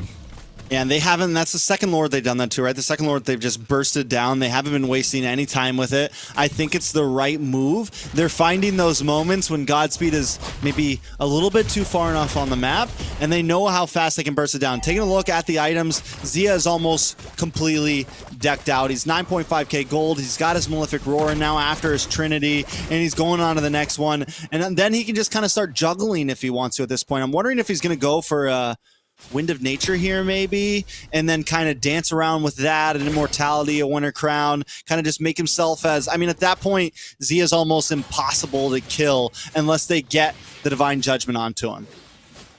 Yeah, and he's about a 2k gold lead over a Sairi right now, who is yet to kind of come online, sitting at 0-2 and 3, hasn't been able to find the angles, hasn't been able to get close enough to actually deal out that damage just yet. Lord coming up at the top line. We do have the Deadly Catch out, but this is going to be the wraps for that top tower. Now starting to put the pressure onto mid, the entirety of BTK. Moving as a group, Joybosh comes in with the looking for a Divine Judgment, doesn't land it, unfortunately for him. And now Avatar the Guardian deep into the back line. BTK dives in onto Godspeed, but now look at the tower damage going onto them right now. Mobazane gonna have to use those enhanced chains to find himself an escape. 0-6 to 0-8 in favor of BTK. And Divine hits a beautiful Raging Sandstorm flicker there to stun down onto Mobazane, to stun down onto some of that back line, and that opens up for the rest of the door to secure that kill onto Fly Chicken and secure that kill onto Hoon and gets them all stuck under that tower long enough. So, I mean, everyone on Godspeed, man, has just been kind of stepping up to the plate, and what we thought was possibly going to be a 4-0 is a very even game. Yes, BTK, I mean, they're winning this one. They're taken an inhibitor. Godspeed down to nothing but 2 towers, but there's still a lot of play potential. BTK, I think, needs to wrap things up. There's 38 seconds for this next Lord. They need to make it count. Godspeed, on the other hand, I think needs to think about positioning here and finding a good spot around this Lord before the Lord is up. Yeah, and that's the biggest thing too. You don't want this to start coming down to a 50-50 chance where both teams have max items. You want to finish this while you have the advantage. Right now, BTK, despite some disappointing plays, still have the advantage firmly in their position. Godspeed doing a good job now, starting to set up for this next Lord. All right, so let's see how things turn out. Godspeed does have positioning over this Lord. Shark trying to come in. I mean, I think Zia honestly should just play long lane at this point, man. They shouldn't even try to force this Lord. Play the macro. They have more speed. And you can see Zia kind of like playing with it. Like he's moving back. He's coming back in. He's like, do you guys need me? Should I go? We need some decisiveness from him and the team. Yeah, and here's what's going to happen. As soon as he shows himself at this bottom lane, I want to say Godspeed is going to probably look at this as an opportunity to maybe go in. They're still kind of being a little hesitant here. Oh, we have a conceal play well into the back line, led by Joybaj. They don't find anybody on BTK, but they do find themselves some positioning that might actually shock Mobazane or Fried Chicken if they go up there a little too hesitantly. And that's a dangerous spot. Fried Chicken walks right into it.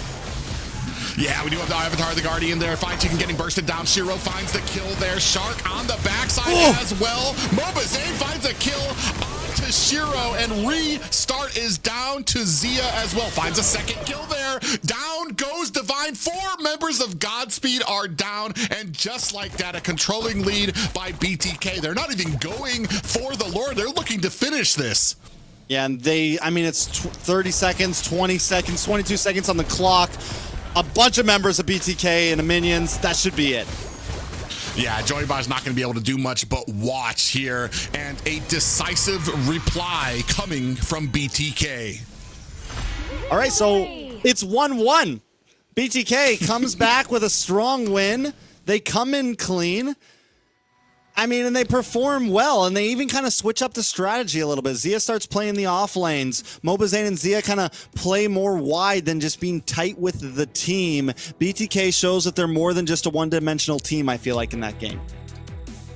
Yeah, and even with the advantage there, I want to say the gank coming out from the side of Godspeed there, BTK still able to answer back because the person who was getting ganked was Fried Chicken, has a lot of that tankiness, had the Thunder Belt there, was able to withstand the damage while the rest of his team answered back. They didn't even focus on the Lord. 0-7 to 12 in favor of BTK here as we take a look at some of the damage stats. Yeah, taking a look at some of the damage stats. Mobazane actually dominating with 49,000 over the team. Zia closing in behind that, and I got a feeling that gap was going to close more and more and more as it moved forward. And taking a look at Godspeed, man, the big problem was Toru, man. Sire was never really able to get online. Damage taken, Divine as well seemed to constantly be the one to jumping in, and I feel like Joybaj is a little bit better at that, and they needed Joybaj to be that more set, group set worthy roam instead of just a single focus down roam. Yeah, and not just that, but sometimes the targeting doesn't really benefit BTK. They were starting to find some of the tankier players on the side of BTK, even sometimes finding Shark, which is not, I mean, you take down Shark, but you waste all of your abilities to take him down, and then the rest of BTK closes in around you. Definitely, I want to say a different play style there from Joybaj, and I'm not sure how much it really benefited the team, especially in some of those team fights that we saw there, as we take a look at some of these highlights. Yeah, taking a look at the highlights, this is early on in the game. BTK immediately gets a huge lead in the beginning there. I mean, they're leading 4-0, and then we start to see Godspeed come back. They get the kill onto Mobazane, and they really start to focus down onto Mobazane. Joybaj just continuously targeting him, even up here at the top once again, trying to take down Mobazane. They lose Sire for the price of Mobazane, which at this point, 7 points in the game, I feel like it wasn't worth it as much then. I think they really needed to start switching gears about halfway through that game and focusing more on Zia than focusing on Mobazane. And that might have been the downfall. That might have been where the mess up was. Either way, BTK has enough of the lead, and they're able to take themselves to the victory. Here's the big last fight. And Divine does a beautiful flicker sandstorm, gets the big stun, gets everything they want, but it's still not enough. Yeah, and I want to say like a big difference there when it came to those AOGs there from Shark is catching 2 members every single time, 3 members sometimes, able to get in there and then grabbing the aggro from all of them. A great job by the whole of BTK there. And so I think now it's time to talk about the curse that you put onto BTK at the beginning of this cast, saying that they need that 4-0, that they need to show that dominance. I mean, I'm just saying, man, it's the cracks are showing. I mean, we all know you never count BTK out, right? They've proved so many people wrong so many times, but Godspeed just proved a lot of people wrong, taking game number 1 and making this a tied game. It's 6-6-6. I want to go back to another prediction I made. All Godspeed has to do is get 2 points. All BTK has to do is get 2 points. And that raises the probability of Maple Leaf getting knocked out by a whole lot. And well, I mean, one team here is going to get 3 points. So no matter what, or well, no, you don't get a point for game 5. 3 points. You don't get a point for game 5. That's just the decider. That's the winning. Oh, that's the winner decider. So yeah. You only get 2 points. Game 5 is just to see who wins the draw, pretty much. Well, I right now it's Godspeed need to kind of pull it together. This is the kind of the difference we see, and what we were talking about before, when a team takes a loss, whether they can bounce back from it, whether they can get it out of their head. We saw from the first series here, Maple Leafs had a huge issue as soon as when they took the loss. They were able to find some signs of life, but just not able to get that W in their corner. Here, BTK takes a loss. They've been in this position many times before, so it's not something that's completely different to them. Able to regroup, focus on their strategy, redo their composition, and came back very strong, get themselves another W to tie this from Godspeed. Yeah, so I'm wondering, like, does Godspeed just kind of go back to that initial game 1 strategy, double fighter off lane, create the box, let Baj be that roam? I mean, I guess they can still test out picking up a gold laner, like still go for the gold laner, but I really think Baj having a dive worthy group set roam is going to be huge for this team. Someone that can really, because Baj has the ability to make a play to change a game, and I think that's the type of hero he needs to be on.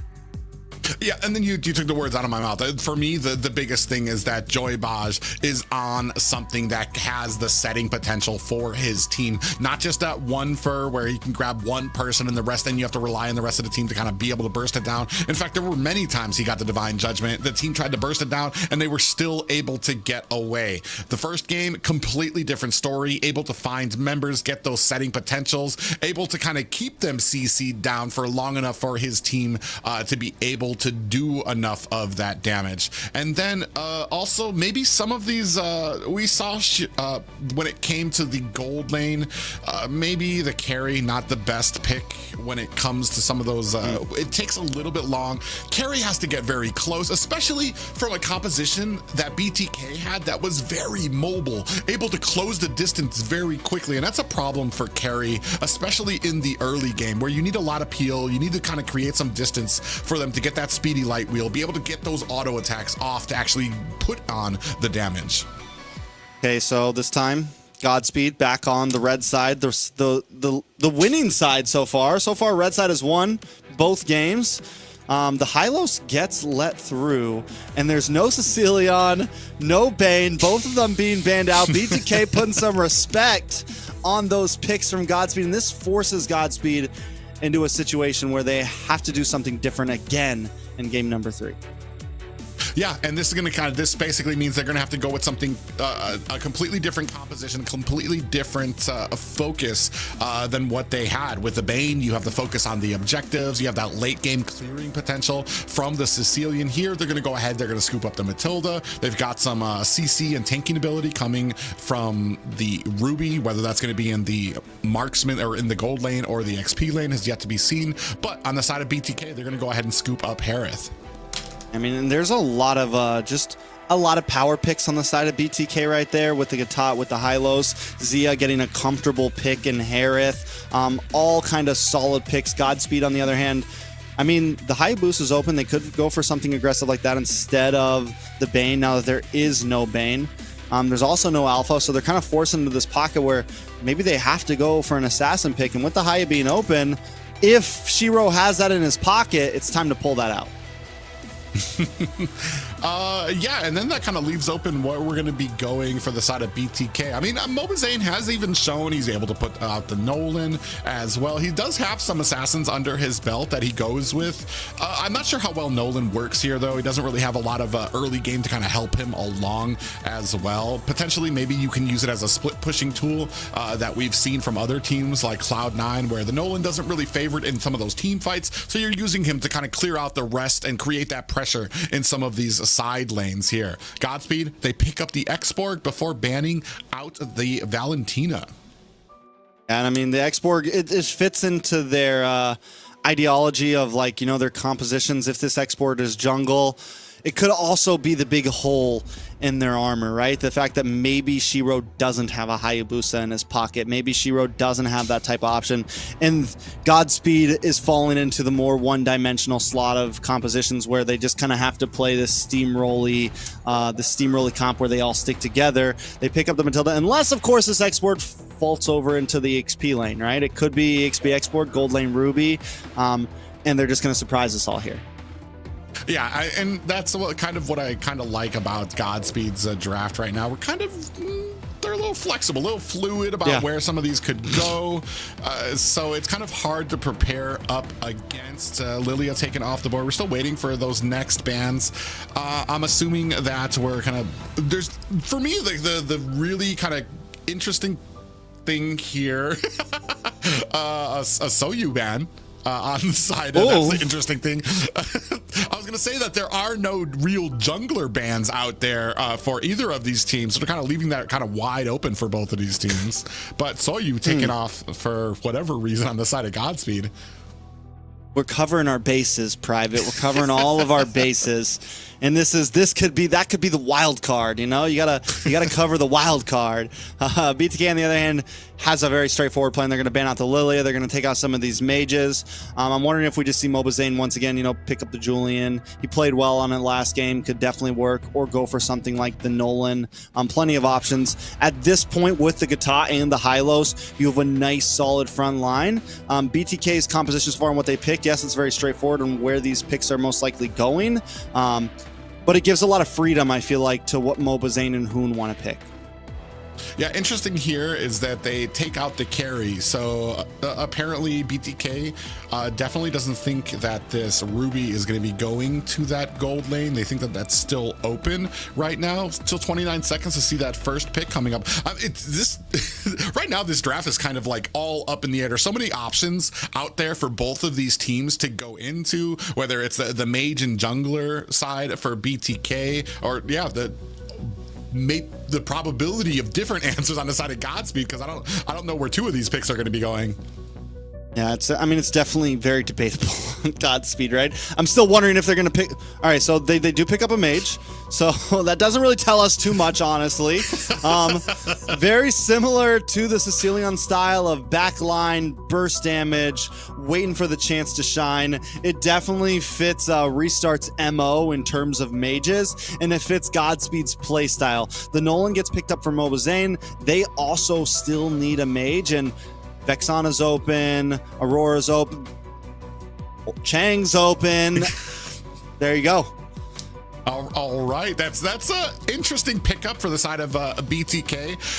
I think I'm flashbacks. Really Remember last time who picked up Chang? Leaning into the Gatakacha and the Hylos kind of running into the front line, getting an immense amount of CC, the taunt coming out from Gatakacha as well to kind of hold them steady while that meteor shower goes out, and Hoon just switched with Shark. Oh, okay, they switched back. I was about to say, man, they're killing me here. And we pick up the Fanny for Shiro. Okay, so they do slot the X-Borg into EXP. They slot the Ruby into gold. They go back to kind of very similar of the playstyle of what they brought in game number 1, except this time instead of the more stable, solid, just walk with your team Bane, you have Shiro on the Fanny. I think we saw Shiro on the Fanny last week, and it did not live up to my expectations. Hopefully this time Shiro proves himself. Yeah, there are a few things that happen depending on how well. I'm very interested in this early game right now to see how well it goes for Shiro, because that's going to tell the story of how well this Fanny is going to perform throughout the game. But ladies and gentlemen, 1-1 apiece. BTK taking on Godspeed. Their future in the playoffs up for grabs. Yeah, a lot on the line for both of these teams, honestly. And we can no longer say just for Godspeed or just for BTK. Both teams need more points. Both teams have an opportunity to steal second place here. So anything can go. Like I said, last week I saw Shiro on the Fanny, and there was a couple weird cables. He just felt a little slow on the Fanny. This time, if he wants to keep up, he needs to step up the pace a little bit. He needs to make sure he's landing all of those cables and be as aggressive as he can. Especially with Hoon being on this Chang, Hoon has no big flicker, right? I mean, he has a flicker, literally, but the hero itself doesn't have a flicker skill. So there's a lot of opportunities to catch Hoon off guard in this game with the Fanny. The only other thing here too is with Hoon on this Chang'e, you have a little bit of pressure to potentially be stealing a lot of those purple buffs from the side of Godspeed. Chang'e can throw out the meteor shower. It can pretty much one-hit those buffs very quickly. So it's something that Godspeed's really going to need to be aware of, especially kind of the threat coming from mid lane for a player or for a character like Fanny that really depends on the purple buff. And finds the kill onto MOBA Zane just like that.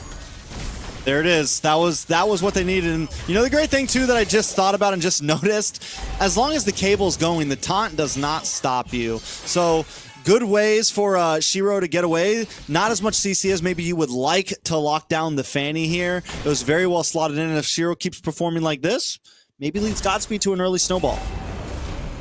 Yeah, and just a great start for Godspeed. I mean, just keep on going with that. Shark coming in there. It grabs the aggro from the purple buff here, just trying to be a nuisance on this Gatakacha. The rest of the team not really pent on trying to help out Shiro, who needs some help here. He's getting his purple buff kind of stolen here. He's looking to get him to expend that retribution so that this next turtle won't be a problem for BTK. I don't believe he used his retribution, so he's still going to have that up and gets the turtle.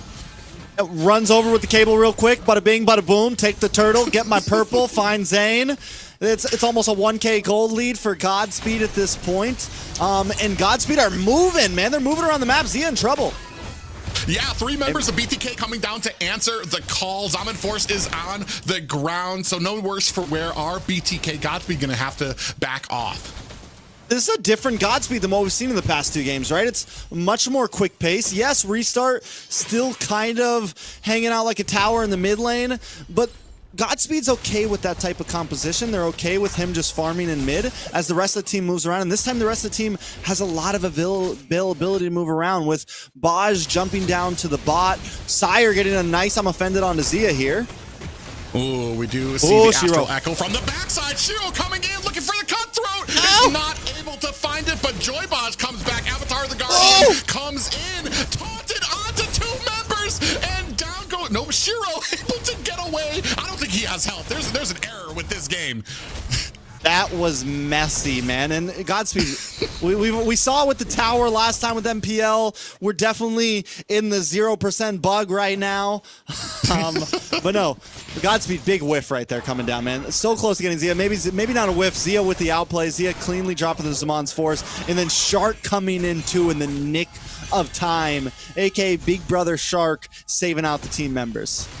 I mean, in fairness, Godspeed, I would have expected them. I thought they were going to take a death there, especially that Avatar the Guardian going in on 2 members who were under tower. So that was very, very lucky for the side of Godspeed, as they were able to disengage still, even with that, I want to say, that little recoup from the side of BTK.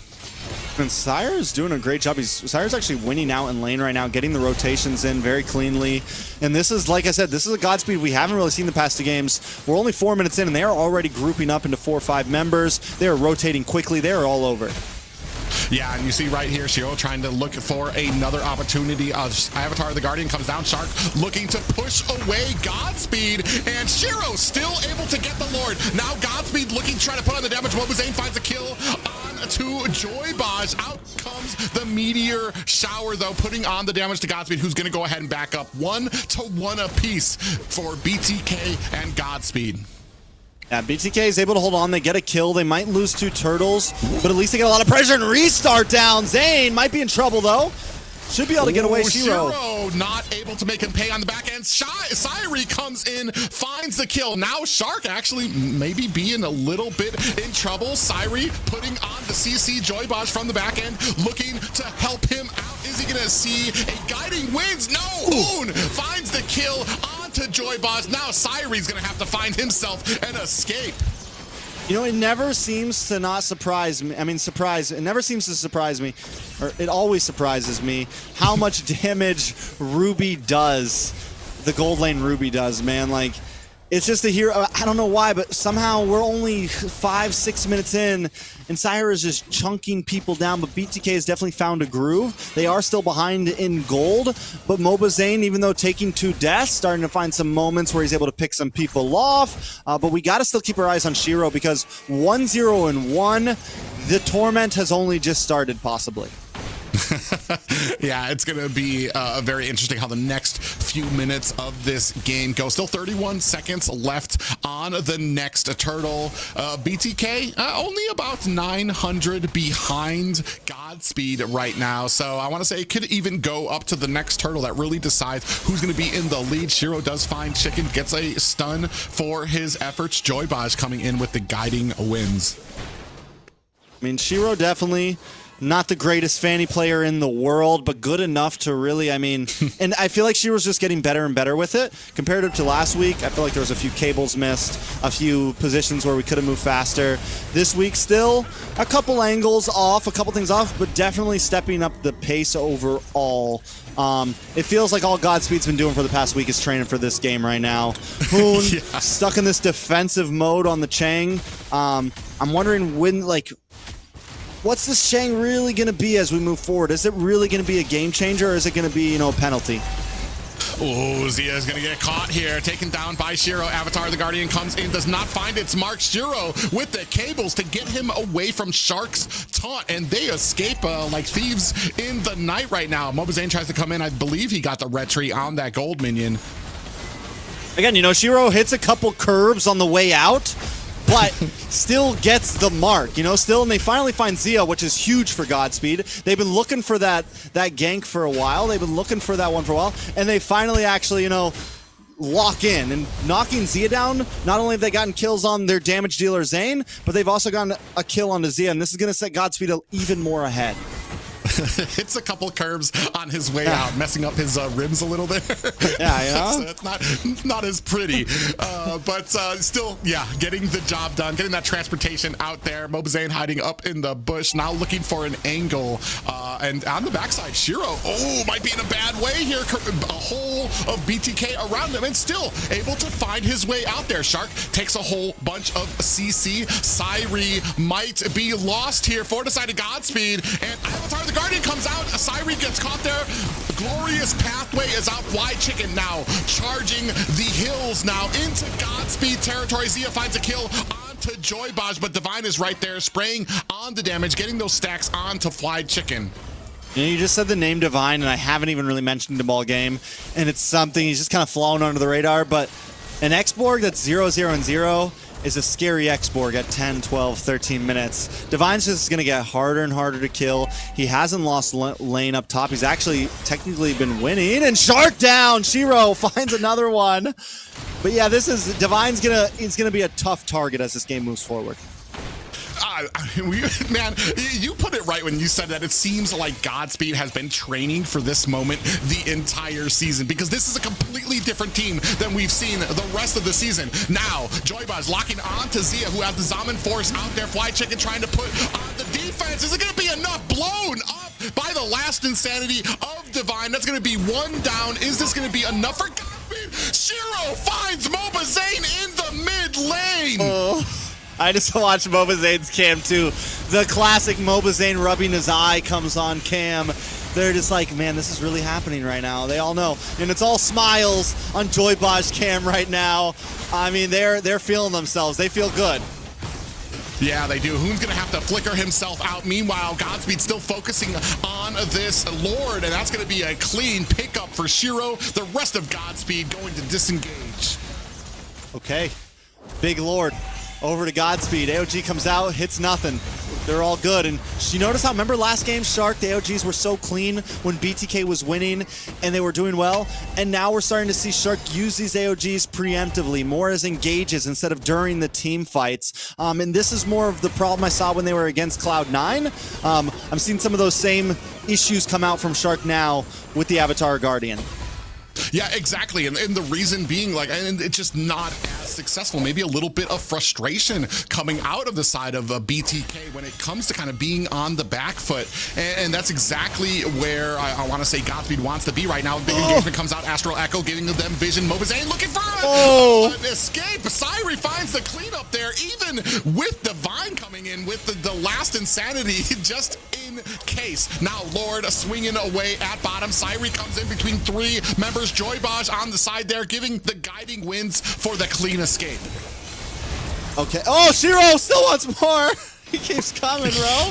He's trying to swing it. Yeah, you saw Zia there thanking his lucky stars. Avatar the Guardian comes out there, does stun up to Syri. We do have a little bit of the healing coming up from Joybuzz with the guiding winds. Is going to pull him away to safety. I don't even know what BTK can do here right now, because every single engagement coming from Godspeed, they can't even punish them for, because right there, there's always a guiding wind to pull them out to safety. And Mobazane gets his clock cleaned again. Shiro picking up the kill. What is going on? And his clock is definitely clean. His head is bald right now. The man's been getting trimmed down for a while, and the fight keeps continuing in the mid. Yeah, and Zia gets taken down. Joybuzz finds the kill there right now. The lead firmly in the side of a Godspeed, looking at a 6K gold lead. That is something right there. Godspeed 6. I mean, we're on 7K now at this point. It's raising every second. And Hoon on the Chang, man. The Chang. I'm so confused, and I'm having PTSD. Last time I saw Hoon on Chang, it was not a good day. I don't know if everyone remembers it, but, you know, it happened. And it did not work out, and right now it's also not, I mean, yes, he's 1-0-1, but his gold, man, he's so far behind. He's got 3 items locked in right now, and Restart is just having the time of his life.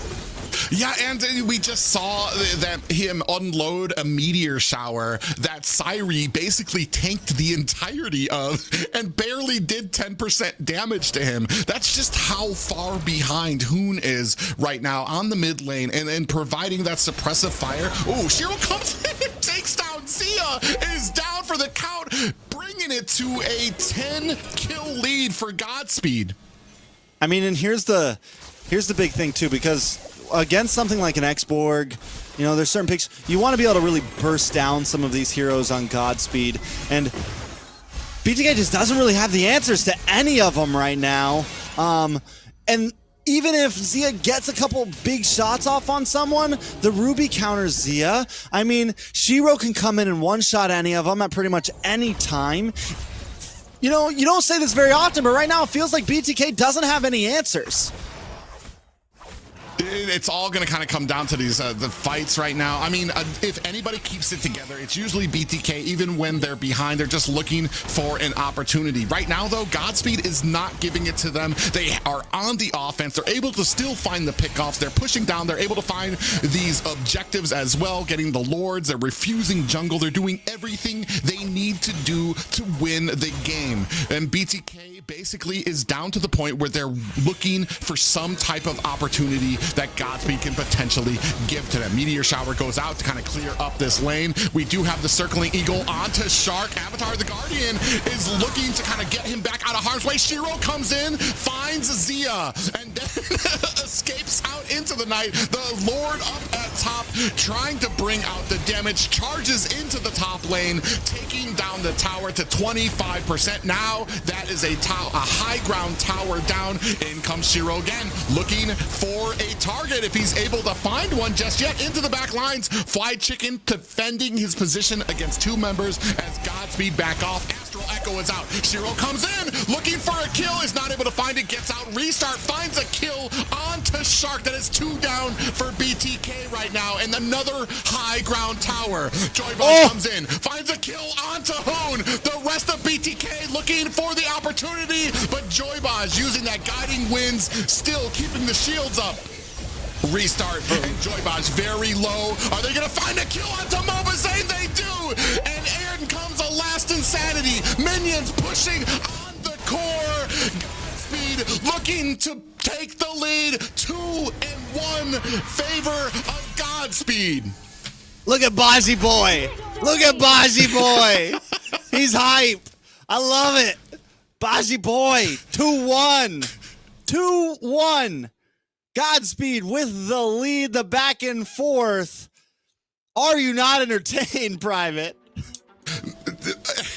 I was about to say, I don't know what happened, but Godspeed actually looks like they might want to win this thing. It's kind of crazy there, but a different Godspeed than we have seen throughout this entire season, holding BTK down to 4 kills to 14 here. What a dominating game for Godspeed. Mobazane with the bronze, with the chocolate next to his name right now, 2-6-1. I mean, it's been multiple games of them just focusing down onto him, and even then, man, Shiro was all over him from the very beginning. The first kill of the game, Shiro gets it onto Mobazane, and it immediately slows down the pace. You pair that up with Hoong on the Chang, and it's just, you know, it slows down BTK's whole rhythm. And then this time, what Godspeed lacked in their previous game is they never really switched gears. Eventually they did, and they started focusing onto Zia. They started focusing onto some of the other heroes, and it just helped secure their dub even more. What this means for me right now, I mean, just taking a look at this game, we were a little critical of Shiro on this Fanny. He had a few little mishaps the first time he took out this Fanny last week against Maple Leafs. Here, I want to say he probably played it a little safer, just came in looking for the kills and then got out. Even took a couple of taunts from Gatakacha, using those cables to be able to get away. Did such a great job here as you see him take down Mobazane. I mean, we start off on these highlights about 5 minutes in, right? And overall, Mobazane does get some kills here and there, and even there, he gets to pick on a restart. But Shiro, man, like we said, I think Shiro's just been sitting on the cables all week long, because it's a very different Shiro than what we saw last week, and the whole team just playing a very different game than what we saw over the past 2 weeks. In week 3, Godspeed, as you said, I couldn't have said it better than myself. I think they actually want to win this thing, Private. No, it's amazing, and this is what I love to see from a team starting to actually improve to such huge lengths to be able to kind of take on BTK here. But I want to say the story isn't all just about their skill level. BTK showing some signs of wear, showing some signs of maybe some frustration. The Chang'e pick, a little questionable for me, and I'm not even sure where it kind of fit into here. It didn't really have the role. As we started moving into the mid and late game, Hoon just started etching farther and farther behind to the point where that meteor shower just was not doing enough to support the team with the suppressive fire. Yeah, and they already had the threat of Shiro, but once Divine went through that game, not taking any deaths. Once Sire started really going through that game, not taking any deaths, they had this front line that BTK just couldn't cut through. And look at that! Godspeed, number 2 in the standings right now. If Godspeed ends this 3-1, they will end this season as the second best team of season. All I want to say. This is amazing right now, and right now it is, I never thought I would say it for this weekend, it is do or die time for BTK. They need a win here right now to take this to a game 5. Yeah, I mean, it's definitely, it is very important to get a win here. I mean, they like, and the reason I'm laughing is because it is very like they seriously need a win here. Because at that point you're going into like they did beat MPL, right? Did they beat MPL earlier this season? Because now we really have to start thinking about tiebreaker stuff. This is no longer just, we're not just hypothetically speaking anymore. We have to really start thinking about this. BTK has not played MPL right now. They're tied with MPL. So if they don't win this, it goes into like, and Gosu Nighthorde, for example, wins all 4 of their games tomorrow or something. It goes into serious, it goes into tiebreaker, it goes into tiebreaker for MPL and BTK. It goes into, deep rules. And right now, because neither of the teams have won, I can't tell you all the facts on that. I don't know what they all are now. This is unprecedented. But yeah, it's definitely interesting. The thing is here, if BTK does not win this next match, all Gosu Nighthorde has to do is win their series tomorrow to, I want to say, boot out, to boot down. They haven't faced MPL. They haven't faced the Maple Leaves at all. So there's no tiebreaker in there for them. That's what I'm saying, yeah. Oh my God. So if Gosu Nighthorde tomorrow goes like 4-0, it's crazy. We're into the draft though, so let's see what happens. Well, BTK very wisely going to go ahead and take that Fanny off the board. Definitely don't want to see that. That's going to leave open the Bane for the side of Godspeed, but they're not going to pick it up. I'm wondering if BTK is going to go ahead and scoop that up very quickly. I mean, hey man, the Ruby pick, I was a little like, okay, first pick Ruby. This time I'm like, yeah, first pick Ruby, bro, let's go. Let's do it. Zia definitely has to think about it. And because the Harith's not going to fly, right? Sire was bullying Harith that whole time. There is still the Matilda open. Joybaj made it work very well. And Godspeed has continued to show that they have plenty of options. Bane is still out there. Godspeed can fall back to the Bane strategy if they want here. They could pick up, Bane. They could go for the Bane X-Borg if they wanted. They could pick up the Bane Sicilion here. They seem to have a lot of options still, to where BTK has to kind of reach, I feel like. Yeah, really interesting here. They go with the early game. They got the Vexana. They got the Arlot. You were asking for this for Fly Chicken to go ahead and pick this up a while ago. He's going to pick that up now. I like the Arlot pick. It means that Chicken's going to be, I want to say, he's going to be more part of these fights earlier. He's got a great amount of clear. He's going to be able to join these fights, especially some of these objective engagements. And we've seen how well the Arlot can be used to even get across the map for some of these. But in answer to that, Godspeed's going to go ahead, pick up the Khalid. And I want to say Khalid is probably one of the only answers to Arlot where it doesn't actually counter Arlot, but he's going to be able to clear the lane quickly as well, so that now you're keeping pace with Arlot trying to rotate on your team. All right, so last time Divine played decent, but I still feel like, I don't know, Godspeed seems to do a little better with the really tanky offlaners, and Khalid might not be it. But still, we'll see how they pull it together. As long as I think we keep Joybaj on something that can move and groove. I feel like Godspeed can do something. They gotta move and groove, all right, Private? I was wondering. That's the win con. I know we were kind of critical because we saw him on the Kufra. He had a very wide range of success with it, not so much on the Kaja, and we were wanting to see him on the setting potential type of roams. But he showed us with the Matilda that he doesn't need to be on those. He can even support the team. So he can move and groove. Indeed is what he needs to do on his roam. It's just kind of hit or miss right now. It's really kind of dependent on what kind of success he can find with some of his picks. Mobazane going to go on Old Faithful here, does not go for the main pick, goes and picks up the Julian here and is going to ban out Ling. Listen, I'm gonna be honest, Private. I got no idea what's going on right now, okay? I'm not ready. I was not ready for this. My notes do not calculate, okay? So yeah, let's jump into second phase. Alice ban. I actually think the Alice ban is solid because that's something I wanted to see Zia. I think that might have been the option to lean back to, especially with the Ruby Gold lane.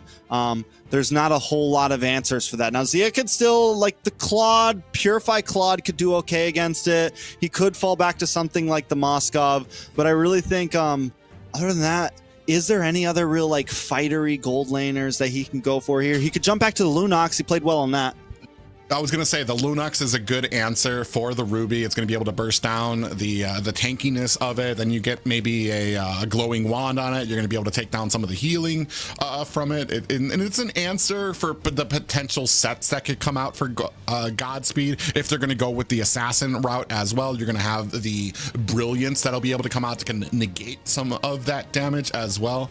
But like you said, like right now, we're kind of really leaning on Zia, where you're going to have Hoon on a little bit more of a, I want to say, a better pickup here when it comes to that mid lane, something a little bit more dependable in the Vexana, the amount of CC that she can output in that early game damage as well. So it's looking a little better of a draft. A much better draft from BTK here, even with just these first 3 picks. And they're going to go ahead and take Matilda off the board for Godspeed. And I love the way the Godspeed is just like, come on, Zia, pick up the Harith, man. We banned out the 1-1, we banned out the Al. They're just like, yeah, you ain't go for it. And we do have the Claude get locked in, so solid pick there. Shark still needing a roamer. Does he fall back to something, you know, a bit more simple? Maybe just something like the Tig, something, you know, Edith is gone, but just something a bit more straightforward, nothing too crazy. Godspeed, on the other hand, we also need a roamer, need a jungle. Hayabusa open right now. He could play the Fanny, bring in the Haya this time. Yeah, and that's going to be the interesting pick for the side of Godspeed. The big thing is that when it came to the Fanny, Fanny was able to kind of get in, get out. It didn't really put themselves into harm's way. The Bane, a little bit more closer, but still another one of those that had that utility, had the deadly catch to come out to be able to create that space. And we're gonna go with Old Faithful here. Shiro's gonna go on to that Bane. And not only that, but the Kadita Roam. I mean, yeah, it's got to be Kadita Roam. Bodge on the Kadita Roam, man. Not something you see really at all anymore, but Godspeed has been continuously pulling out clutch picks, and this is Baji Boy we're talking about, and that is still an aggressive pick. My problem is it is a little bit squishy, and that's where we saw them kind of lack. And there goes the Tigreal pick for Shark. Yeah, and especially with the CC that you're gonna see from Syri, they're looking for like the wombo combos. They have a lot. They have the CC that can come in with the Sandstorm. They have Syri with the I'm Offended. Even the Deadly Catch provides. So you have ample opportunities to get those the wave, the ultimate from the Kadita out there. But like you said, very squishy, and it's really going to come down to placement. And with Shark on the Tigreal, it's going to be very interesting to see how Godspeed deal with it. And man, I'm actually very excited for this matchup right now. If anyone's wondering why me and Private are like, so I mean, that's the real thing. It's like, this is exciting, right? Like, this is nobody expected this to happen. You guys, we saw the caster votes, right? Every single one of us voted on BTK, and we were, I mean, the thought was that Godspeed just needed a point, right? Godspeed just needed to get on the board. Godspeed just needed to maybe get 2 points, but now we're in the discussion of Godspeed maybe 3-1ing BTK, and that is insane for NACT, right? Like, and that's I think I came into this NACT just expecting everything to be very straightforward this season, and Godspeed is a team who's throwing some wrenches into the plan of things. Yeah, really making a name for themselves right now. We never thought we would be here. BTK fighting for their survival and potential of getting into the playoffs against Godspeed, who hold a 2-1 lead over them. All right, so we're right back at it. Shiro back on the Bane. He's performed well on it. He does great with the Retribution, great with some of these neutral turtles. The real question is can Joybaj perform on the Kadita, can restart? Can they create space for restart? BTK's big job, I think, as they've done in past games, is get to the back line, split up Godspeed. Yeah, and that's going to be the answer too. We saw some of the points too where Godspeed was having some trouble trying to get to the back line. We need to see that again coming from the side here of BTK, where Z is going to be untouchable, where he's going to be able to kind of get his items and be able to kind of get to that back line of Godspeed as we hit that mid and late game. But it's going to have his hands full, especially dealing with a Ruby in his lane. Definitely. And it's just the Ruby. We've seen how well, it's not just any Ruby, like Sire's been doing amazing on the Ruby, man, just overall, especially when Sire gets involved. If Sire has a free experience of just farming up, the damage starts to add up, and there's some damage on a Shark. Oh, and he gets caught. Shark and flickers back, but still gets caught by the back end of the deadly catch. Meanwhile, Fly Chicken going in onto Divine and Restart, defending his lane. That is one kill for the side of Godspeed, and they might be able to pick up. Looks like Zane looking for an opportunity to kind of get into their Hoon, backing him up. Joybaj comes in to separate Zane. Shiro picks up the turtle. Hoon finds a kill onto Joybaj. The rest of Godspeed disengaging. Okay, so one for a turtle. They lose Baj. Overall, fairly even trade, I think. Godspeed does come out on top with gold, but honestly, BTK closes that very quickly. And man, I want to say right now, Divine actually doing very well against Fly Chicken in the lane right now, even with that when it comes to the R-Lot and the amount of offense that R-Lot can output. So doing a really great job, and I want to see how much of an issue this might become with some of these next objectives. Yeah, it feels so strange that like BTK hasn't been favoring this R-Lot early on. I'm an honest believer that right now the R-Lot is probably the S-tier EXP laner right now. He is a game changer. I think he pretty much outplays just about. He's honestly probably the best EXP laner I think you can pick right now, and they just haven't really been picking up. So I'm glad they finally lock it in the end here. It could be the pick that defines the game here. Yeah, it's definitely, especially when you adding that final slash into some of these objective fights. 49 seconds left on this next turtle. We're going to see if it becomes a part Divine and Shiro and Joybaj looking to come in onto BTK. Not exactly finding the angle, but it looks like they're trying to set up a position. Now, three of them going on to Fly Chicken. Joybaj on the backside looking to close off his escape. Deadly catch is out. Fly Chicken goes in, gets petrified, and might not. He's going to use that flicker as well. Final slash is out, does miss two members. Divine takes a little bit of a stun there, and Fly Chicken finds the cleanup. Yeah, and that's a big kill for Fwide, right? I think Fwide needs that to kind of keep up, and the fact that Divine goes down one, it's going to put Fwide in a nice position over the Khalid right now in terms of just scaling, in terms of pushing. Divine loses, though, that wave right there as well, loses some EXP, and overall, in coming into the second and third turtle, it's going to help BTK out a lot. Yeah, I do like the Astral Orbs coming out from the side of Restart. Does force a Fly Chicken to back off. Shark takes a lot of damage. Joybaj comes in onto Mobazane. Deadly catch is out. Is Mobazane going to find the angle? He does not. Shiro finds himself a second turtle of the game. And now that's another turtle over to Godspeed. So Godspeed hanging in there like we've seen them do multiple times. Not only are they hanging in there, they're leading in gold right now. So you could almost argue that maybe BTK just hanging in there. Godspeed, though, keeping it clean. Let's take a look at the items right now. Shiro sitting about 2,800 to where Zane 2,700. So Shiro's getting the upper hand. Shark, though, landing some nice implosions. And there goes another kill possibly. Yeah, that's going to be Divine taken down there. Great. Oh, final slash comes out, but nobody there to help with the kill onto Restart. And Shiro up at the top, meanwhile, finds himself the first tower of the game.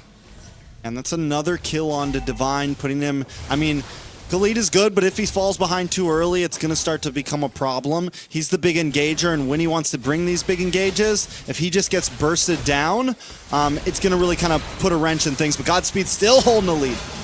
Oh, Shark might be caught here. It takes a whole frontal assault of damage, and the Astral Sphere is more than enough to take Shark down as he's looking for an escape. Syri dives in after Hoon, almost eats a turret shot. Mobazane from the side looking for an opportunity, is not going to be able to find it. He's in a bad way against two members. Syri not able to close the distance.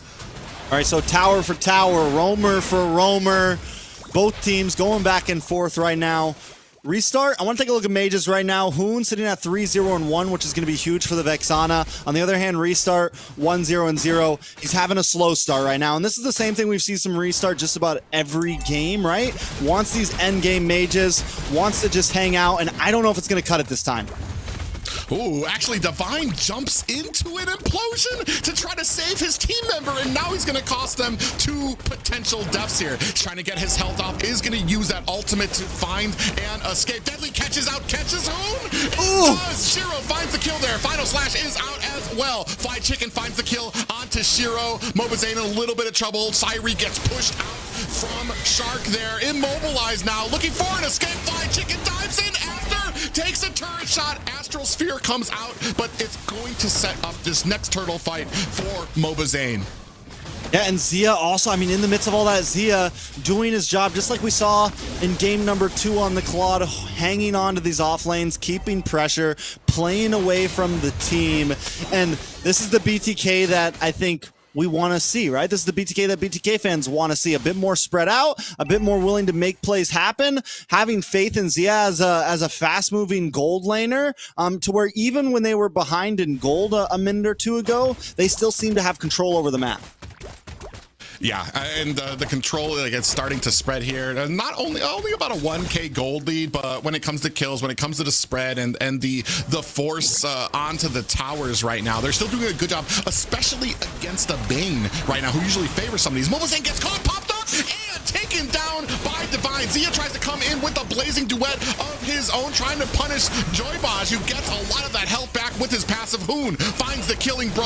Syri in trouble, catches an implosion for his efforts, trying to get the healing up, but taken down by Flied Chicken. Divine gonna look for an escape as the rest of BTK come to take down the minions at mid lane.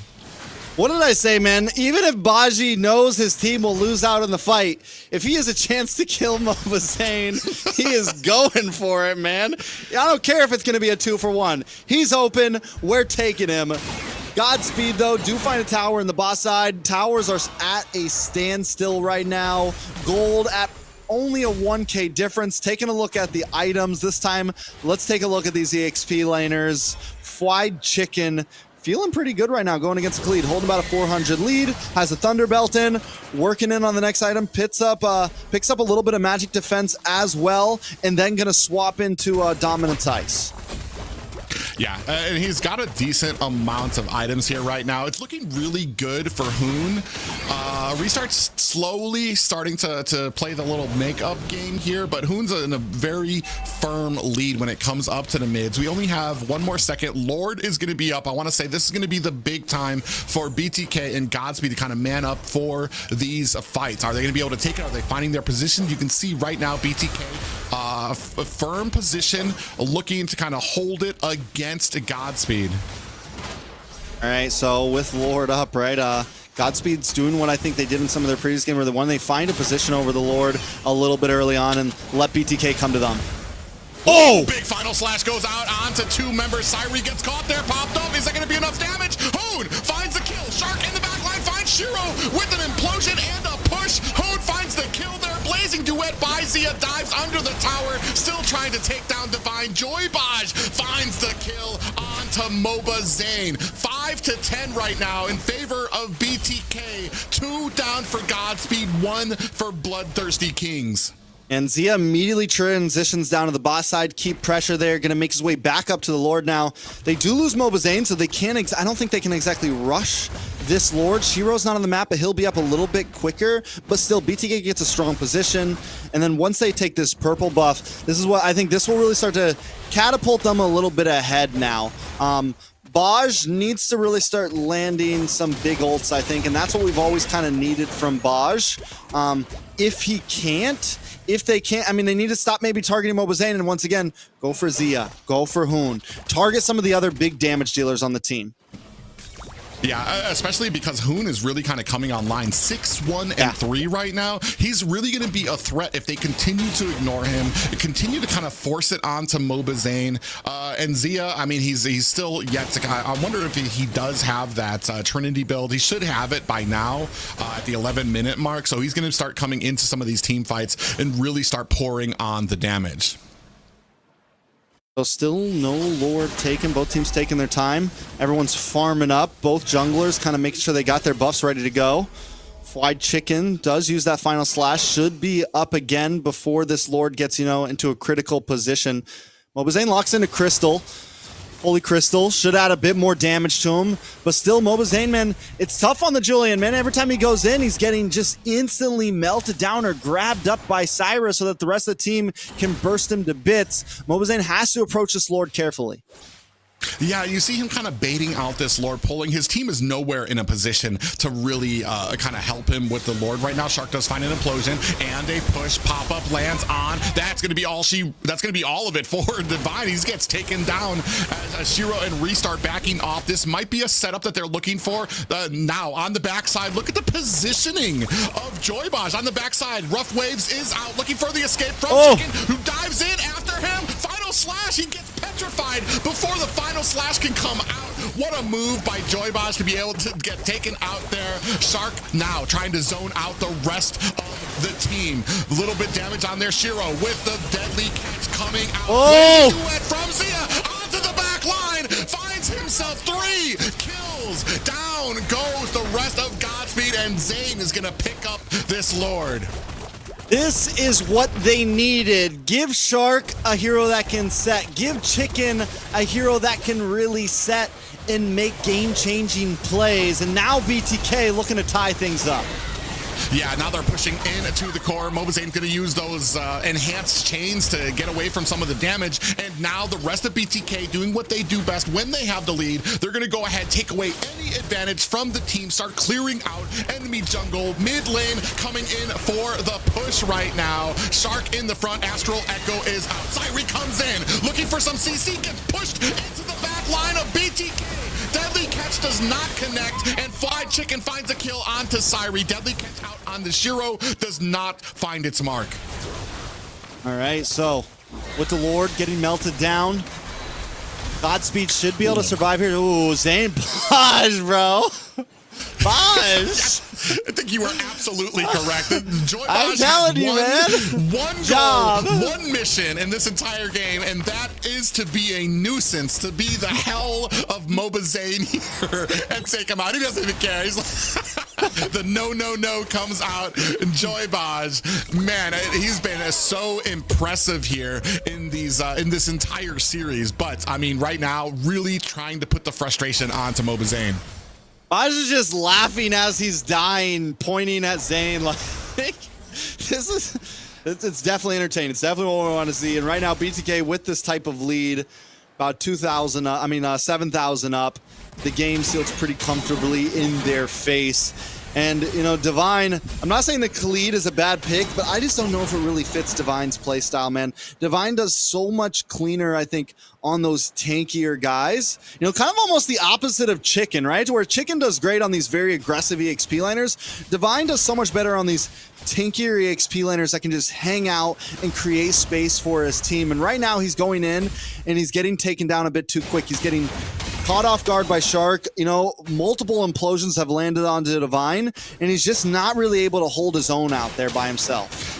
Well, and I think the question kind of came out is what can deal with the R-Lot in lane. And I don't think any of his playstyle, any of those characters that really favor his playstyle would have benefited in a lane against R-Lot. So he kind of just took the hit, picked up the Khalid for it, and right now he's kind of paying for it. Gonna go in, try to get a little bit of damage on him. Mobazane, look at all the damage there, down to 40% health from one move from Mobazane. Yeah, once that Holy Crystal got locked in, Zane's gonna start. It's definitely going to be packing a punch, especially on the squishier members of Godspeed. Sire feels like the only hero who can really, like, you know, the Ruby feels like the only one that can really sit up close and personal with everybody. Also does a nice amount of damage, and look at Baj once again being a nuisance to the back line. Yeah, Fly Chicken trying to chase him down, trying to create some distance. We do have a conceal play out there. Good job by the mage there to kind of spot Shark out. Ooh, and we do have the Ancient Guardian. The Eternal Guardian comes out, and Mobazane gonna find himself another Lord. Unfortunate for the side of Godspeed, they're unable. Ooh, a final slash. Fly Chicken out there trying to put some damage on Joy Baj, goes down. Rough Waves is unable to come out. The rest of BTK trying to chase down Godspeed. A pop-up onto Syrie, and Mobazane finds the kill from the backside. Zia coming in, trying to put the damage on to Shiro. Now minion waves at the bottom lane. Shark a little low. Shiro looking for the recoil from that Crab Claw cannon, not able to find its mark. I'm waiting for that Crab Claw cannon to just start hunting heads. I feel like we're at a time span where if Shiro can land some of the right ones, it could be devastating. Lord coming out, and look at Divine just pulling it back. He's like, nope, we're gonna hang out here in the mid for a little bit, but he's got to get back to base. Yeah, he has to get back to base. We do see the Winter Crown is out. A push from Shark. Hoon finds a kill onto Shiro. Joy Baj finds one on the Fly Chicken. BTK tie things up with Godspeed. And you know what this means, Trex? This means game number 5. A bonus game here. Our first ever in the NACT. This is a landmark occasion here for NACT. It's the first time teams have taken it to one another here, and a great job here by BTK to come back in dominating fashion. And who would, you know, what game would we have wanted more from than, you know, the Baj and Zane grudge match, the bromance, whatever you want to call it. It's definitely, you know, I think this is the last thing we expected tonight, and here we are, Private. Man, an amazing game right now. And you take a look at this. The one person I wasn't expecting to have such a hard time, Syrie. BTK did a really great job kind of focusing down, making sure that they became a nuisance for Syrie when he came in. Hoon kind of raining down damage onto him. 0-5 for this game, earns him the bronze there. And that's mostly due to BTK kind of holding the line against him. Okay, so taking a look at some of the stats, damage dealt. Hoon actually leading the card right now, and we saw him early on. What was it? I think, how did he end that game?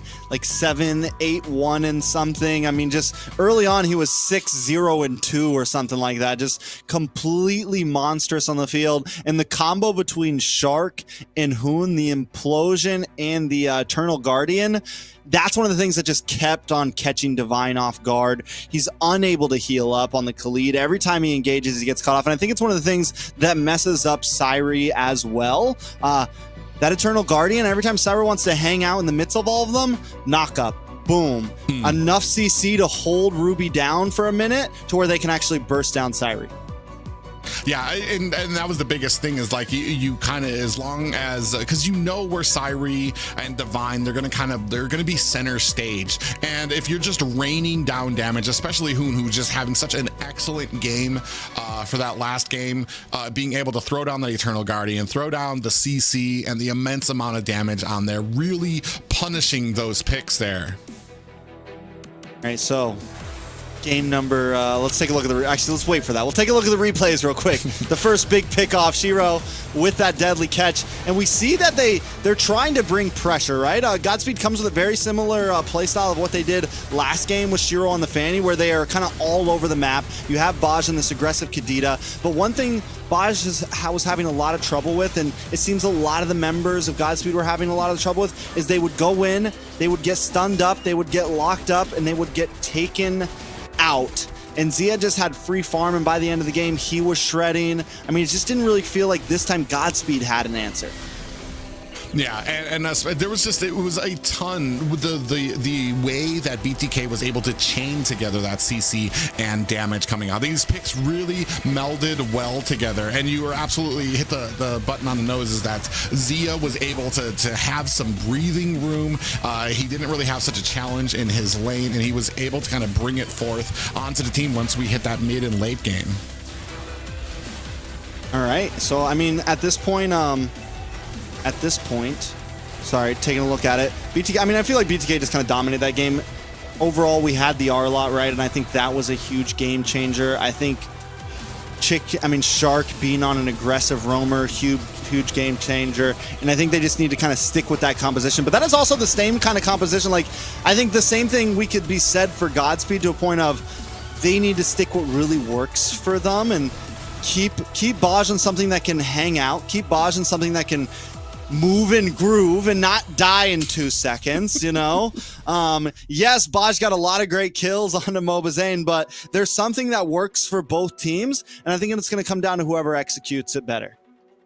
Yeah, and we saw kind of a little bit of a falter. We talked about it a little earlier. Sairi and Divine, there was really, I want to say that the Vexana was a huge answer for both of those picks, especially with them getting CC'd down. If you're CC'd and you're not able to actually actuate some of the moves that bring you that health back, you're going to have a problem. And right from the get-go, BTK did a great job. And I want to say, like, even that first play in the highlights there, where you saw like an entire team try to jump on the chicken, I want to say now BTK kind of coming online, especially Fly Chicken in there, and that defense there, able to come in, gets the final slash before the smoothness of that flicker out of the way, and then still having the life left to protect his tower. An amazing game there played by BTK, but that brings us to this fated bonus game 5. Bonus, I didn't even know we had a bonus round graphic. That's what I like to see.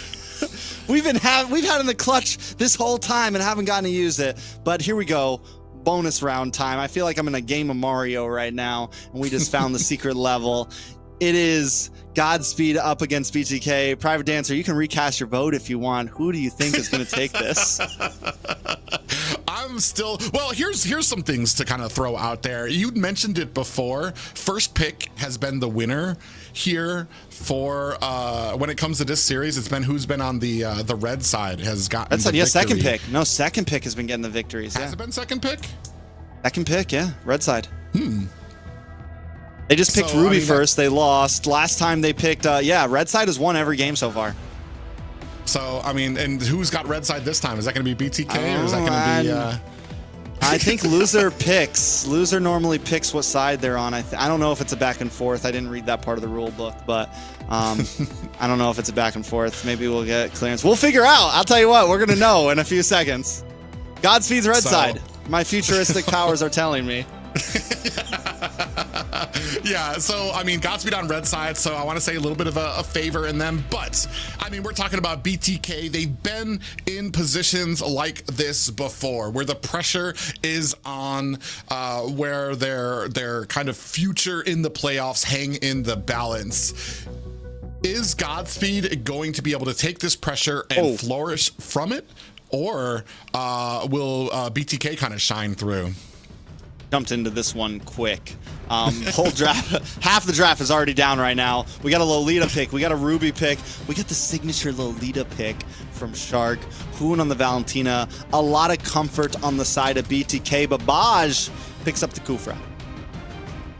And with the Lolita pick, with the Bulwark, you have the potential reflect of the deadly catch from Shiro. I don't know if you guys have ever seen it, because I love playing Bane, and when I see a Lolita on the enemy team, I love playing Lolita. It's so annoying to have all your sharks coming back at you when you think it's going to be a great upset for the team. I do like the picks here, though. We're going to go on to Old Faithful for Joy Baj. He gets onto that Kufra, who had such an amazing game and was, I want to say, a pivotal role for Godspeed in that first victory they had here. And Edith picked up here for Divine. You were talking about it earlier. You like to see him on some of those tankier picks where he has an answer or a potential escape with that tankiness, and it won't get bursted down as quickly.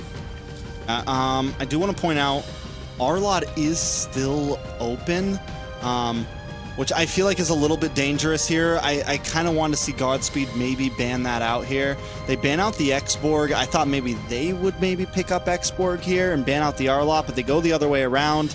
So maybe they pick up the Arlot here. Maybe they steal it away from Chicken, because with that, and then, I mean, they could put... I guess, I mean, we've seen them go double fighter off lane. That's all I'm saying. I think at this point, they go back to a game 1 strat. Maybe they still pick up a marksman here. But they're in a weird spot, because if Chicken gets that Arlot, it's scary, man. Yeah, well, and then I'm kind of trying to sit here as I try to think of reasons why you would not pick up the Arlots. I mean, he's done well. He's got an amazing amount. The Lu Yi left open and scooped up by Restart, who's had some amazing games so far this entire series here. Now we're waiting on what the replies are going to be from the side of BTK. I mean, the Lu Yi, I think, fits Restart's strat. Whoa. Su you?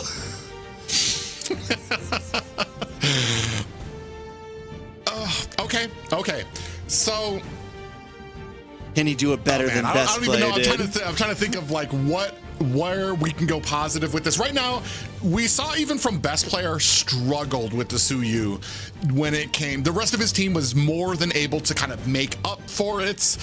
He does, but I want to say, on the side of Mobazane, this more fits his play style than it does Best Player's play style. Whereas he's used to those assassins who can get around very fast, who have an escape like that. Mobazane deals more with characters and junglers, and probably feels more comfortable with junglers that have a little bit of defense on them. All right, well, we'll see how it plays out. I do want, first, some clarification. We had a little clarification. This 5th game will give one of the teams a point. I was wrong earlier, I guess. I don't know, but this, maybe it's because it's the last week. But either way, this game will decide on pretty much who's jumping to that number 2 spot. So it's pretty huge, right? And this whole game right here, with what's already happened, it doesn't matter who drops, it gives a lot of opportunity for Gosu Nighthorde to sneak in. But that's enough of all that. I just wanted to clear up. This game does give a point and will pretty much secure a guaranteed on 2nd place of season. Smash them. Yeah, and it's all come down to this. I don't think anybody in North America thought we would see a Game 5 for BTK taking on Godspeed, who have really stepped up this series. But will it be enough to overcome, I want to say, the faces of North America in BTK?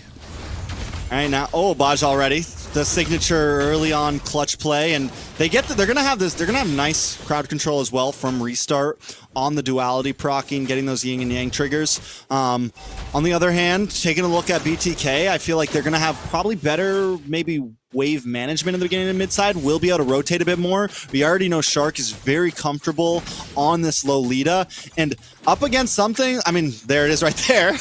Up against the Moskov, up against the Deadly Catch, the Lolita could really be the game changer. Yeah, and that's the one thing. And then not just the Lolita, but Shark's Lolita. The person who made Lolita part of the meta during M3. They're talking about somebody who pretty much knows the ins and outs of this character and what they can do and use them precisely.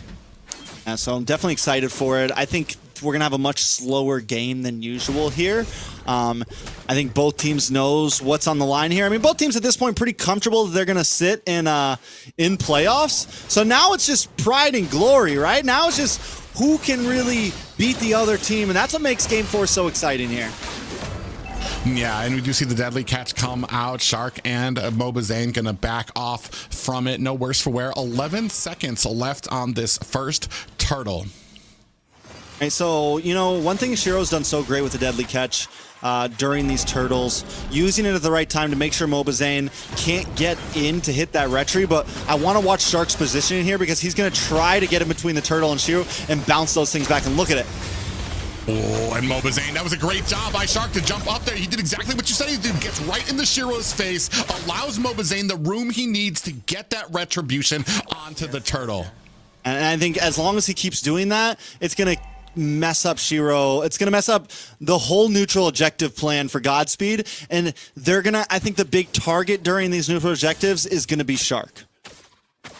Yeah, and right now, in comes a Shark. Does find Joybaz trying to create that distance and the safe space for Zia, who's actually doing a very good job on a carry against a Moskov. So, I mean, it's not something I want to say carry. I want to say is probably I favor Moskov a little bit more when it comes to the laning here, but still doing a great job of kind of pushing against it in the gold lane.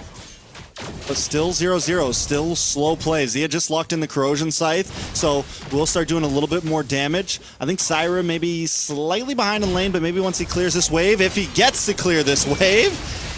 Oh, they go in, and Zia finds the kill on the Syri. This actually, they do have the diversion with the deadly catch, punishes BTK. Mobazane goes down, and just when they thought they had the advantage, just when they thought they were going to be able to take a tower, just like that, a quick thinking diversion from the side of Godspeed. Find the reply. I think it's hilarious how the only player that dies in that is Mobazane. I'm just going to keep on hyping up this Baj-Zane grudge match as long as this keeps going. I hope they play against each other in playoffs. It's going to be hype. This is such a great build-up for all of this. But yeah, beautiful defense. One thing, though, BTK does win out there. Zia gets a lot of gold plating. He gets a kill early onto Syri. He's got a huge advantage in gold lane this early on. We saw him lock in the Corrosion Scythe, and I don't even know if Syro's locked in his first item yet. Ooh, Shark's going to come up there with the bulwark right in front of Syri. They do get the rest of that gold plating off of that tower. This is going to signal the next turtle coming in. Hoon going to go ahead. Deadly catch comes on to two members of Godspeed. Restart is very low. Divine looking. Shiro still finds the retribution. Fly to chicken in trouble. Here comes the rest of BTK trying to put on the damage. Zia is not able to chase, and the rest of Godspeed gets away. And there goes that the same kind of in and out movements that Godspeed brought in game number 2, where they poke in, and then as they're backing up, they shoot out a crab claw cannon here and there. They shoot a couple shots to keep BTK wanted to chase them down there. They tried to, but Godspeed's been doing a great job. I feel like most of these games kind of with that kite back. So they get a turtle, they keep themselves in the game. They are behind in gold right now. I think at this point, does BTK, press the gas pedal?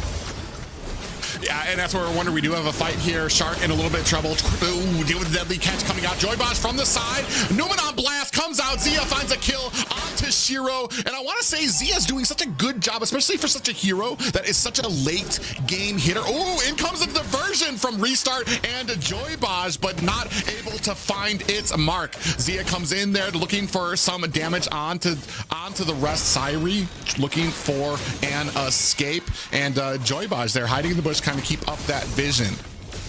All right, so taking a look at it, BTK still holding a gold lead. Godspeed has been the first one to crack a tower down, though. So, I mean, it's still very open on either side.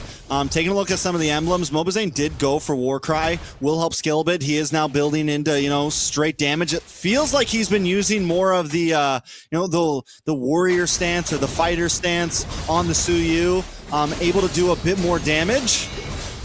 Oh, what a combo coming in. Deadly catch comes out. Mobazane's going to dive under this tower. He's looking for Joybaz. He's going to make him pay. And then down goes Joybaz. Restart is next on the list there. But what a combo coming out from the side of BTK. You have Fly Chicken come in there with some CC, the Numenon Blast, and then the IMU Deadly catch from Hoon.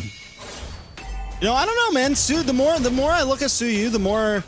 I do feel like it has some mechanical pretense in it. It has a lot of possibilities. And I think it could be a hero that, after some time, might be used a lot more. I think there's definitely some possibilities there. Diversion, though.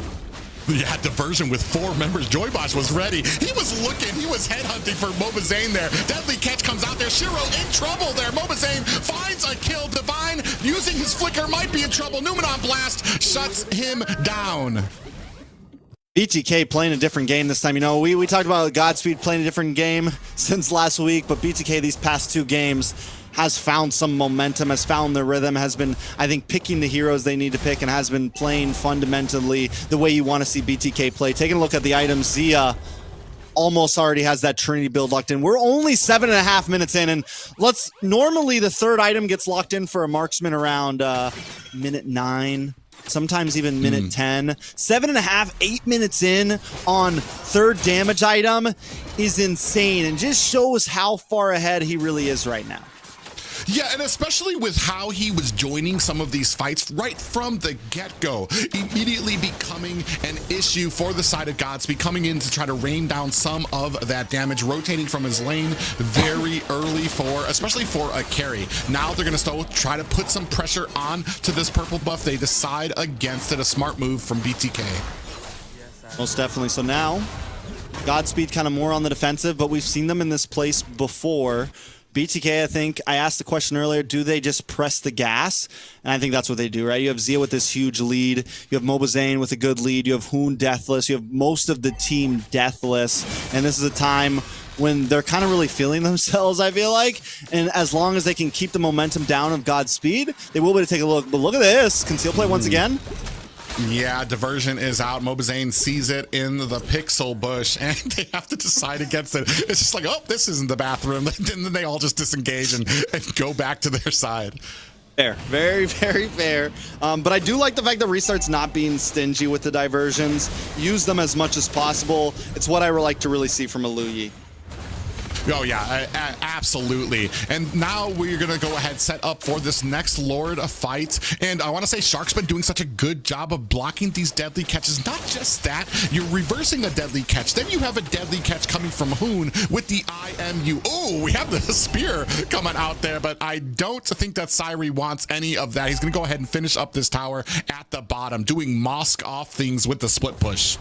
Yeah, and it's a good play for Syri, and we haven't really got to see him flourish on a marksman per se just yet. I think Ruby's been his best pick, so this is a good time for him to maybe really show off his chops a little bit, see what he can actually do. It's gonna be a hard game for him though. That Lolita is gonna punish so hard right now. It's gonna be so, I mean, and right now you can already see the way that Godspeed is taking some of these fights, that they kind of have to wait for the Bulwark Shield to go up and then use their skills. They have to really think about their timing in every single one of these fights.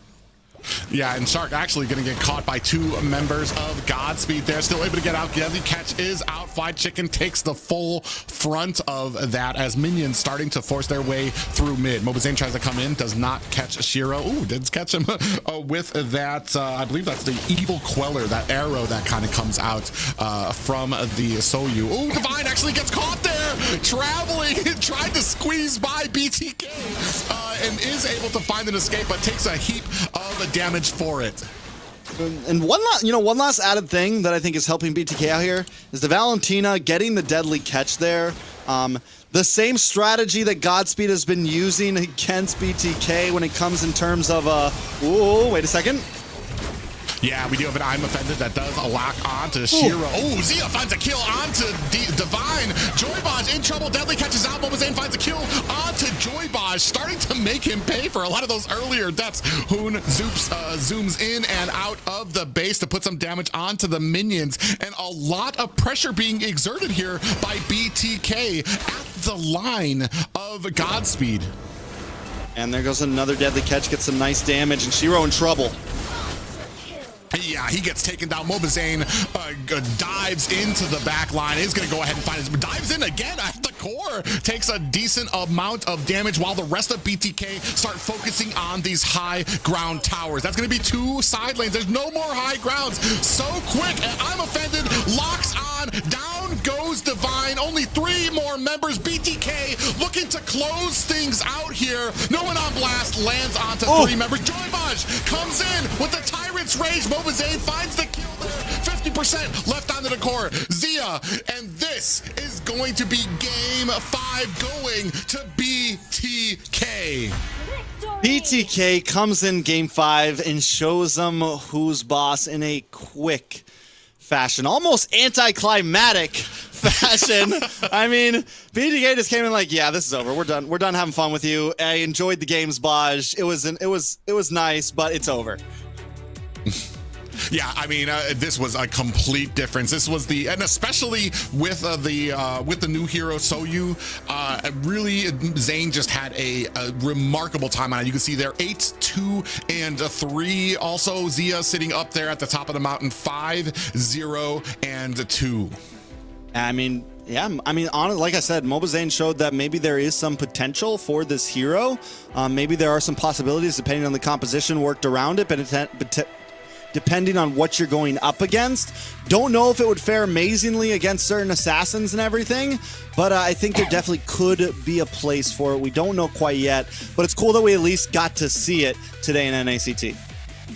Yeah, and especially like I said, I felt like maybe the difference in play style definitely benefiting Mobazane more than when we saw Best Player on this hero, who was having some issues really kind of getting along. Mobazane really was able to kind of find his mark, find the angles he needed to find a lot of those kills. Not just that, but when it came to Hoon and Shark, just had a wonderful game. And this is where BTK really shines when it comes to that mid and roaming position. Here's where BTK thought that they had a tower, but man, that big diversion play coming from Godspeed.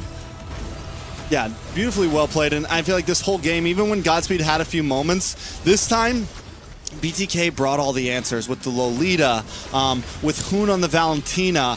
It felt like every time either team won, it was it kind of came down to draft, right? It kind of came down to certain picks that just completely nullified what the other team wanted to bring. And in game 4 and 5, BTK brought that both times. Mobazane all over the place on this hero, making it look like he's been playing it for a while, playing it extremely cleanly. And even Hoon, man, bringing out those deadly catches. Just overall, BTK plays game 5 textbook.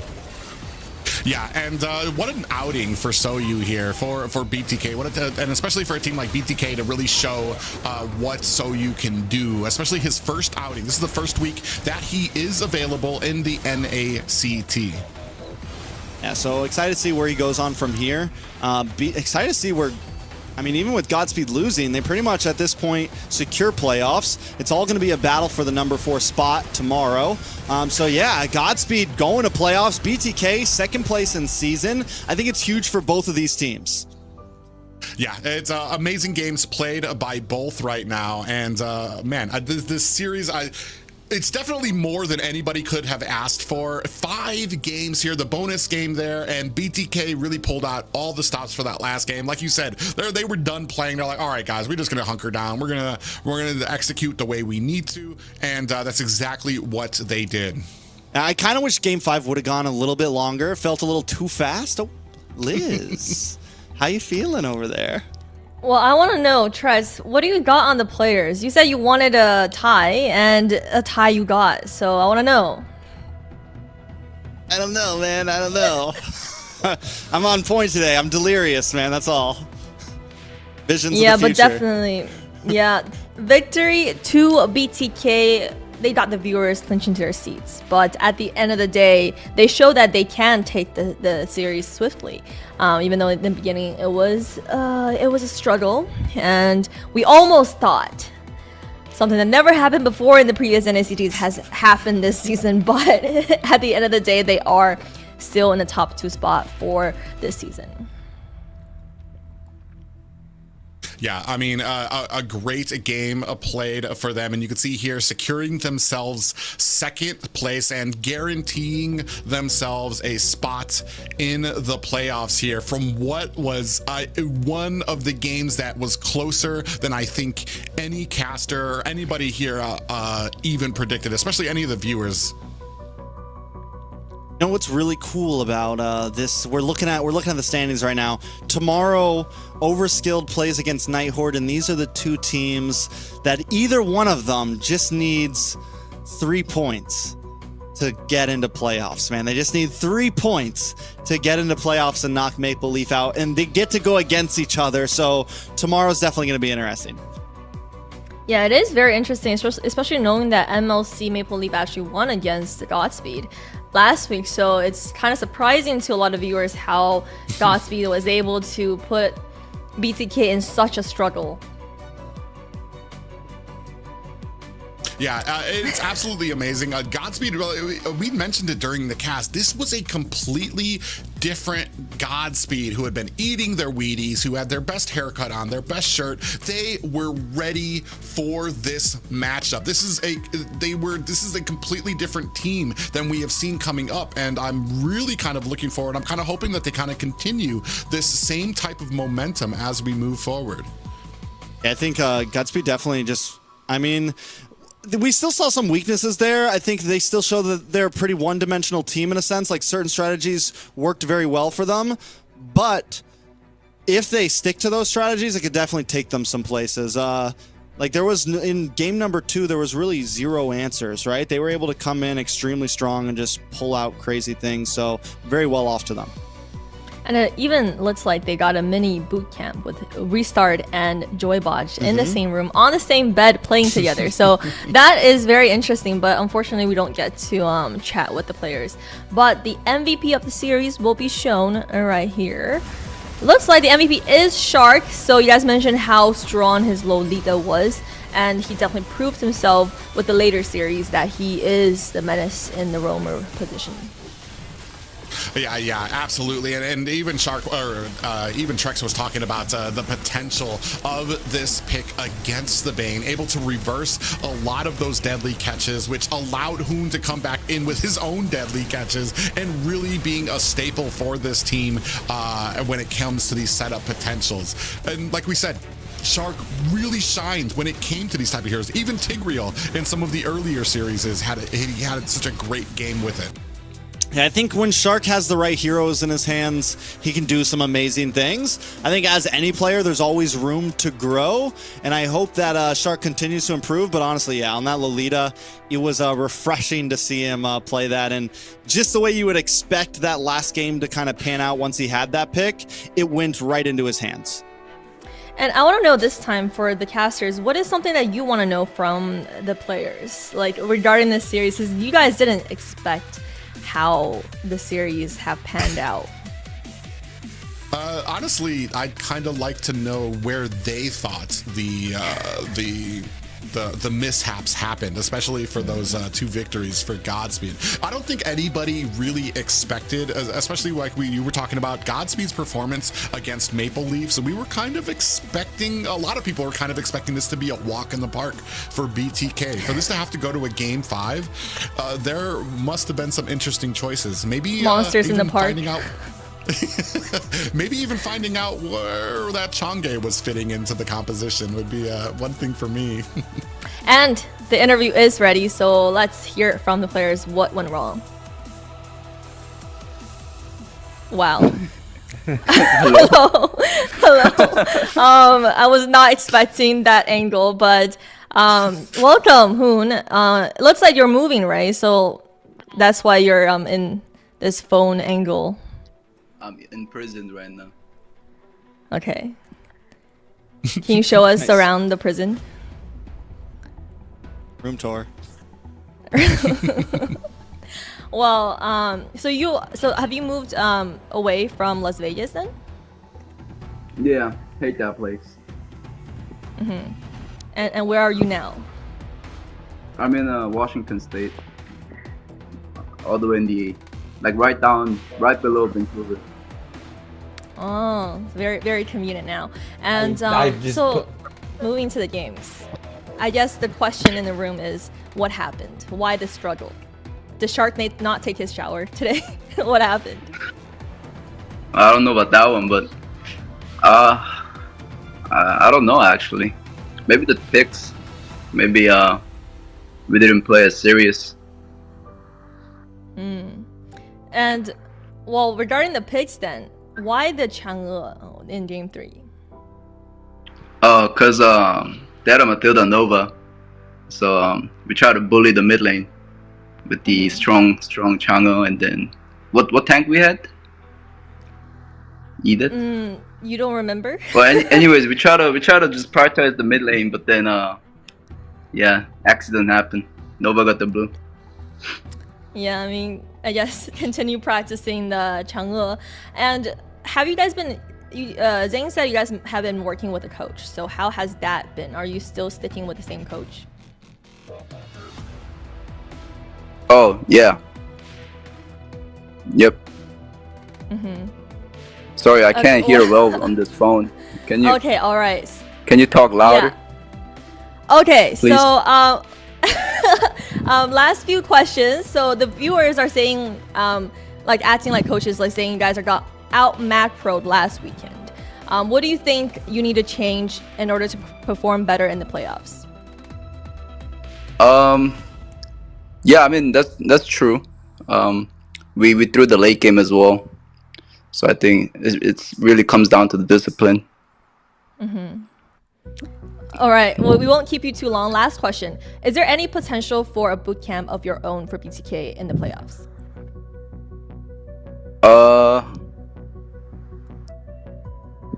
We'll see. Okay. And we will see. Congratulations for securing your spot in the playoffs, and we wish to see you in a better light and a better view next week. Bye. Oh my gosh, scared me a little with that ankle at first. But yeah, I think a lot of changes happening for the players, so maybe the moving really kind of affected their gameplay as well. It could all be possible. Well, especially when you're up here at this level, any little mistakes will be a huge issue for a team, and especially when you're talking about the BTK Cloud9 matchup, the BTK Godspeed matchup. You're talking about Hoon, who's in the middle of a move here. I think Zane has even made mention too that they're going to be looking to try to get themselves into like a boot camp or at least a group for the playoffs. We'll see if that comes to fruition as we take a look at tomorrow. These are the actual results for today. Sorry. And they were great results. They were great results. C9, 4-0s. I think we all would have liked that to maybe be a bit more even. But we finally got a really close, drawn-out series, and it's something I've been kind of hungry for this whole... it was a pretty... We only have 3 weekends of NACT, right? Then we jump into playoffs. We only have 3 weekends a season, and it just felt like a lot of games were very one-sided. So it was very refreshing to finally get a game go the distance. It was fun to watch. I think it's what us as casters, it's us as esports fans, we want to see. So it's definitely really exciting, and it kind of builds up the hype on tomorrow's games, and then even going into playoffs, it builds up the hype. So NACT, it's still very much alive, and I'm excited to see how things move forward. Yeah, and definitely it allowed our producers to use that graphic that got saved up for the bonus round, and it allowed us to kind of see what the bonus round it really means. And it does mean that right now BTK has the lead with that series, and also a lot can happen with tomorrow's matches. Tomorrow's match will be the defining point on whether Private Dancer's favorite team will make it to playoffs. So tomorrow we will have at 4:30 p.m. Accelerate versus Last Minute, and then the second half we will have Goes to Nighthawk versus Overskilled. Yeah, it's going to be an exciting matches, and so much on the line for both of these teams, and what and for they can Maple do Leaf to affect the playoffs. I thought it was Accelerate. I'm sorry, my bad. I was like, wait, what? But no, Accelerate versus Last Minute. Yeah, keep going. I'm sorry. Joke wasn't that good, I guess. I won't see you guys for tomorrow's matches, but I want to know what your predictions are for the top 4 teams, guys. For me, I'm predicting some shocking matches. You're gonna have to find out tomorrow to see my predictions. Yes. I agree with Private Dancer. Shocking matches. Let's go bonus round, baby. Let's make sure those every graphic counts. I think Nighthawk has a good chance of maybe stealing something, but who knows? Maybe Last Minute will steal something. See you guys tomorrow. Yeah, very, very possible, and Overskilled as well. They are both tied at points, and we get to see how these teams match up against each other. But with that being said, casters, any last words before we end the day today? Man, tonight was phenomenal. I'm actually like sweaty and tired right now just from like the excitement that we had tonight. Just everybody thought that the BTK match was going to be pretty much a wash for them. To see a team like Godspeed step up, it just really tells you that there's more to come here in North America, and more shock from a lot of these players and the talent coming up here. Yeah, you know, I came into today after working a pretty long shift, and I was like, oh man, here we go. Let's do this. And by the end, I'm ready to go. I can go another 4 hours, man. Give me another best of 5. Let it go the long haul. I'm pumped. So I'm pumped for tomorrow. It's going to be really exciting. Yeah, and we did give you a long shift. You got one extra game compared to all the other days. So to wrap your beautiful day up, and you guys did amazing as always. This will be the end of the regular season this weekend, and tomorrow will determine which teams will make it to playoffs and which 4 teams will have to say goodbye to the NACT. And we're so happy to be here with you guys and for you guys to stay along with us for so long. And that being said, we'll see you tomorrow.